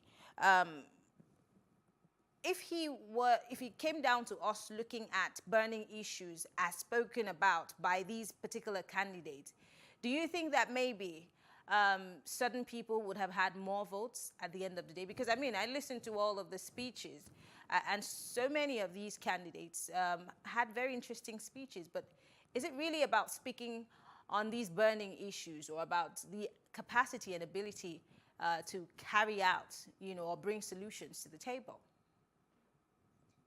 Well, let me say clearly, Pius Ayim is an elder, and so I will choose my words. As a former Senate President, where he understands where he's speaking from. But for the PDP of today, the only problem we had was that there were those who decided to shift the goalposts at the middle of the match because they wanted to retain power. Our worry as young members of the party is clear. Democracy is in 3 fronts: Constitution of the Federal Republic of Nigeria, the Electoral Act, and the Constitution of the party. And if the Constitution of the party says that in every time there's an election or an electionary contest, that for equity and justice and fairness, power should be zoned the north or the south. It was based on this concept that in 2017, prior to the 2019 election, the PDP met and zoned their presidential candidate to the north. And that's why no southern candidates showed interest. But well, all these matters we're discussing now are issues of the past as far as I'm concerned. Because... What do you mean that, what do you mean by no southern candidates showed interest? In 2019, PDP primaries, no southern candidates showed interest. It was a battle between the northerners. Okay. And we backed Aminu Tambuwa. It is a known story, a known fact, and you are aware that the governor of Rivers State even made enemies because of the aspiration of Governor Aminu Tambuwa of Sokoto State. But ironically, Governor Aminu Tambuwa is the one that came and turned the table when he has seen clearly, after the 3-night meeting in Abuja, that even the northern delegates were telling them clearly that their interest is to vote Governor Zeboye Somuke. We are aware of all the late-night meetings that were held in the houses of a lot of northern leaders, both military, former military leaders, and even current northern leaders, locking themselves in different places in Abuja and different parts of the north, and looking for formulas to dislodge Governor Zeboye Somuke, who in their own I'm going to ask my question again in case you didn't get my question. My question was, the former Senate president is saying that if these party primaries and voting was based on burning issues as opposed to prime model sentiments, that then, of course, it would be free, fair, and credible, and the right people will emerge. As much as he congratulated Atiku Abubakar, he's saying that these votes were based on sentiments. Now, I'm asking, if it came down to voting based on burning issues, I mean, because like I said, a lot of people had very interesting things to say, but is that the only thing that voters should go by? Well, I want to say clearly to you, man, in further answering this question, because I think I've answered it, maybe Robert, it didn't suit you. See, there's what they call party primaries and its electioneering. It is called internal party contests. In internal party contests, you throw issues to convince party followers and party members and party delegates. It's different from the issues you will raise when it has to do with the general election. I want you to get that clear. Okay. The issues he's calling primordial sentiments, if he's saying that he has not contributed enough in the party, yes, people will talk about it. If we say that he has abandoned the party in the past, when the party had crisis, yes, people will talk about it. If we also say that the party has a constitution that says power should be either zoned to the north or to the south, we must talk about it. Because if we don't have it in our constitution, then it will be foolish for us to talk about it. So there is not like primordial sentiment in voting. Okay. The voting process is convincing party delegates, because in the overall interest of the party is supreme. In every of our presidential candidates are qualified to be president of Nigeria as we speak. But when you have two things, one must be better than one. Okay. So we are happy that even the man who today has clinched the ticket of the party has confessed that in all his political life, for the very first time, a young man from the south has stood tall, have been accepted far north, have been accepted far west, have been accepted far east. And that man is Governor Zeboye Somuke. I think that we have Mr. Ahmed Buhari back. Ahmed, can you hear me? Oh my goodness, I think we lost him again. But let's move on to other issues. Let's look at the issues of 2023. I mean, in 2022, we're all getting set for the elections come next year. And at this point in our history, again, what should be front and center for our political aspirants, whether they be running for governorship, whether they be running for presidency, House of Representatives, because again, we see that the delegate system is what finally throws up whoever the party feels as a candidate. And then, of course, the voters are at the mercy of whoever the party fields for us. And so we have to pick, between the lesser of evils, permit me to use that word loosely. But should we not in any way be talking about how educated enough the delegates in political parties should be, sensitive also enough to be able to pick the right person, again, not just because of what they have done within the party, but if they're capable to run a country? I ask because we have President Buhari, who everybody, literally everybody, spoke up for and said, oh, he's capable of doing certain things and changing the course of things in Nigeria. I'm wondering, has he been able to fulfill that? And if the PDP and every other party does not look at that from a delegate system, will we really be able to get the Nigeria of our dreams? Well, it is obvious, like you said, it is true that most of the delegates need to be properly educated, because I believe if you have high level of awareness, most times it will be difficult for you to compare people, to do voting based on ethnic, nationality, or religious orientation. And so it is very, very important that political education must be part of the things. They can be aware of what is expected of them. Having said this, we must understand one thing in democracy. If we truly want to practice this democracy, which is a borrowed culture, which we understand that is even the best, simplest of form for people to govern themselves, we shouldn't borrow some parts and throw some away. No. For instance, in the American system, when they say in the Republican Party, these are our rules and our regulation, they stick to it. When they say in the Democratic Party, these are our rules, our regulation, these are our ideas, they stick to it. We are saying that people should please allow the rule of their political party stand. You don't change the goalposts at the middle of any match. It's not acceptable. And I think what we see going on in this country will only change if a lot of leaders stand up to say, never again will we allow ethnic sentiment, religious sentiment, and the color of a man's skin and his tongue decide our conscience during voting. No. Interesting. We should be able to look at people based on the content of their character, their capacity and their sincerity. When they say they can do a job, it was all President Buhari promised Nigerians. He has not done any one. No one, not one. And that's why we're saying all his candidates put together who have worked with him, none of them are qualified to be president of Nigeria because they were there with him. Okay. When he had the opportunity to manage Nigerian resources for 8 years and nothing has been offered to Nigerians.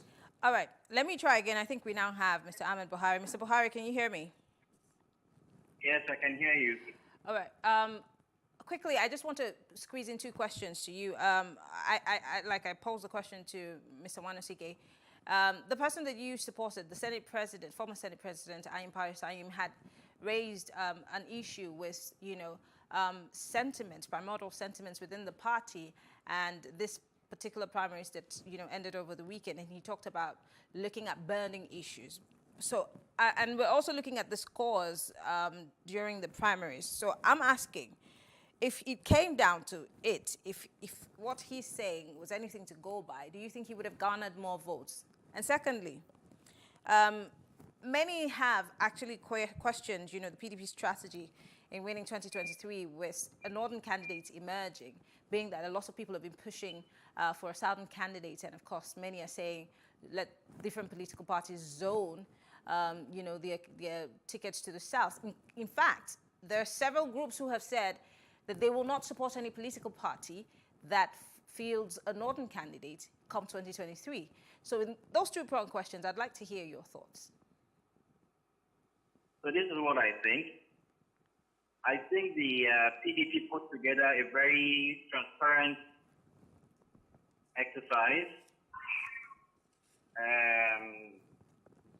The primaries was clean, it was open. However, the players played the politics the way they did. From my own perspective, as much as I have been clamoring for the emergence of an Igbo president, on the day of the election, I could clearly see that the South wasn't prepared to win that election. I'll give you an example. One of the master strokes on that day was when someone clearly said he was giving his support to Atiku Abubakar. Now, what I would have expected from the southern contestants was for them to quickly rally around each other and agree to support one of themselves. If they had done that, we would have a fiercer battle. But it didn't happen. And so the delegates were convinced that, we'd rather stick to whoever is going to likely win. This is not to forget that there are some delegates from the north who voted for Wike. Similarly, there were delegates from the south who voted for Atiku. Again, my only resolve to all of this is the fact that Atiku has clearly proven himself to be a nationalist over the years. So this kind of gives me some comfort, believing that more than anything else, the country needs a unifier right now. This unifier is somebody that is going to make us remember that we are first Nigerians before we are any tribe or religion. So my appeal to all sides of the divide is that we should look forward towards progress, towards peace, towards unity, and towards a nation. Quickly, let me ask you this. This is not the first time, like I said in my opening, that the former vice president is emerging. He's been emerging every single time, and he has lost. And that's why I asked that question. But again, is the PDP, again, setting itself up for failure? And what's the guarantee that Atiku will win that position for the party? Atiku Abubakar has presented himself for the primary election 7 times. And out of those 7 times, he only emerged in 2019 and now 2022. So it's important for us to get this correctly, to know that in all the times he has tried this, he's only been lucky to emerge twice. In 2019 and then this time around. And those 2 times, he also was unable to win the general election. So I ask again, is the PDP setting itself up for failure?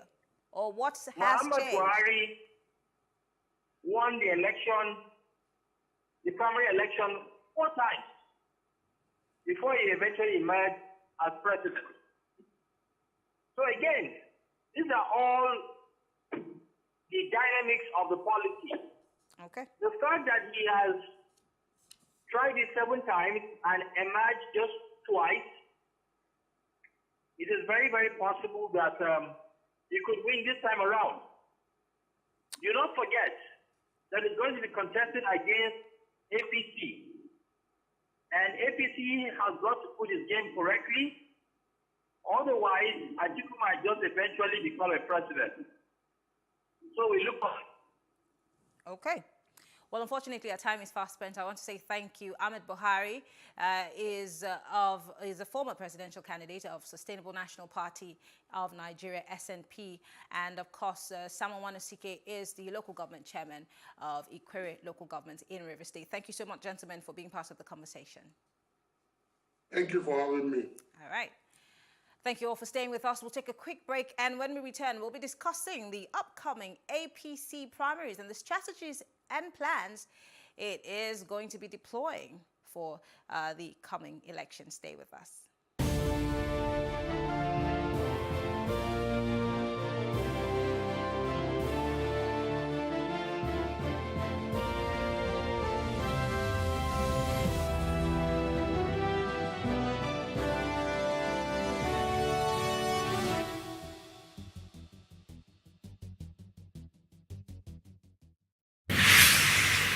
So what are the top decisions that the United States considers necessary that Nigeria must take?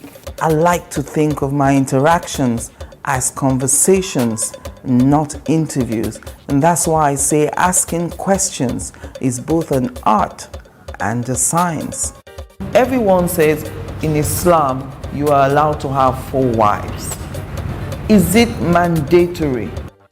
The right question enables answers that educate, inform, clarify, and help you, the viewer, to better understand the issue before making up your mind. Our goal is to reduce from 10 to 2 days the time it takes to register businesses in Nigeria. Join me every week on this station Plus TV Africa and gain exclusive access to my conversations. I'm Angela Ajetumobi.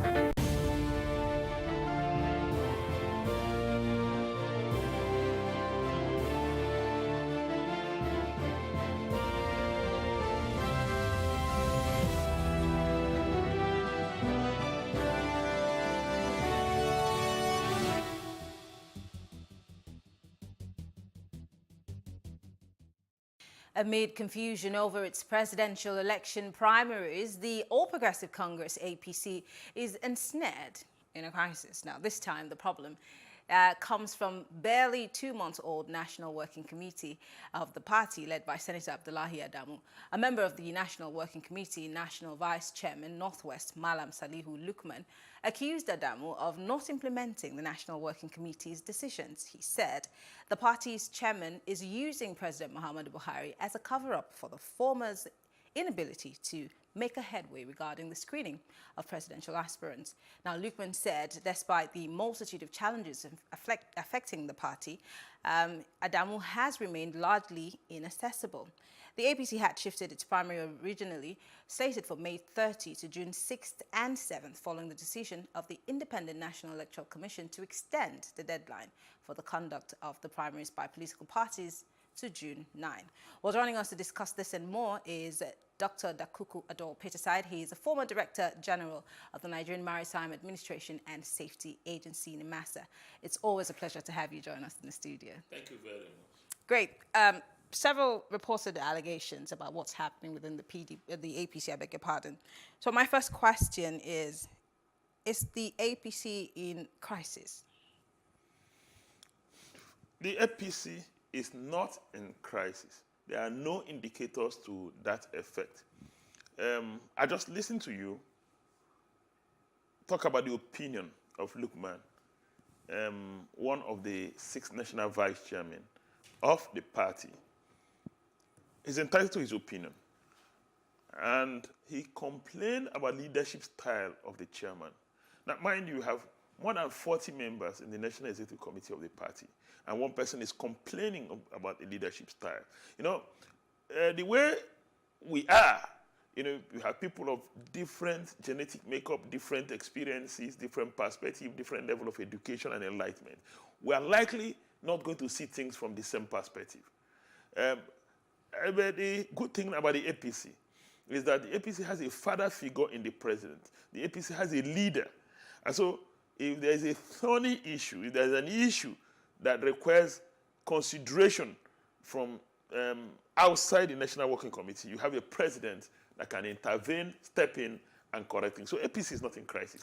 Is it the same president that we're talking about? Because Mr. President has tried as much as possible in the past years to stay aloof when it comes to party politics, especially the APC, being that we've seen several issues crop up, whether it be with the former leadership of the party and now. So really, does the president get involved in these issues? Because he seems to be more aloof when it comes to internal party politics. Typically, the president should not delve into internal party politics. But from time to time, as leader of the party, as a man who is elected on the platform of the party, he's expected to intervene, if only for corrective purposes and stability of the party. Interesting. Now let's take a look at the number of presidential hopefuls within the party. It's a record number this time around, and we see very interesting people, you know, in the run-up.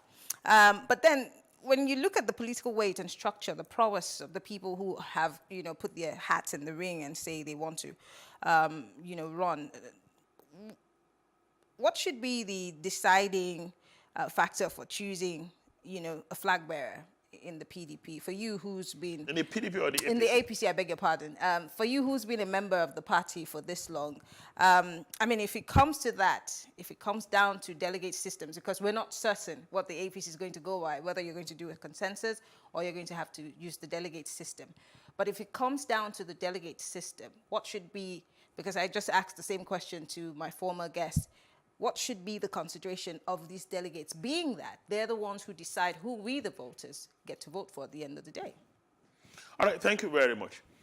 If it comes down to delegate selection, or what you call indirect primaries, and I know it will definitely be indirect primaries for the APC, I think that there'll be 5 topmost considerations. The first one is capacity or competence to govern the country. That's one. The second one is that you need to win an election before governing the country. So APC will look out for a candidate that appeals to the Nigerian people, that has mass appeal. That's second. Third, the party will look out for a candidate, and it relates to the number one, the candidate that can implement the manifesto of the party. Now, a party runs on a thread that will have a clear vision of what we want to do in the country, how we want to change the country. And a presidential candidate that will ultimately be elected as president of the country should be the chief driver of the implementation of the manifesto of the party. So the party will watch out for that. Then the fourth thing a party will watch out for is somebody who is able to unify the diverse interests in the party. There are usually multiple interests in the party. Whereas there may be some ideological bonding. Even in other advanced democracies, if you have Democrats, you have those who are far to the left and those at the center. If you have Republicans, you have those far right and those at the center. Mm-hmm. So you must watch out for that candidate that's able to unify divergent interests in such a way that it doesn't affect the implementation of the party manifesto and ultimately the delivery of services to the Nigerian people. Then the party will also watch out for whose personal qualities will help the party win the elections. Charisma, integrity, experience, background, totality of all of that will stand a candidate out or an aspirant out so that the party can elect him a candidate. I'll start with the last thing that you said. Integrity, trust. Charisma. Experience. Yes. These are some of the qualities that were sold to us as Nigerians when President Buhari first came. And a lot of Nigerians cast their votes based on these qualities that you have listed. And you also talked about other things, about being able to govern, bring change to Nigerians. Can you really say that Nigerians or the president, the Buhari administration, has lived up to those things that you've numbered out this evening? Because these were almost similar to the things that we heard when the president was vying for this position. So I would really want to hear what these candidates will say, because if they're saying they want a better Nigeria, will that be saying that the president didn't give us the better Nigeria that we were hoping for? And does this not make his presidency look bad? In absence of a survey, we cannot say that this is the unified position of Nigerians. Well, the position of Nigerians about the Buhari presidency is as divergent as we have diverse ethnic groups or diverse people in the country. You can engage a man, he will tell you that nobody in the history of this country has done well like President Buhari in the area of infrastructure. You can get another person, he will tell you that if not for the coming of President Buhari, our security situation would have deteriorated to such a way that would have, to such a point that would have been a failed state by now. That Buhari simply arrested the crumbling of our security architecture. Has he? Really? I'm telling you. That I'm curious to know how the president has. You've not taken a census to arrive But at we what all you can see call we a see the unified level of position insecurity that Nigeria. we're facing in the country right now, as opposed to what it was. How has President Buhari arrested issues? I mean, let's talk about the latest of it all, the train tragedy. I remember when that tragedy happened. Up till now, I mean, we've had insecurities over and over, but this one hit really close to home. How has insecurity really been arrested by this government? Because I would really like for you to explain to every other person who's watching and why we should say that the president has arrested the situation. I thought this night we were talking about politics, but I'll it's part of the politics. I'll quickly take you through that memory It's part lane. of the politics. Peradventure, you have forgotten. Now recall that under the Goodluck Jonathan presidency, girls in Chibok were kidnapped. Till date, they will not be released. Students have been kidnapped under Buhari's administration. Yes, but we've not had a case worse than the Chibok case till date. Really? Because Chibok is the longest. Really? I'm not saying things are good. Don't get me wrong. I'm only saying it could have been worse. But Nigerians didn't vote, Mr. President, because we're talking elections here. We're talking campaigns. We're talking about the rhetorics. Nigerians didn't vote for it could have been worse. Nigerians voted for a better security situation. And the president promised us to put an end to terrorism. And here we are 7 years down the line. That's not necessary. So it brings me back to my question. You've given us the determining factors. A lot of people can come out and give us rhetorics and say the nicest things. We could even have traced the antecedents down to when they won elections, how good they were when they governed. But when it comes to 2022, or let's say 2023, Nigeria has changed. Is that person going to be capable of running this Nigeria? Okay. Now, if you ask me, there are two things that Nigerians will prioritize in electing a president. And I can say that with some sense of responsibility. Two are key. One, the issue of security. The second is job creation. If there's a time that we are facing the challenge of insecurity, it is now. And I believe it can be fixed. When the fireworks of campaign starts, we would like to hear from the different presidential candidates how they intend to fix security in our country. Nigerians would love to know, would love to hear. It's not about rhetoric.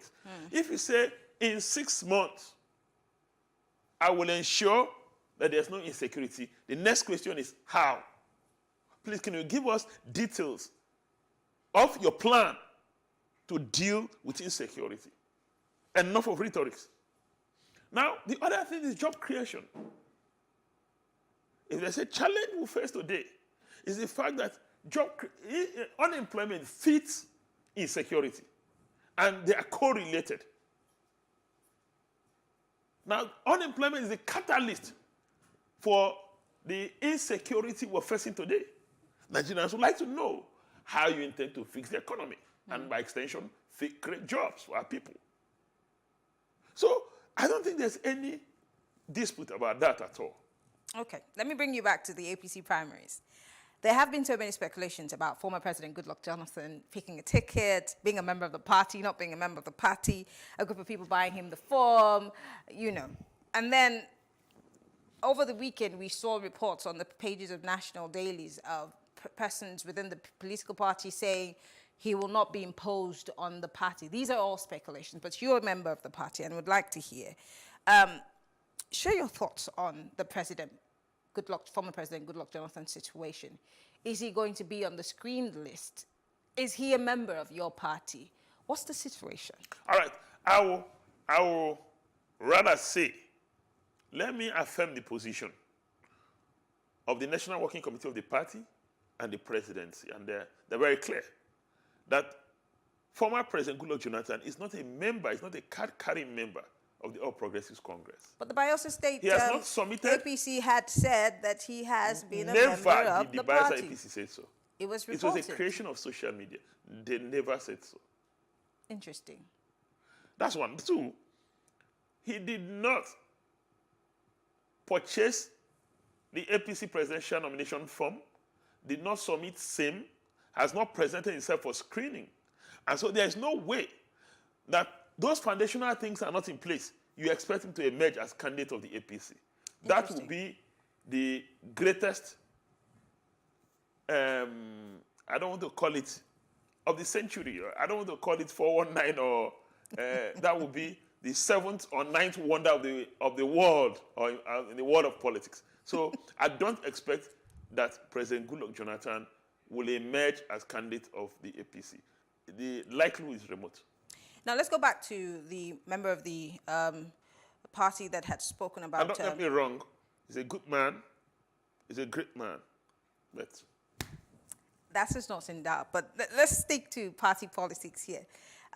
Let's go back to the reports that the party chairman is under fire and has not necessarily implemented, the agreement of the National Working Committee as to the party, and is hiding under President Buhari's name to run away from responsibilities, in the words of that gentleman. But then, is there a disconnect between what the NWC's position is as opposed to the plans that are in the works for the primaries in itself? What I can say is that rumor, intrigues, misunderstanding is part of our political culture. Our political culture is still evolving. At this stage, what I can say, I'm not a member of the National Working Committee. I'm not a member of the National Executive Committee of the party. And so I am not seized of facts or decisions made that has not been implemented.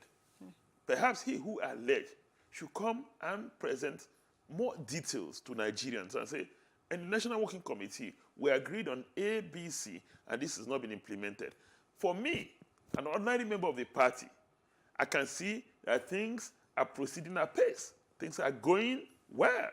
And so we expect that in the next few days, we will go for our party convention. One of the aspirants will be elected as candidate of the party, and we'll go ahead and defeat the PDP as we have always done, and of course continue reign and do better for the country. I like your optimism. And I'm an incredible optimist. I must say, something that I've noticed in today's conversation, being whether from the PDP's conversation to this conversation, the PDP obviously thinks the APC is their only opposition. The APC also thinks that the PDP is their only opposition. What about the other political parties? You seem to look at only the PDP. All right. Why is that? I don't think that is is it true. that you do not consider the other candidates in the other political parties My latest column, formidable enough? My latest column dealt with what I call the prospect of the third force. The reality today, the reality is not what we would have desired, is not imagination, is not theoretical. The reality of today is that only two political parties have the national spread, the organizational structure, perhaps the resources to probably emerge. According to what statistics? Where did you get this? Have you done a recent survey of sorts to make you certain that the Labour Party does not have the spread of the PDP? Neither does any other party. I can give you additional indicators. I can give you additional indicators as we speak. Now, in the National Assembly, you have two dominant parties, the APC and the PDP. The other party with some presence at the National Assembly is what they call the Young Progressive Party and one other party. So not having someone in the National Assembly, does that also come down to the structure of the party? You can take it to the state assemblies too. The various houses of assembly at the state level. Only 5 parties have presence. What does that tell you? But the SDP used to be a big party in this country. So are you saying that those structures have crumbled? I mean, do they cease to exist because they're no longer the party that is leading? You now look at electoral seats won by these parties. They are two dominant parties.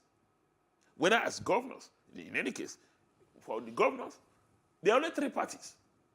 PDP, APC, and APGA with one state.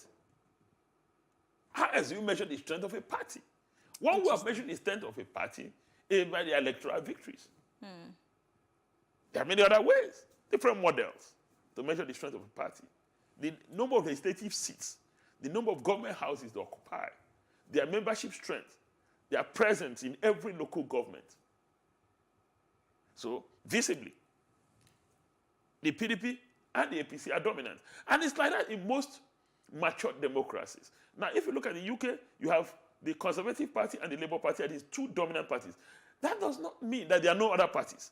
In the United States, of course, you have the Democrats and the Republicans. There are other parties. In Kenya, you have two major parties. There are other smaller parties. In South Africa, you have two dominant parties, the ANC and the Democratic Alternative. It doesn't mean you don't have other parties. And so these parties are called parties on the fringes or the fringe parties. They have them in Nigeria too. You have what it takes to win the presidency, I doubt. Well, that might be a tough call, but then all those things remain to be seen. Finally, before I let you go, because time is not on our side, is the party going to be considering the southern core for the presidential ticket, or are they going to dump zoning and throw their ticket open as the People's Democratic Party? Well, to date, the party has not taken a firm position on the issue of zoning. Why is that? Now, but I can tell you this. Now, in the leadership of the party, if you watch what is playing out, the tendency is that you will convince yourself that the party is pro-Southern candidate. And I don't see anything wrong with that. I support that. What has happened in the past, or till now, is that Nigerians have a misconception about the North. A monolithic North, or a North, a homogeneous North. You know, there's nothing like that. A mono-religious North, where everybody that is in the North is a Muslim. The concept of one North, everybody in the North will vote for a common political party because that party is presenting a Northern candidate. A culturally united North, not likely. Now, in the North, you have multiple ethnic groups. You know, you have at least two major religions there. You have substantial number of Christians as well as you have Muslims. You have, you know, people of diverse cultures and diverse political persuasion. Now, even the literacy level differs from area to area. And so the North is not going to vote en bloc or as one bloc. Okay. So if our party presents a Southern, if APC presents a Southern candidate, he has equal chance like a Northern candidate. Well, all fingers are crossed. Come June, we will be watching to see what happens at the Eagle Square. At the Eagle Square. Okay. Well, Dakuku Adol-Petaside is the former Director General, Nigerian Maritime Administration and Safety Agency, NIMASA. Thank you so much for being part of the conversation. And thank you too. Always a pleasure. All right. Well, thank you all for staying with us. We have come to the end of today's conversation. Always tracking for developments. We'll be back tomorrow at 7 p.m. with Plus Politics. I'm Mary Anacone. Have a great evening.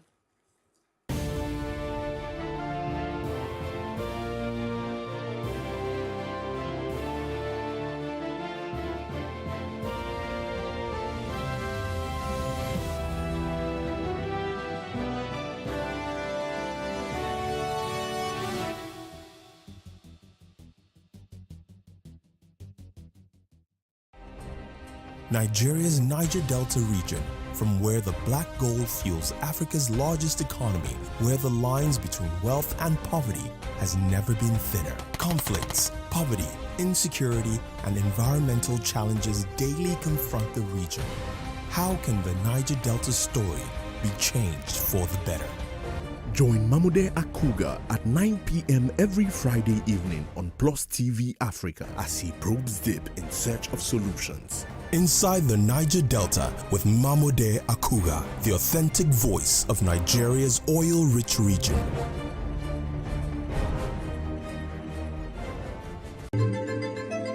Nigeria, by extension, Africa, is faced with a lot of challenges. The growing youth population with little engagement, that is a ticking time bomb.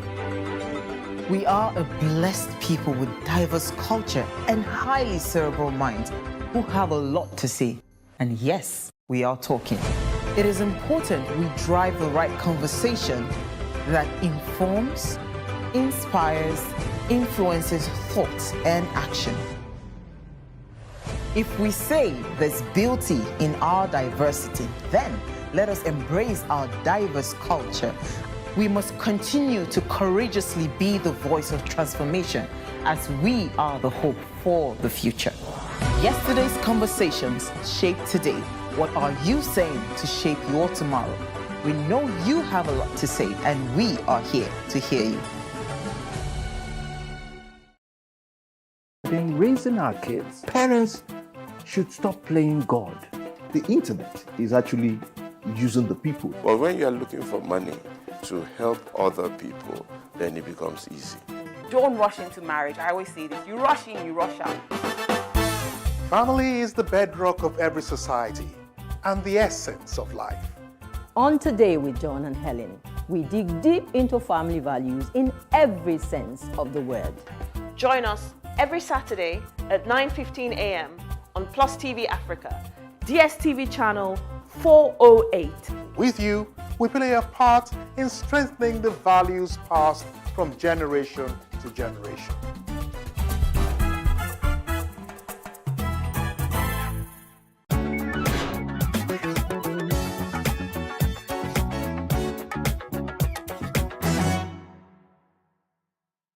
World Day Against Child Labour, held annually on June 12, is an international day to raise awareness and prompt action to stop child labour in all its forms. The International Labour Organization launched the first World Day Against Child Labour in 2002 as a way to highlight the plight of these children. The day is intended to serve as a catalyst for the growing worldwide movement against child labour and provide an opportunity to gain support from governments, civil society, schools, youth and women's groups, as well as the media in the campaign against child labour. Child labour is the employment of children in any work that deprives children of their childhood, interferes with their ability to attend regular school, and that is mentally, physically, socially, or morally dangerous and harmful. Therefore, the day seeks to alert the public to the fact that many children are forced to work every day when they should be in school to learn and to build a better future for themselves and their families. The World Day Against Child Labour aims to promote the rights of all children to be protected from child exploitation and other violations of their fundamental human rights, as well as combat all types of child labour. Child labour is rampant in many developing countries. Even in industrialized nations, many children are forced to work. According to figures available on the United Nations website, approximately 152 million children have been pushed into child labour. Out of the 152 million, around 72 million are involved in hazardous work. The data also reveals that around 48% victims of child labour are aged between 5 to 11 years old, 28% are aged between 12 to 14 years old, and the remaining 24% fall in the 15 to 17 years bracket. This year's World Day Against Child Labour focuses on action taken for the 2021 International Year for the Elimination of Child Labour, and will also focus on efforts to drive progress during the International Year, with a week of action raising the voices of International Labour Organization constituents and the many partners engaged in the struggle against child labour in all regions of the world.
Good afternoon. I am Adebanke Odunuri, and this is a news update. The All Progressives Congress will continue the screening of its presidential aspirants today ahead of the party's primary scheduled to take place between June 6 and 8.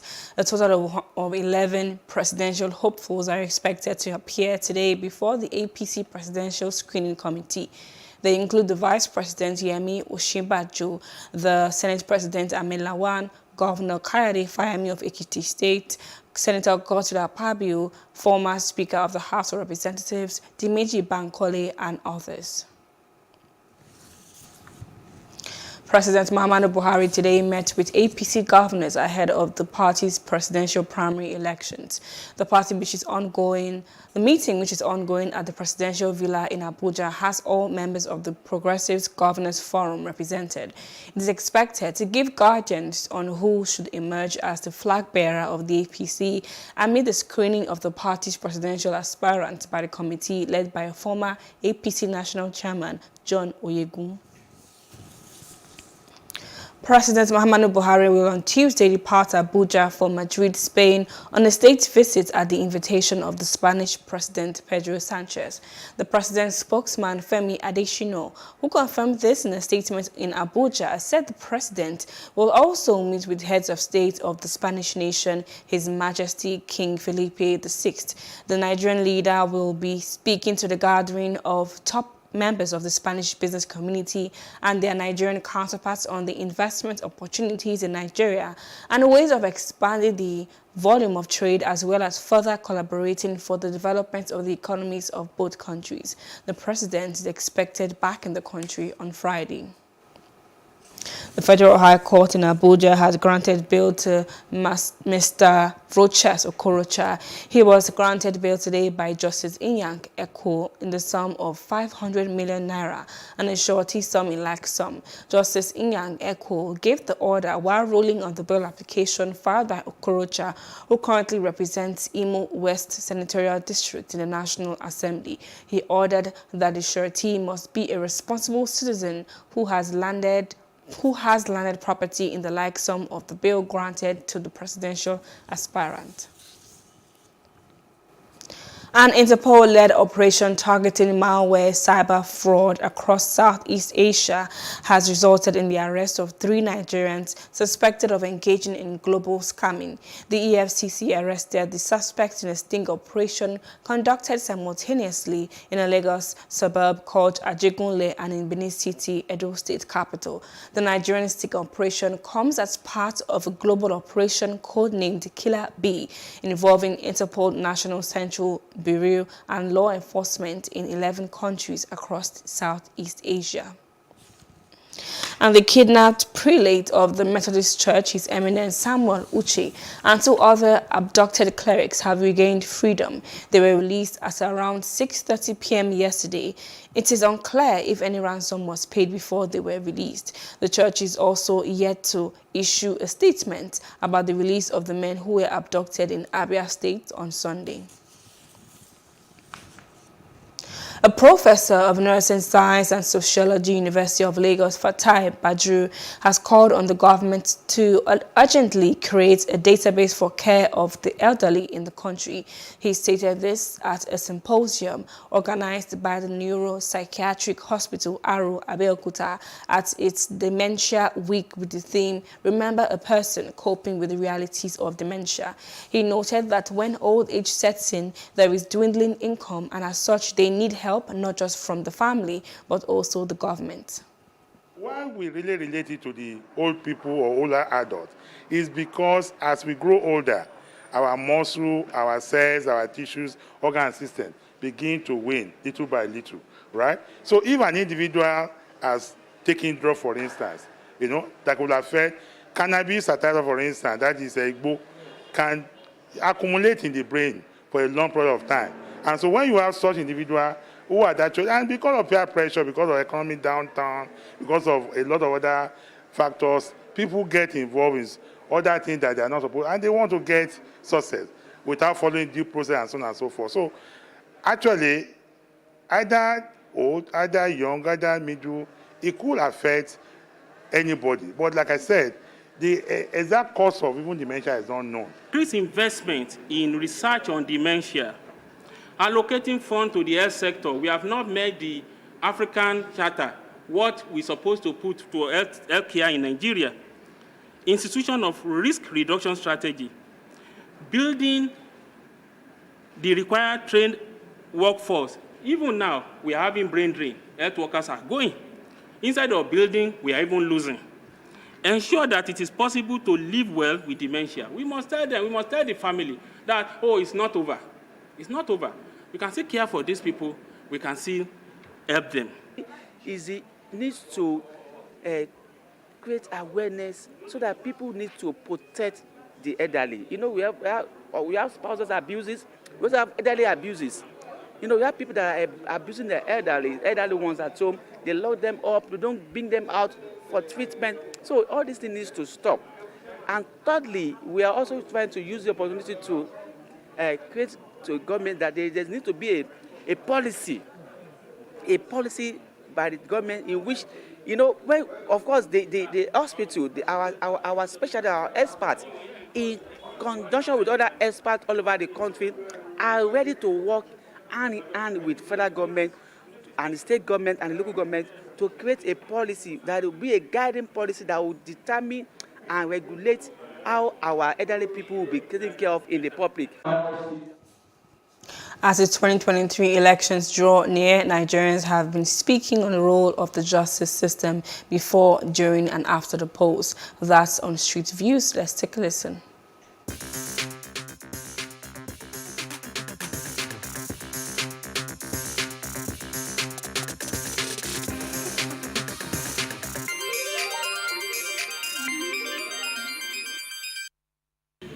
The electoral act once passed becomes the law. And the duty of the court is to interpret the law the way it is, irrespective of who the interpretation will go against or not. Now, coming to 2023 election, you know, before any election, the judiciary has a duty to put in election petition in place based on the electoral act. And when that is in place, the court, the judiciary will be ready to take any case because the election petition will have been in place because it's special courts. The judiciary really doesn't have any preparation to make with respect to election. The judiciary is supposed to be a continuous process, and the only role of the judiciary is to interpret laws. So whatever laws become current or becomes extant, that is what the judiciary will do. The judiciary doesn't have to have a new preparation. They're supposed to be constant at every time. So the judiciary is good to go with respect to the 2023 elections. The judiciary this time around should look beyond the technical justice and do substantial justice. You know, because it's on record that there was a time when a matter was called at the Supreme Court, and then the Supreme Court in its wisdom left number 1 and went for number 4. It would be against common sense to leave the person that scored second highest vote, the third highest vote, to go and pick the 4th highest vote. So it's what we call technical justice. So we're hoping and trusting that the judiciary this time around would look at a substantial justice to ensure that politicians don't use the courtroom and the instruments of the law to achieve a selfish gain. The only thing judiciary ought to do at this stage is to be very, very careful, because the politicians are at their game now. This is the time for frivolous application. This is the time for expert application. They will come through the back to get any relief to stop the election or to stop the process. So the judiciary should be watchful to shun all expert applications. What the judiciary can do, they can what they call accelerated hearing. You know, they can accelerate hearing, but let the other party be aware.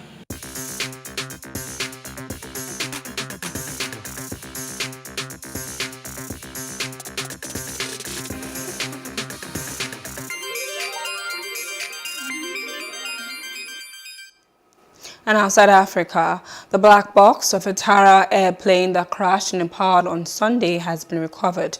Search teams first located the crash site yesterday. The remains of all 22 people on board have also been found.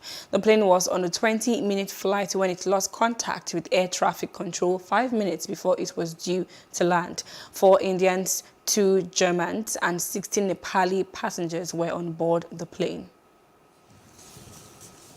In business news, the International Monetary Fund has warned the total expenditure on subsidy might hit a record 6 trillion naira mark by the end of the year, with Nigeria's fuel subsidy payouts averaging 500 billion naira monthly. According to the IMF, the macro fiscal stress test it conducted on the country shows that interest payments on debts in the country could amount to Nigeria using 100% of its revenue to service debts by 2026, if not closely monitored. The representative of IMF in Nigeria, Ari Eisen, revealed this while presenting the latest Sub-Saharan Africa Regional Economic Outlook in Abuja. He also revealed that Nigeria received a total of $6.8 billion facilities from the IMF following the outbreak of the COVID-19 pandemic in 2020. In entertainment news, Johnny Depp has made an unscheduled appearance at a rock concert in London as he awaits the verdict in the defamation trial involving his ex-wife Amber Heard. The actor appeared with British guitarist Jeff Beck at the Royal Albert Hall. This is the pair's second appearance after playing Sheffield on Sunday. Jury deliberations in Mr. Depp's high-profile battle with Ms. Heard are due to resume later today. In sports news, Iga Swiatek survived a big scare as she advanced to the French Open quarter-finals by beating Chinese teenager Qian Zheng 6-7-5, 6-0, 6-2 for her 32nd consecutive victory on Monday, May 30th. The world #1 gunning for a second title in 3 years at Roland Garros showed rare signs of nerves as she let a comfortable lead slip through her hands before steamrolling her opponents after Zheng suffered a thigh problem. The 2020 champion is bidding to become the 4th player since 2000 to lift the Suzanne Lenglen Cup multiple times after Justine Henin, Serena Williams and Maria Sharapova. The 20-year-old, who is unbeaten since last February, claiming titles on clay in Stuttgart and Rome, is on the longest unbeaten run in the women's tour since Serena bagged 34 victories in succession in 2013. She picked herself up to fight back in the third, but Swiatek Express train was already going full speed, and the pole wrapped it up when Zheng's backhand sailed long. Swiatek will play American Jessica Pegula in the quarter-finals.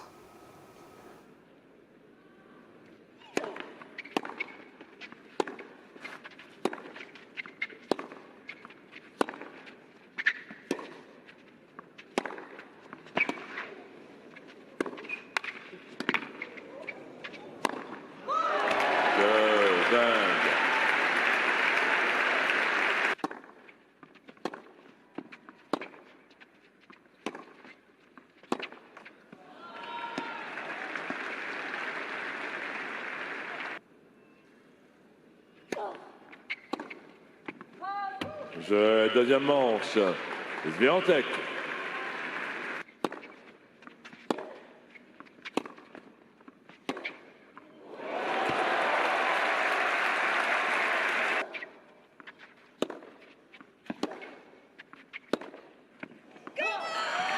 Serena Swiatek.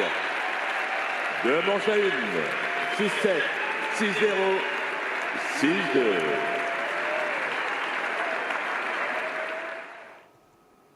And that's the news update. For more stories, please follow us on our Facebook, Twitter, and Instagram.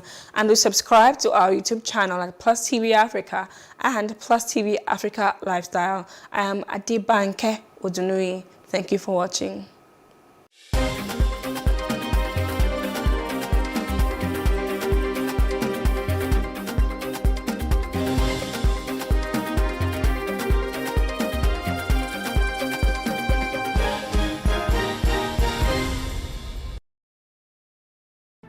There is no voting on social media. To vote, you would require a permanent voter's card. To get your PVC, visit cvr.inecnigeria.org. Create your account with a valid email address and start the registration process. An activation link will be sent to you. Click on the link and activate your account. Fill out the form, pick and submit a convenient date and time for your biometrics. Print the application slip, which should have your QR code. On the appointed date, go to the nearest INEC office for your biometric capturing. Thereafter, you will get a registration slip to pick your permanent voter's card when ready. Get your PVC today. This message is from Plus TV Africa. Increase the reach of your events or business services. To advertise on Plus TV Africa, please call 0906 000 5719 or 0909 040 8408 or send an email to marketing@plustvafrica.com. Plus TV Africa. Big stories live here.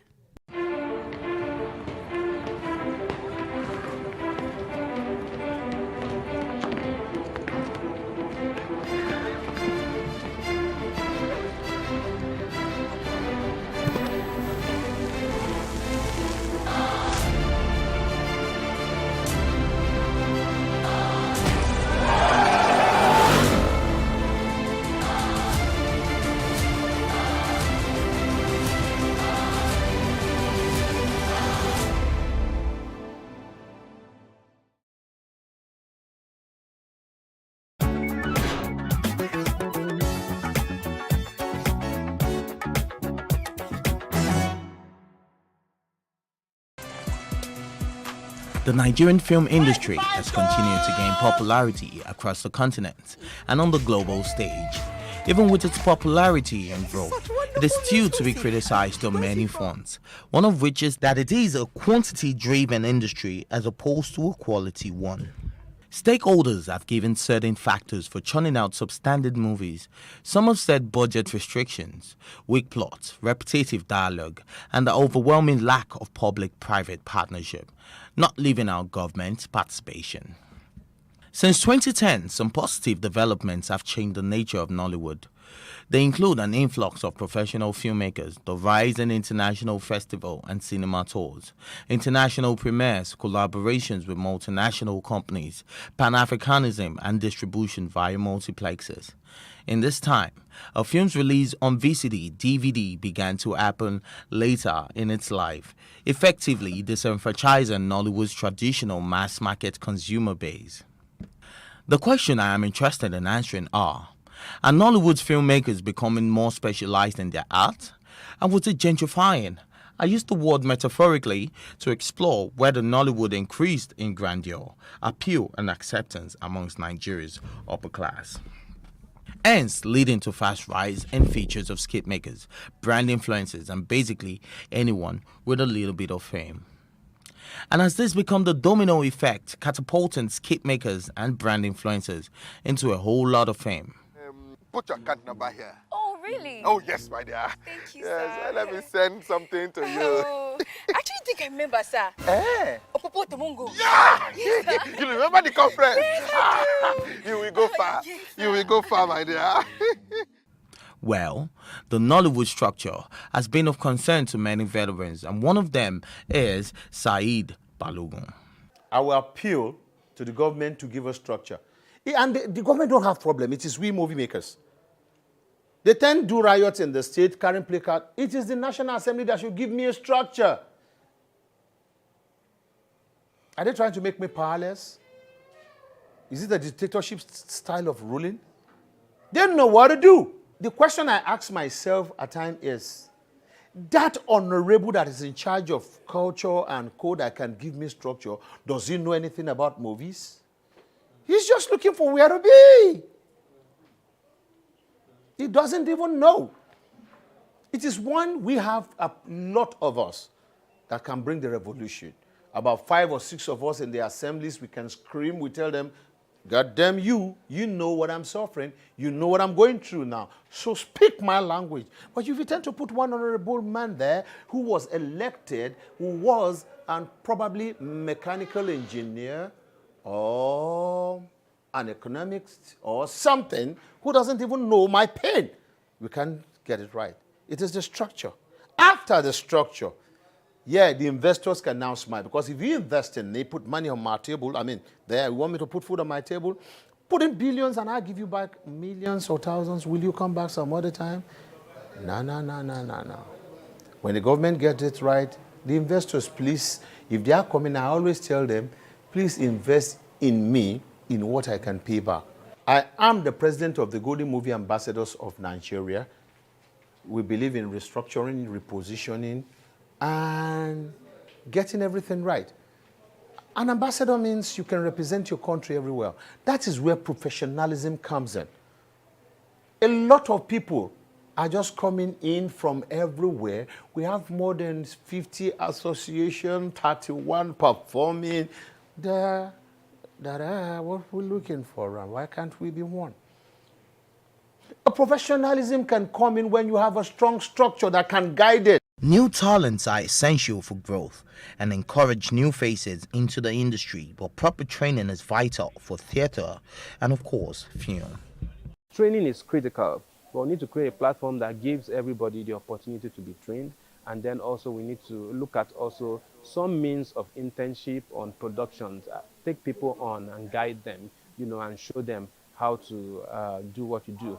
If we look at theatre itself, it's a massive training ground for talents that will end up even on screen. I think training is important, but then a lot of people learn on the job, which is good. But I think where we would get it right is if production houses, also attempt to train, give basic training to people that are not necessarily trained, that are venturing into the industry. You have actors, there are people that are good, they are not trained actors, but on their own, like you said, skit makers, they didn't go to anywhere, but their skits are so evolved that they have so many people looking forward to see what next they are going to do, and then you see they can hone their skills and use them, but then again, it is a factor of the industry having that capacity to train, having the infrastructure to train.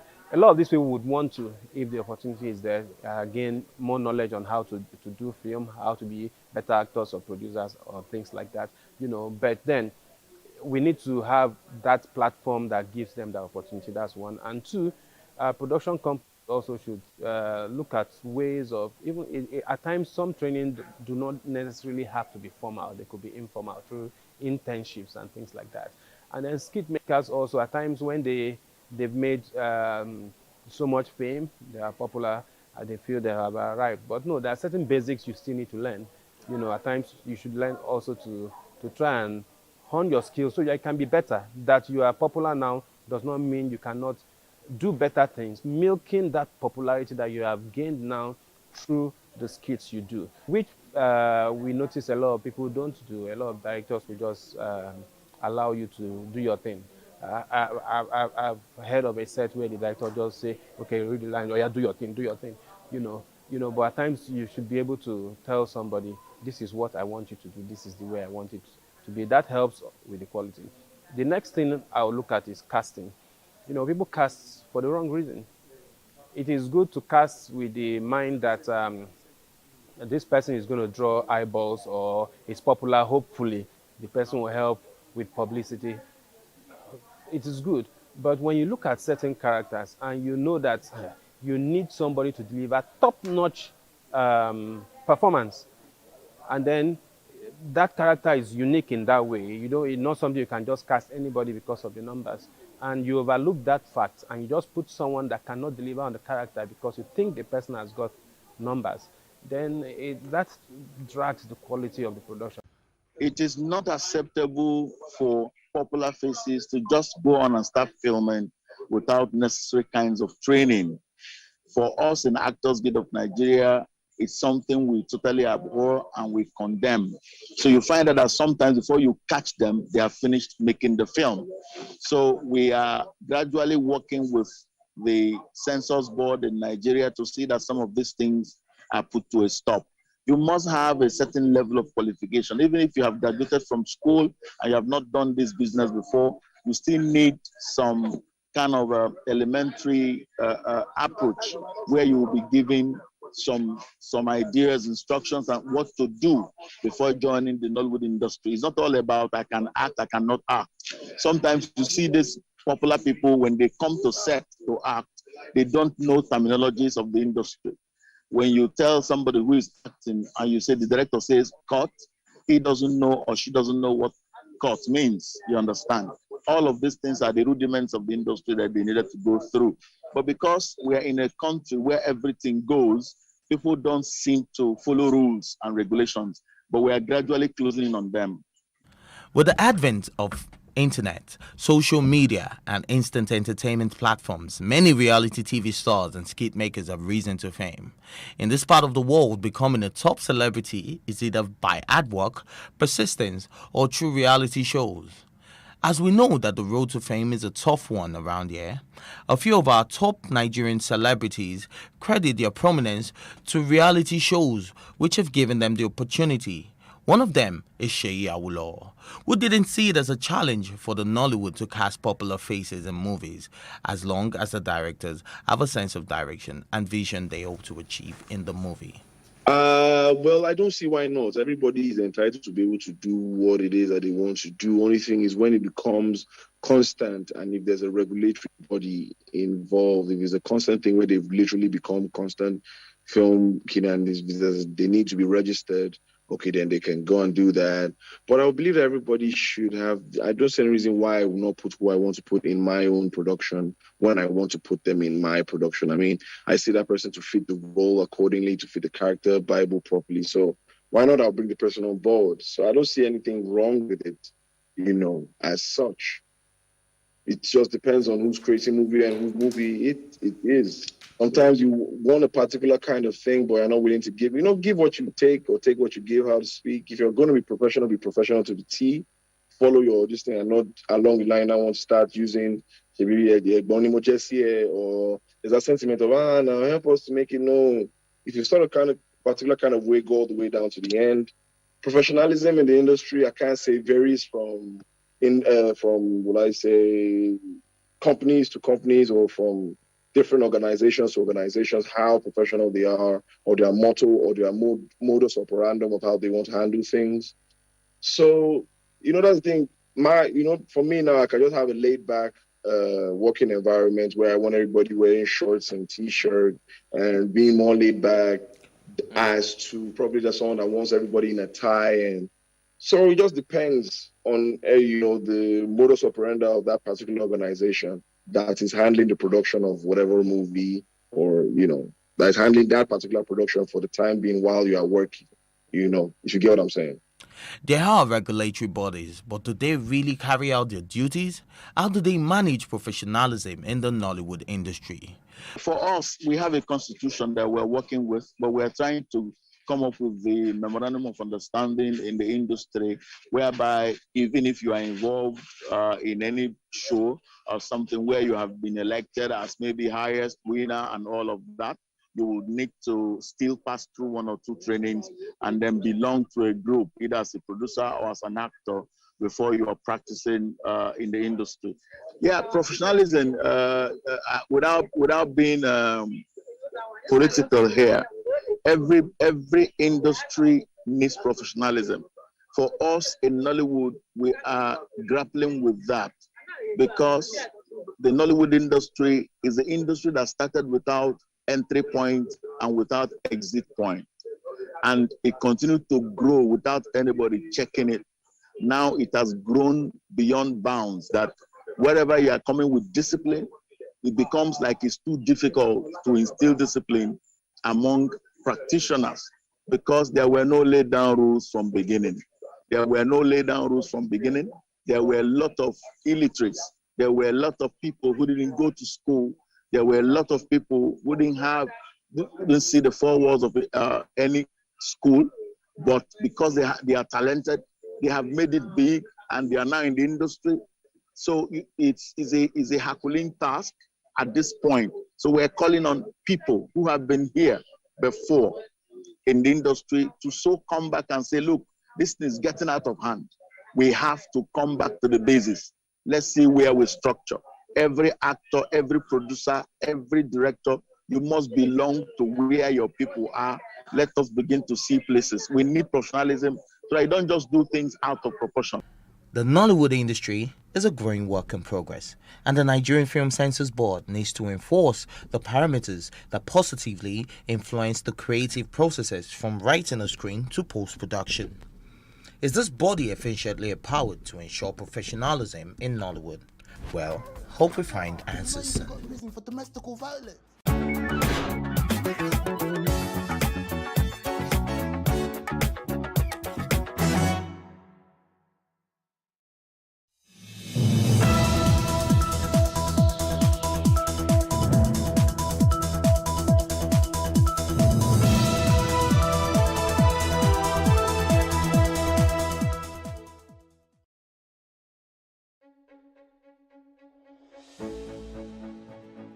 Hello, welcome to Timeless Conversations.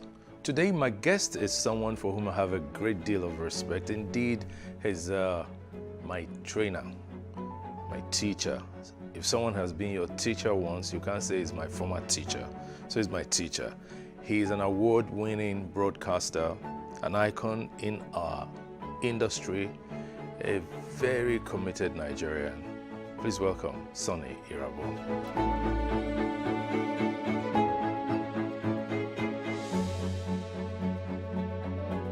I've been here over 50 years. Believe it or not, I've seen Lagos change in different directions. Of trying to show how totally, inconsiderate you can be, how unacceptable your actions can be, and how, you can actually get out of line, inflict injuries or wounds on innocent people, and just make people be afraid of you for the fun of it. Bully. I saw, I'm doing a monologue. My guest is right here looking at me and wondering what's going on with Sonny.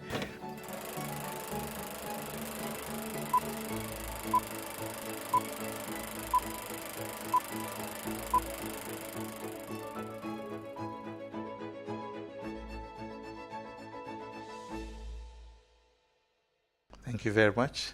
And welcome too. It's like you're doing my job for me. Yes, I'm doing your job for you now. Now, so you teach us. I recall that in 1982, I was one of the first people in your class. The very first class you had to take. 40 years ago. 40 years ago. Oh, wow. Yes, I recall then that you would leave us in the class to quickly go take the network news, and of course by the time you came back the class was upside down, and then you tried to restore order. Let me ask you, why broadcasting? I've said this times without number. There was a Dele Olowu, a great friend, was my senior in school, and that was in 1968.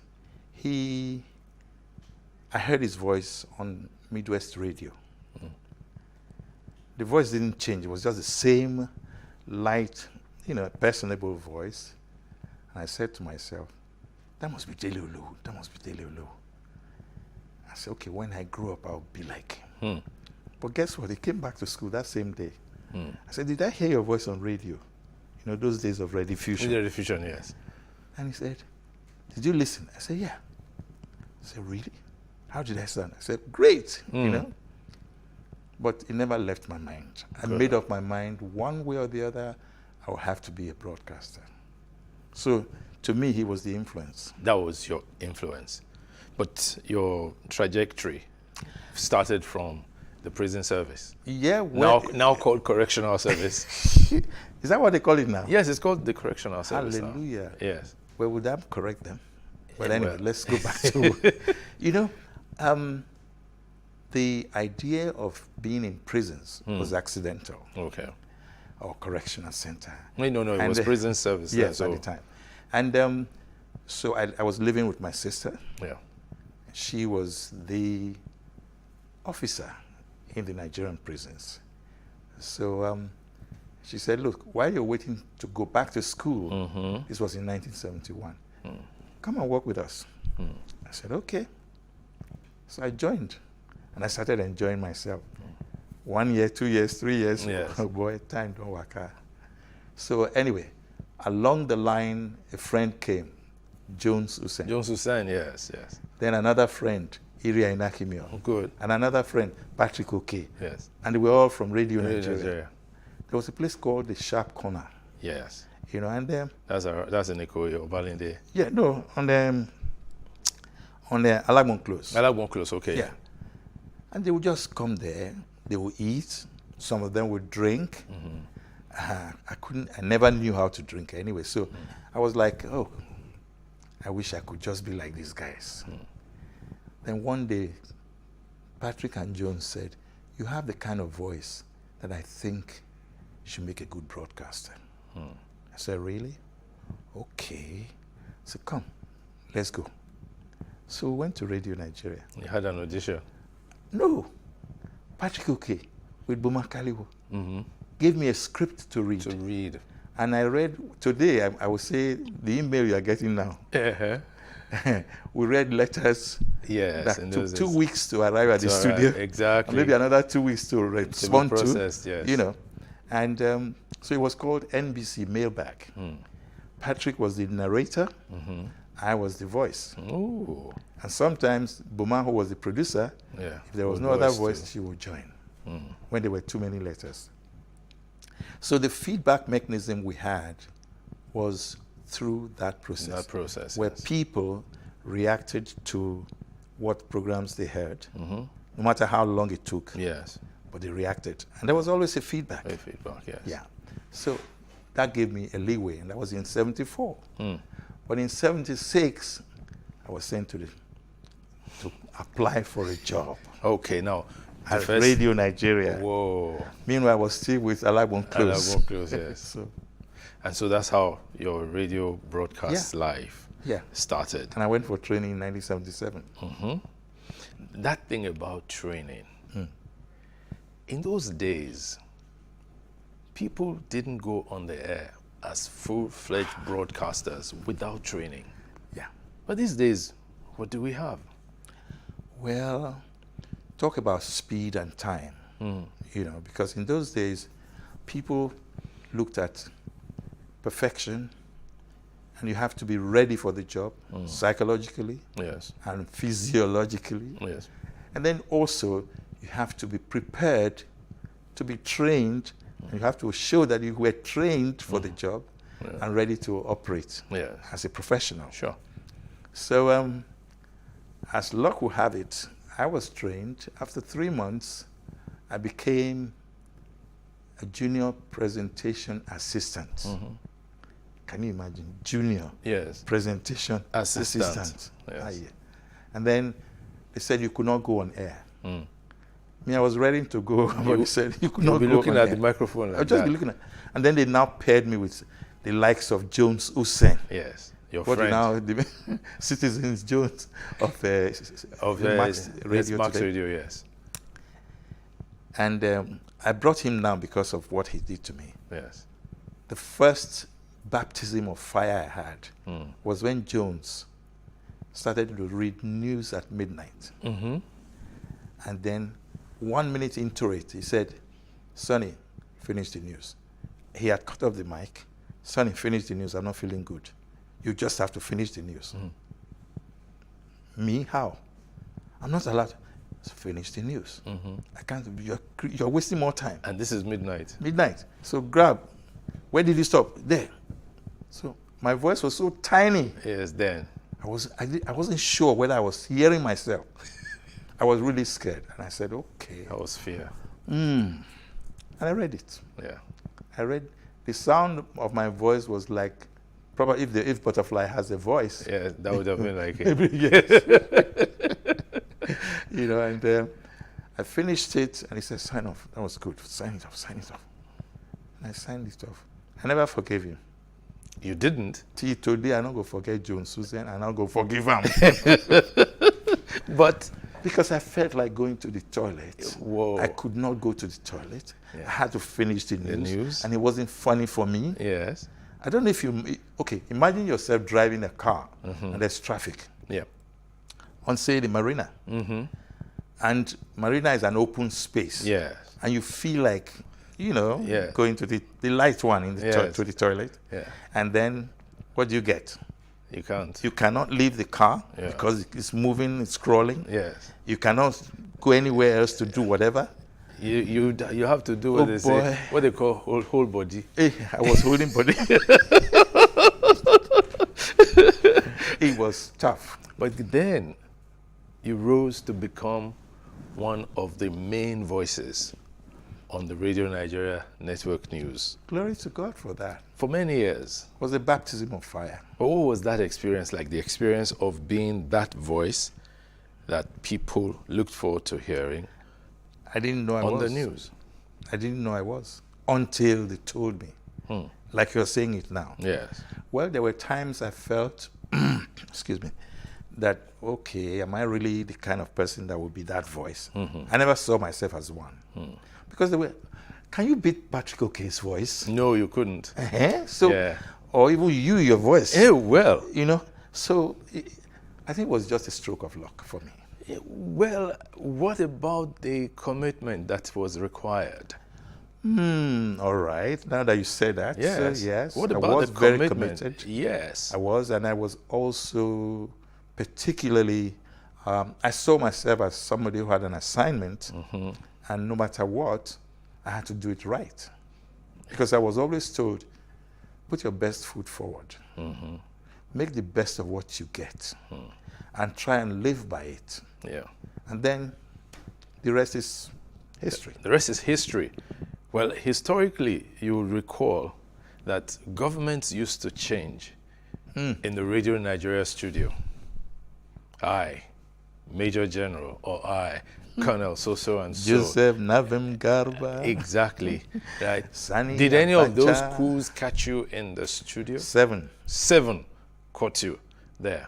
Not in the studio. Yeah. But enough for them to come and pick me They'll at pick home. you. Oh, yeah, naturally. I think it was Rosalind Ogunro that was really caught. trapped. Yes. You know, and she spent 27 hours. Yeah. And that was the Dimka coup that killed Muritala Mohammed.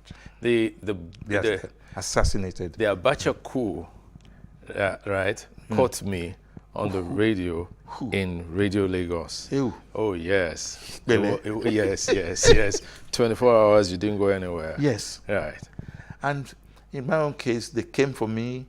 They said, come and relieve whoever was on duty. And I'll be there for, in fact, there was once I was there from 2 p.m. till the following morning, yes, 10 or 11 a.m. No, but let's discuss the psychology of that. What was that like? It was traumatic. Yeah. I had never felt any joy in seeing any man in uniform, a soldier. I say this not because I don't like them, not because they do not represent the importance of protecting the integrity of, was it the territorial integrity of the country, nation, yes. sovereign, but because over time I just saw them abusing the privilege of holding the gun, owning power, and then you just take it as, seize it as you liked. That was what I saw, and I wasn't too happy. But then I interacted with them. Yes. I did. I had no choice. Yeah, especially you, a popular newscaster. Go call that man. Where's Sonny? As though they knew you. You know, okay, the one that brought in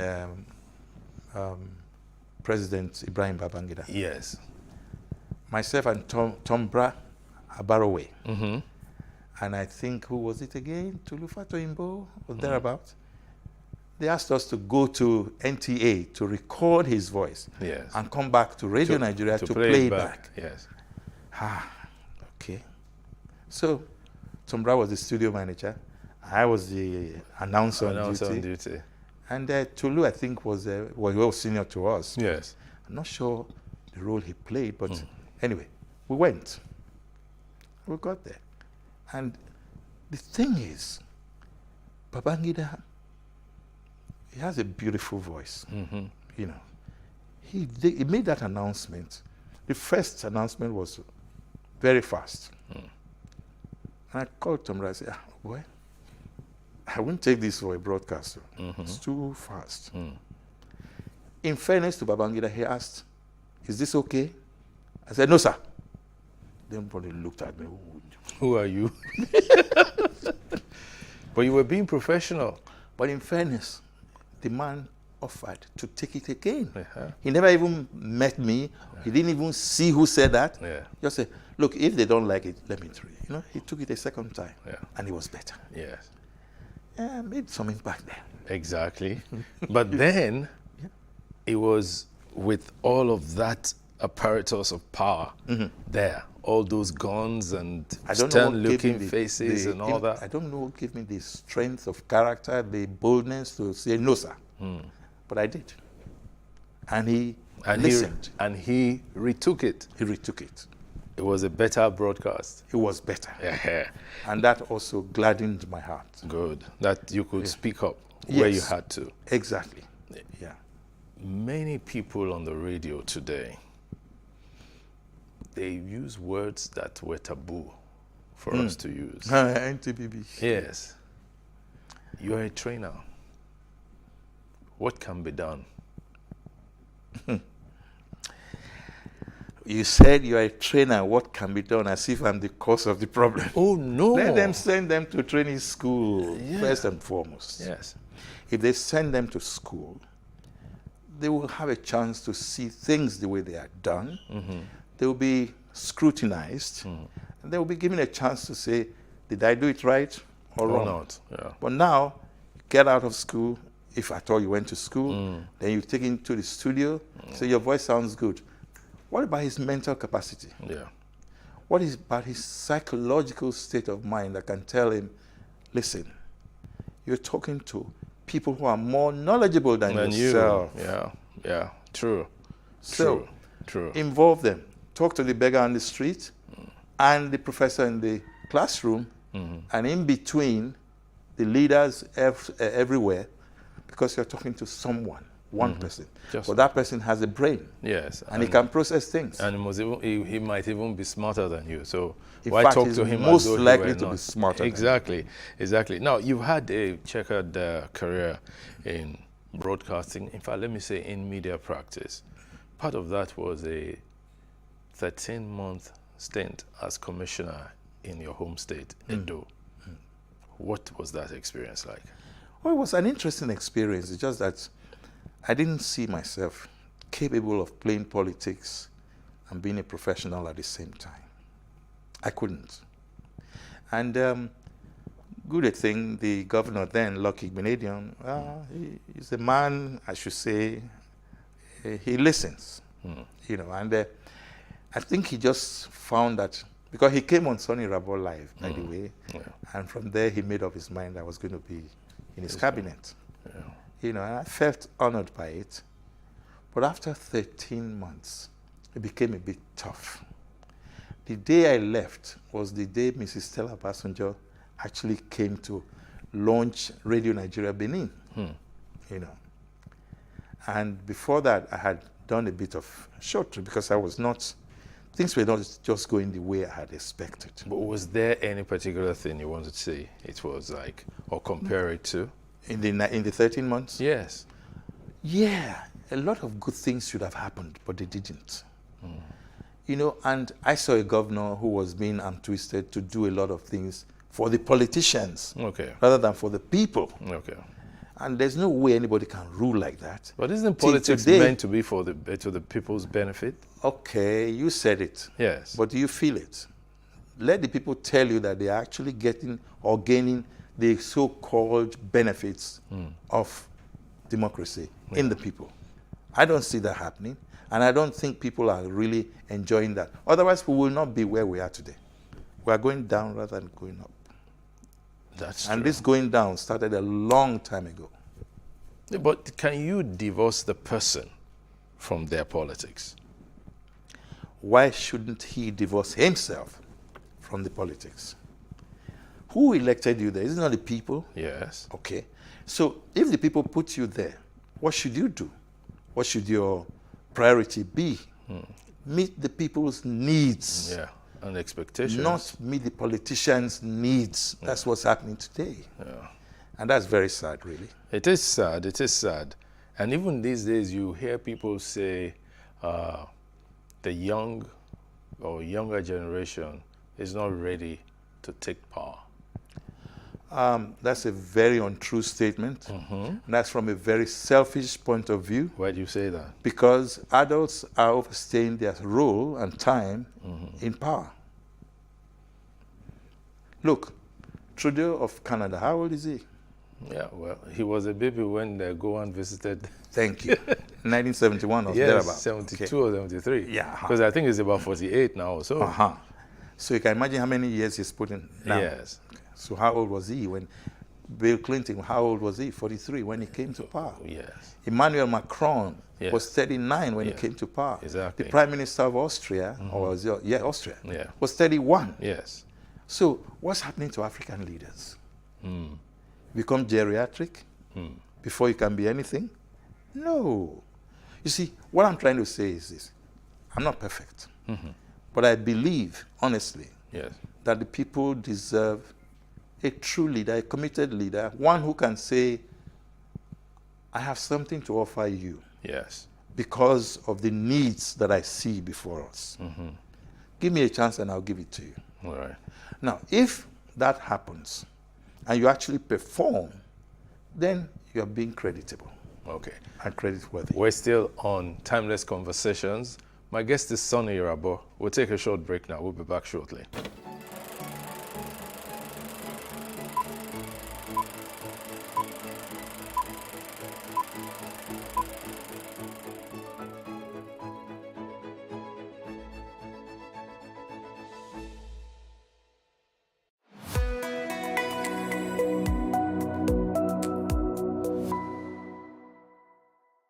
You're welcome back. It's still Timeless Conversations. My guest is Sonny Irabor.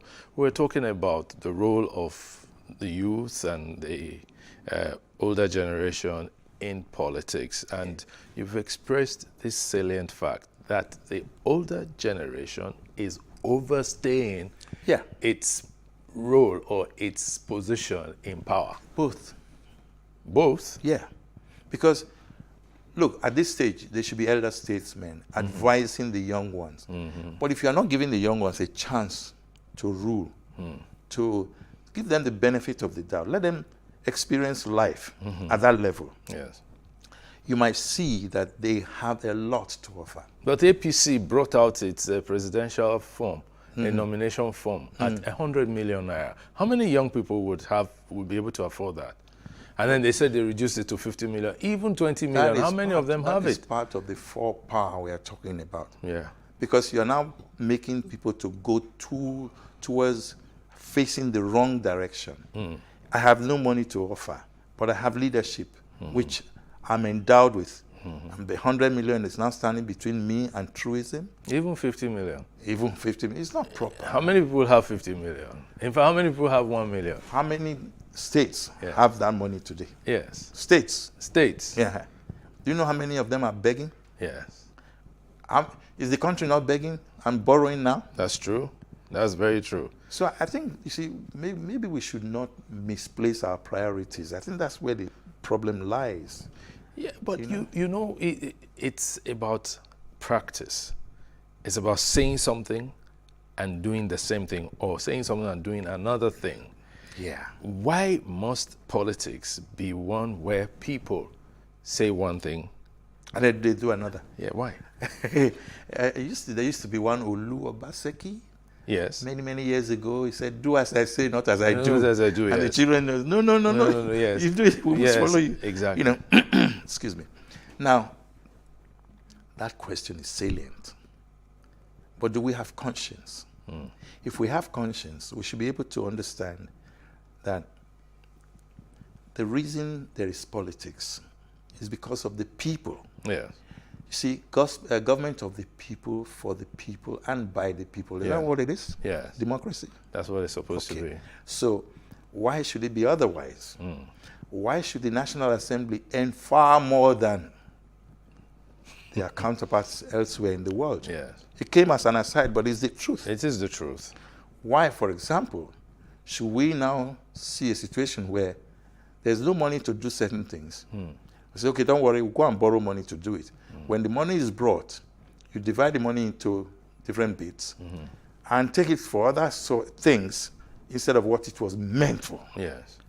Why should anybody that borrowed me money come and tell me how I should spend the money? Yeah. It's because they don't believe I will spend it the way I said I was going to.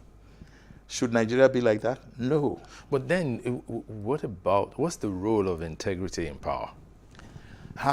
What's the meaning of integrity? Yeah. Integrity is not supposed to be, let me even put it bluntly, somebody who is able to respect the rule of law and respect his own level of commitment to truth. Yes. And believe that he's not above the law. Then integrity can come in effortlessly. Yeah. That is not happening. Because if that were happening, then what we are going through now, we shouldn't be going through it. I'm not casting aspersion, because this started a long time ago and it's continuing as it is, and we don't know when it's going to end. But you know, the younger generation, they say things like, Daddy, Uncle, your generation has failed us. Yes, they are right. And those uncles will now say, but is your generation ready? Why would I take advantage of the loophole that I see there? Did they give them a chance? NSAS came. What happened? There's a report on NSAS. Yeah. And it told the truth the best it could. International media came. They saw everything. Yeah. Now, when it came to a climax where people were killed, now we started looking for truth. Why should that happen? The children or the youths had a chance, and they proved to us that they could do things well. They could organize. Organize. And you are telling me they are not ready? Yeah. Bros, I beg, get as it be. Nobody say it be as it gets. At all. It get as it be. Now, truthfully, the younger generation has a great deal working for them. Yeah. Technology, information dissemination. That we wrestle with them over? We always wrestle it with them. Yeah. Yes, because again, older people don't want to relinquish power. But do we even know how to use the computer that is in front of us? Yeah, we don't want to relinquish power. I think we don't know what information is in that computer that is in front of us that we don't know how to use. That we don't know how to use. So, but really, shouldn't there be a deliberate attempt to nurture, mentor people who will take over in different strata of life? Start by respecting the rule of law. Let the constitutions, the 79, the 99, let them play their roles.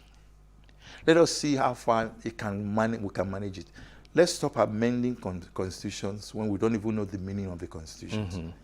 Our lawyers should honestly help us. They should not take advantage of the situation. They should help us interpret the laws. And then the law enforcement should do the best they can to make sure that things are done properly, creditably, and effectively. But this thing you're saying, it sounds so utopian. Well, why am I saying so? Sometimes in traffic, you find vehicles driving against traffic and they're blaring sirens and they're not ambulances or fire brigade vehicles. Do we respect ambulances? Well, some of us Have you ever seen an ambulance being respected on your highway, Lagos Highway? I think it's beginning to pick up. I've seen that. I've seen that. You are a retiree now, Yes, I am. Yes. Beginning to pick up. It's beginning to pick up. When did it start? That's what I'm saying. Okay. Right? And then there's a fresh breath of air. You see an RRS vehicle filled with policemen stop for the traffic light. Then that's leadership. I saw by that. Example. I was happy. That's good. I chased them. I said, thank you for stopping for the traffic light. Because when they stopped, everybody stopped. Everybody stopped. That's the point I'm making. Respect the rule of law. Yeah. You see, we will take a break now. We'll take a break now. We'll come back soon. Thank you. Welcome back to our talk with Sonny Irabor. Now, you have had the unique opportunity of being a public and private sector broadcaster. What's that experience? Can you compare both? Well, it's interesting to talk about. It's rather intriguing because for the public, which is the government-owned, yes,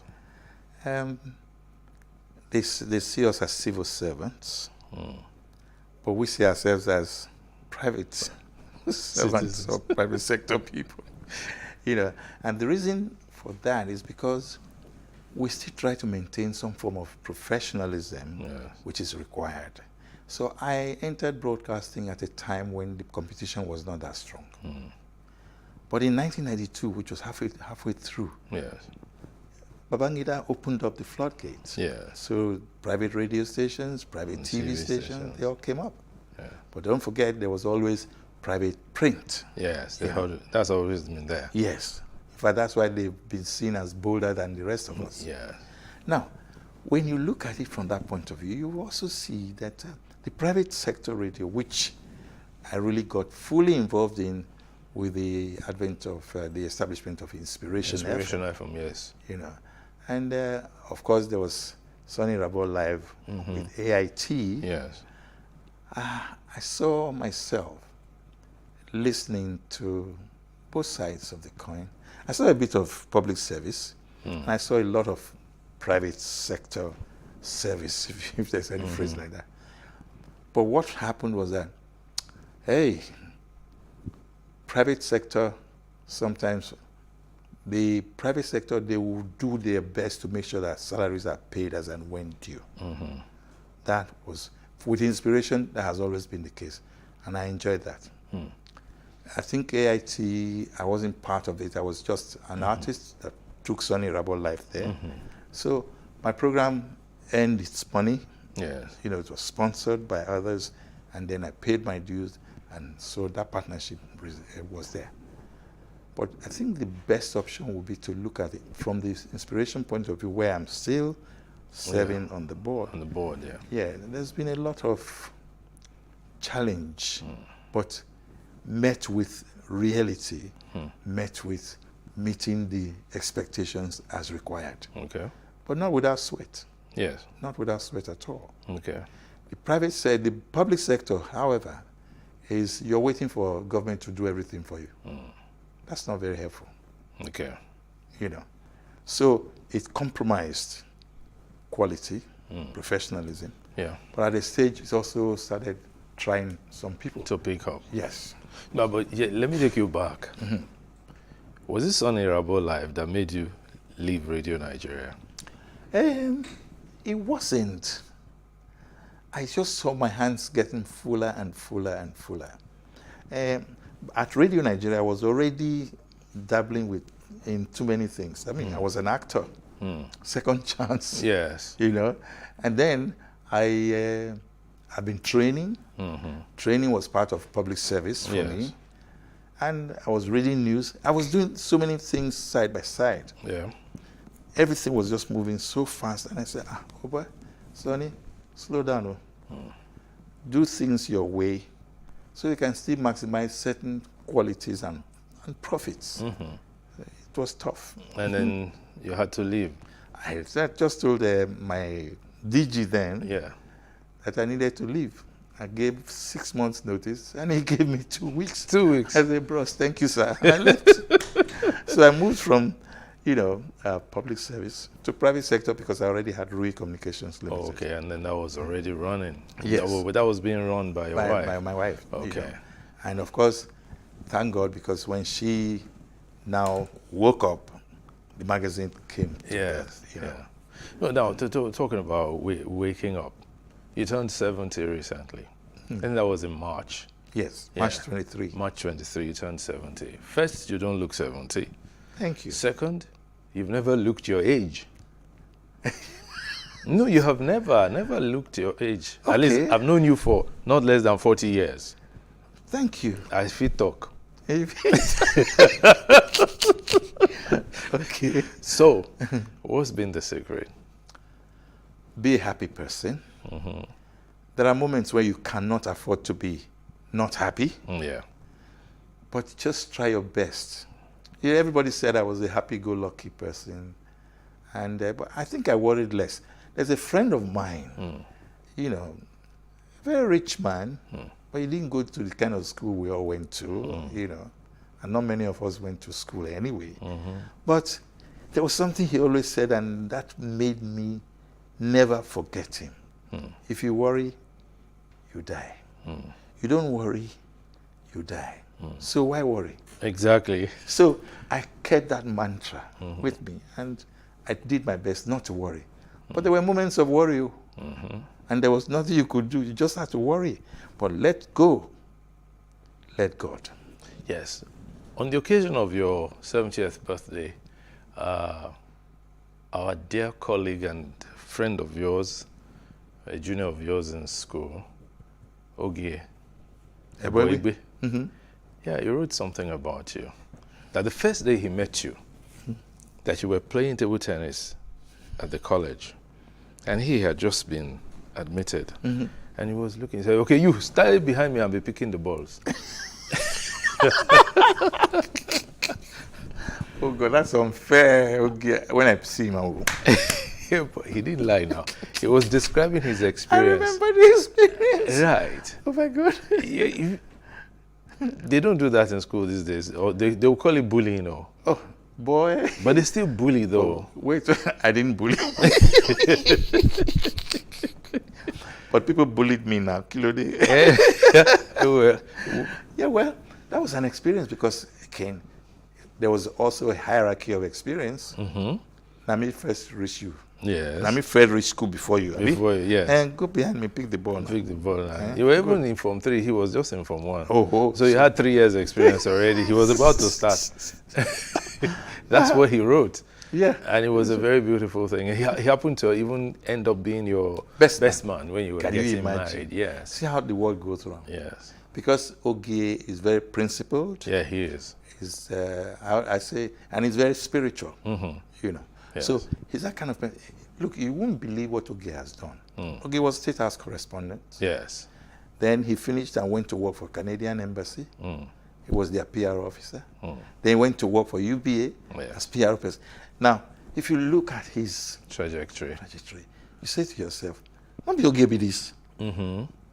But he maintained a cool mien about it. Yes. If you worry, you die. You don't worry, you die. So why worry? Yeah, we won't worry, but we'll talk about something. Yeah. A few years ago, about 2 years ago, you had a fall. Yeah. 2020, 2020. Oh my God, clues. That year, pandemic year. Yes. I think the world stood still. In my case, my world almost stood still. On August 25, 26, maybe, I'm not so sure. I ran through the kitchen, which was being cleaned up, washed, you know, they mop it. Yeah. So it was wet. Just to give the driver the car key. I was feeling spiteful. I just, I slipped. And then I started doing Tom and Jerry, just trying not to fall. Oh, no. I navigated my way through the back door. I zoomed. I hit the sharp edge of the steps. My chest at the back. And it was bang. I saw, well, I don't know if you can look at elephants as stars. That's what I must have seen. So I recovered and just got up and sat there. Poor drivers, they were just looking at, sorry, sir. They made poor girl almost crying because she felt she caused it. And I got up and I just went back in as if nothing happened. A few days later, I was not feeling my best. And Betty, my wife, said, why is your shoulder slumped? It's like your one side was, you know. And I said, I don't feel it, but somehow I just feel one kind of shit. I said, I know, call the doctor, blah, blah, blah. Anyway, I felt good. I thought I felt good. Then I said, I'll call the doctor later. And I didn't. Anyway, what then happened was that all of a sudden, I started feeling uneasiness and kind of heat wave around my system. Wow. So I now called the doctor. Doctor said, what's wrong with you? I said, I don't know how I'm feeling.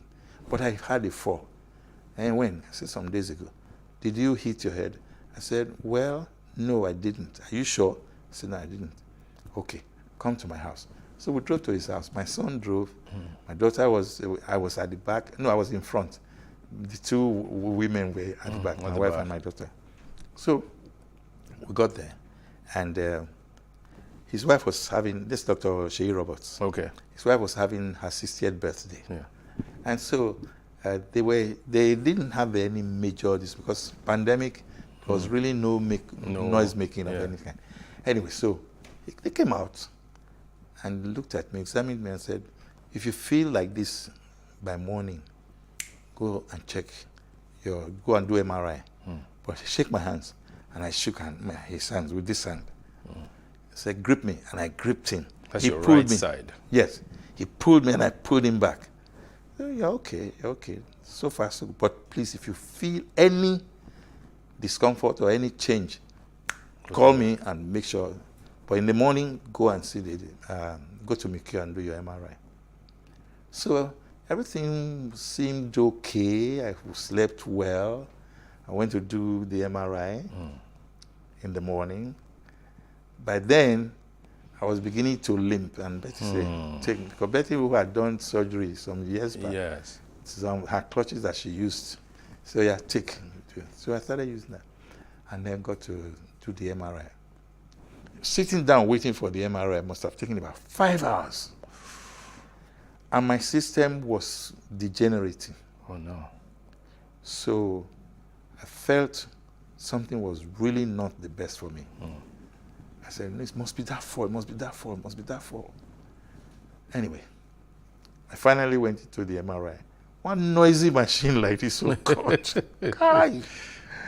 And 20 minutes later, I came out. They said they would send the results to the doctor. But by the time I came out, this hand had gone limp. And, oh, wow. Betty was upset. My children were very upset. They didn't know what was happening. Because everybody sees me as like, I've never ever been admitted in any hospital. Wow. So by the time she saw the MRI results, quick, St. Nicholas, I should go to So I spent 9 days there. And I already had what you might call almost a full-blown stroke. On this hand. Yeah. But luckily, that was the only thing that showed there was any stroke. But, she had called it evolving stroke. That discouraged me and said, no, don't worry. Make sure you drink a lot of water. Make sure you do this, you do that. And then it put me on medication. And so the hand started coming back to life. Okay. Now it's 2 years. It will be 2 years. It will be 2 years in August. Well, August the 4th. Okay, but the stroke was 2nd September. Wow. So that was it.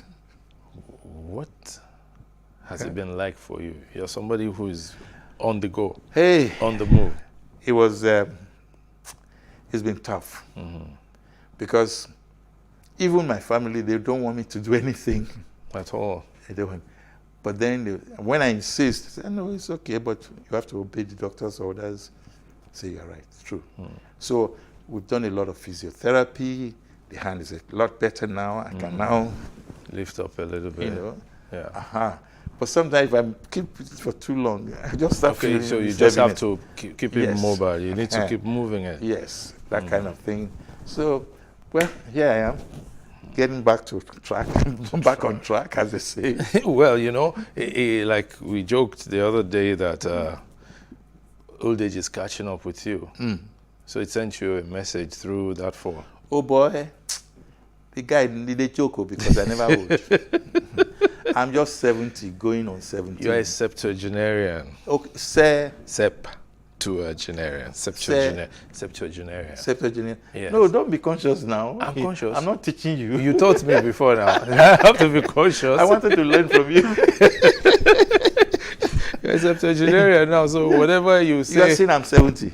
I know, I'm reminding you that you're 70. No, but I think it was, somebody said the other day that it was March 17. 23rd that you turned 70. And I thought 17. 70. Pronunciation. No, not 17. 17. T-E. No, but you look good for 70. Thank you. You look very, very good for 70. Body not feel good. Body never feel good yet. It will soon return to normal. Yeah. Now, as someone who is 70 now, and you have worked for about 53 years, that's it. Yeah. When are you going to retire fully? Is there any retirement? That's there the question I asked because really, even when I was ill and I didn't feel like doing anything, believe it or not, there was a kind of degenerating or feeling that I thought I had. Of just being immobile? Yes. Of not doing anything? I didn't like that. That's what scares most people. But I didn't like about retirement. Well, why is there the word retirement? Maybe because you need to slow down as you get older. Yes, slow down. But yeah. just say slow down. Yeah, well, slow down. Don't say retire. Slow down. Those are two words. Retirement is one word. But what do we say? Go slow when we are if we say that in Nigeria, go slow. Look, my father, and in 1973, my father retired. Yes. And we said, Dad, don't go anywhere. Just, you know what he did? He escaped. Ooh. We thought he was missing. For 3 months, we were looking for this man. Wow. He went to a place called Ehor on the way to Auchi in Edo State. Yes. It was Midwest there. Yeah. And the guy created a farm, a 5-hectare or acre land. Yes. Farmland. Got 8 able-bodied boys, 8 of them. Yeah. My father looked so fresh. We only saw him 3 months after we declared him missing. Yes. But one thing he did that got us a bit comfortable was that he said, don't worry, I'm okay, nothing wrong with me, but if you want to know where I am, don't bother. Because he said we were hounding him to stop. To just stop working. He Okay. said, no. So we're not going to hound you, so you won't don't escape. hound me. So you won't escape. Yes. But one thing we're going to say is that don't be in a hurry. No, to get many things done. Okay. Right, that's the point. Yes, don't be in a But hurry. body is slowing me down, so I can't even hurry anymore. But at least take it easy. Now, taking it easy will make me ask you the question, what's your favorite meal? Oh, they stopped me on that a long time ago. It was sushi and banga soup. They don't stop. So sushi, what's sushi? Sushi is that starch that they do in Urhobo land. Okay. That is very yellowish because of the palm oil. Yes. Yeah, by the time you don't beat and well. Okay. Then you don't do banga soup with fish. Yes. Yeah? Not frozen fish. You know, fresh fish now. Fresh fish. Fresh fish, yes. Not fried. Not fried, but just the one that they dry broiled. up, you know. Oh, did you dry it up? Yes, and then they cook it, and the one that they turn together is a roundish fish. Like tilapia is the best, but these days now only this thing they see. Catfish. So anyway, I left that, and now I take. So you found a new love. Plantain mash with black soup. I was going to ask you about black soup. You know, I have a lot of friends who are Edo and all that. Bitter leaf soup. Yeah, I love black soup. Give me knuckles. Yes, you know that black soup. Yes, when you take it, it keeps my body together. I love the what's that leaf now? No, I don't take pounded yam. Me too. Yeah.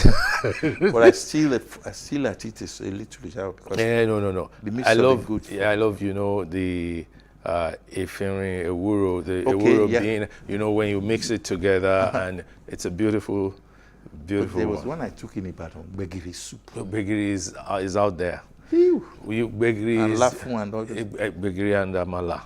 You understand me? And then when they add Gbegiri to the amala and then with the soup, the other soup, that's Ogufe soup. Ewedu. So that's why they call it Nigeria abula. is so rich. Yes, it is. Yes, it is. But if you talk about Nigeria, 2023 is around the corner. What's going on? How do you feel? You're an old man I'm now. seeing- Oh, sorry, you're an elder citizen now. Well, of the above. I'm seeing untruth. I'm seeing falsehood. I'm seeing a desire not to allow the young ones play their roles. People who should not run, there's no need for them to run. Come on, they've had the best of times. They should slow down, leave others a chance to roll. Honestly, I think what we are doing right now is like Shakespeare's Comedy of Errors. It should not be so. Some people said that Nigeria is at a precipice right now. We've been there too many times, and Yeah. I hope this time we'll be able to get away from it. We were in Get out of it. 1993. Yeah, we were in 1993. And that was very We were scary. in 1979. Yes. See? And the we were in the 1964 wet yeah. year. The truth is, 64, I wouldn't have been aware. I was just 2 years old then. Well. Right. So I was one of those they were carrying around. Not so for anything not to happen. Don't crawl out there. No, but seriously, why is it that every election year we heat up the politics so much? Some people enjoy that. They want the world to see. You see that fear mongering, fear factor. Yeah. It doesn't help anybody. It takes us back, actually. So if we can tell the truth to ourselves and respect the rule of law, I keep saying that. Yeah, but you keep saying rule of law. Yeah. What is the rule of law? Who is going to lead in the respect of rule of law? There is something missing in the Nigerian political space. It's leadership, good quality leadership. Because the right people have not been given a chance to rule or lead by example. And so somebody makes a mistake, he's at fault, he's taken to court, he's guilty. Let the judiciary handle their case themselves. Yeah, but talking about going to court, people don't get punished. People steal money, huge sums of money, and then they do a plea bargain, slap them on the wrist 6 months. And then, why is the money so available? Shouldn't the money be in the banks? Yeah. Should it be in houses or bullion vans? The truth. Should any individual own bullion vans? Should anybody even say why? Look, I don't see why our money should be doled out the way it is being doled out. But the point is that there is a law, there is the EFCC Act that says you cannot withdraw more than so much in Nobody's cash. obeying it. Why? No, nobody is enforcing it. Aha, The that's banks, the the enforcement should start from the banks. The banks, really. that's right, Because yes. the moment you are withdrawing more than so much in cash, it should be reported. Absolutely. You can't do it in other countries And if it's now. reported, who should follow it up? Yeah, but they should do the reporting first. True. Absolutely. I They agree should with you. do it. Up Completely. to today, many arms of government, local, state, and even federal, they withdraw huge sums of money in cash. And that should To never do be. what? That shouldn't be. It shouldn't be at all. And there's no reason why anybody should bring us so low. Yes. Because I think it's because of that attitude of, I can get away with it. That's why all these things are. There's even more than I can get away. We are getting away with it. That's it. Nobody is being punished. So there is a dearth of leadership. And then we have leaders. Supposedly. They call themselves leaders. Supposedly. But you see, it transcends those in public life. Even in private lives. Who put the people there? It's not us. Yeah, we do. So, but how many good people are coming out? You have never come out to run for election. Was I given a chance? No, did you try? I tried and ran. So then you didn't try? I tried and ran away. No, you didn't try. Okay. You didn't stay. You have to have a fighting spirit. No, but I was appointed. I wasn't elected. Yes, that's what I'm saying. That's what I'm saying. So it's not really a case of live and let live. Yes. It looks like it's a case of live and let die. Not die. That's what's happening. No, it's a case of standing by what you believe in. For us, yes. Yes. But for those who are there now, who don't want to give anybody a chance, what are they doing? They're living to let die. Yeah, but then me myself first. But the whole thing will crumble. That's where we're at the precipice. That's what led us to this. It's scary. Yes. Because from what we've discussed so far, I'm almost giving up saying, no matter what has been said, there's nothing I can hold on to as being the solution to the problem. I've heard Peter Obi give such a beautiful analysis of our economy. I listened to Soludo at the platform, you know. But I was asking myself, on the Rewani, Bismarck, who is listening to these guys? Who is willing to take the advice they have given? So everything's adding up. And it's coming to the fact that me, if I supposing I try, who would join me? I think that's the fear. Hey, well, see, should it be so? This is what it should be.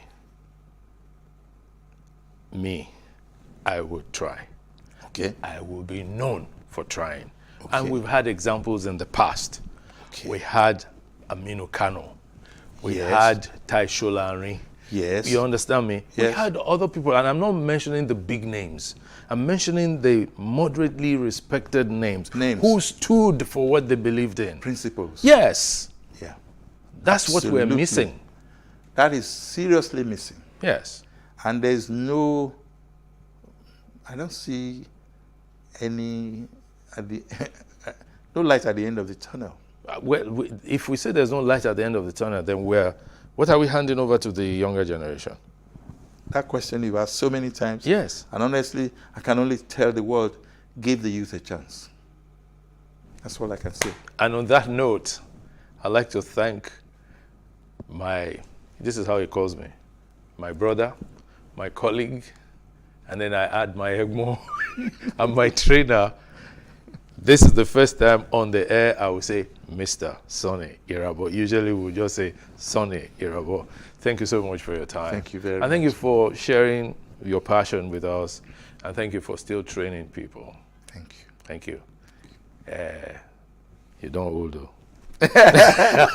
If you worry, you die. Yes. You don't worry, you die. So why? Why worry? Okay. On that note, we want to thank you so much for being with us on Timeless Conversations for this episode. We look forward to joining you soon. Thank you.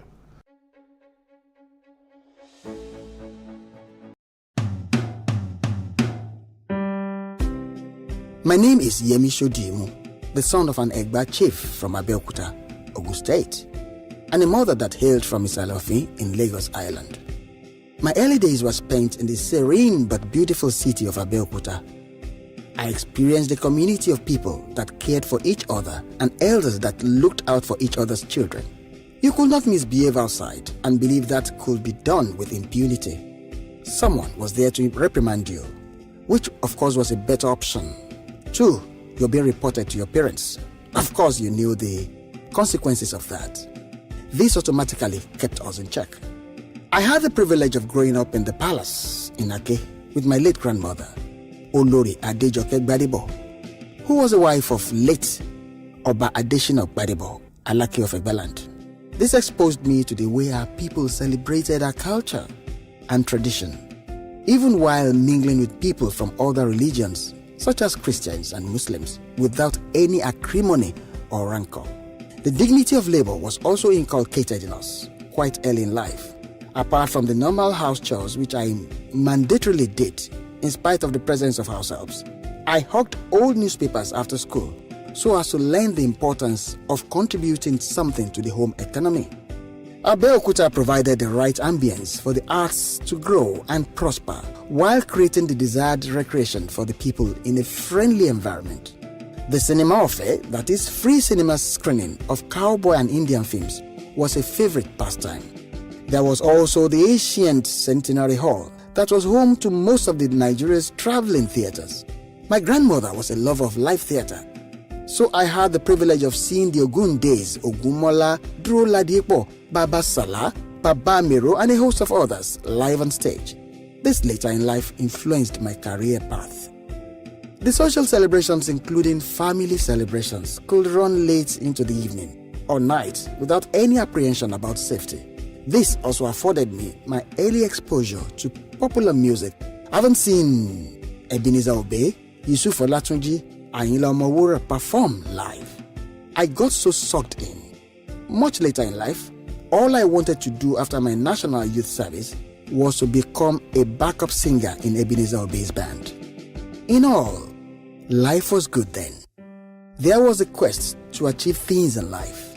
Parents pushed us to work hard, but there was also contentment that discouraged greed and avarice. I believe we can get back on track if we collectively decide to bestow on the generations coming after us a sane, dignified, conducive society. Let us talk about a brighter future and not the good old days. I, therefore, join Shemori in this collective and bold attempt at changing the narrative and doing it right for a better future.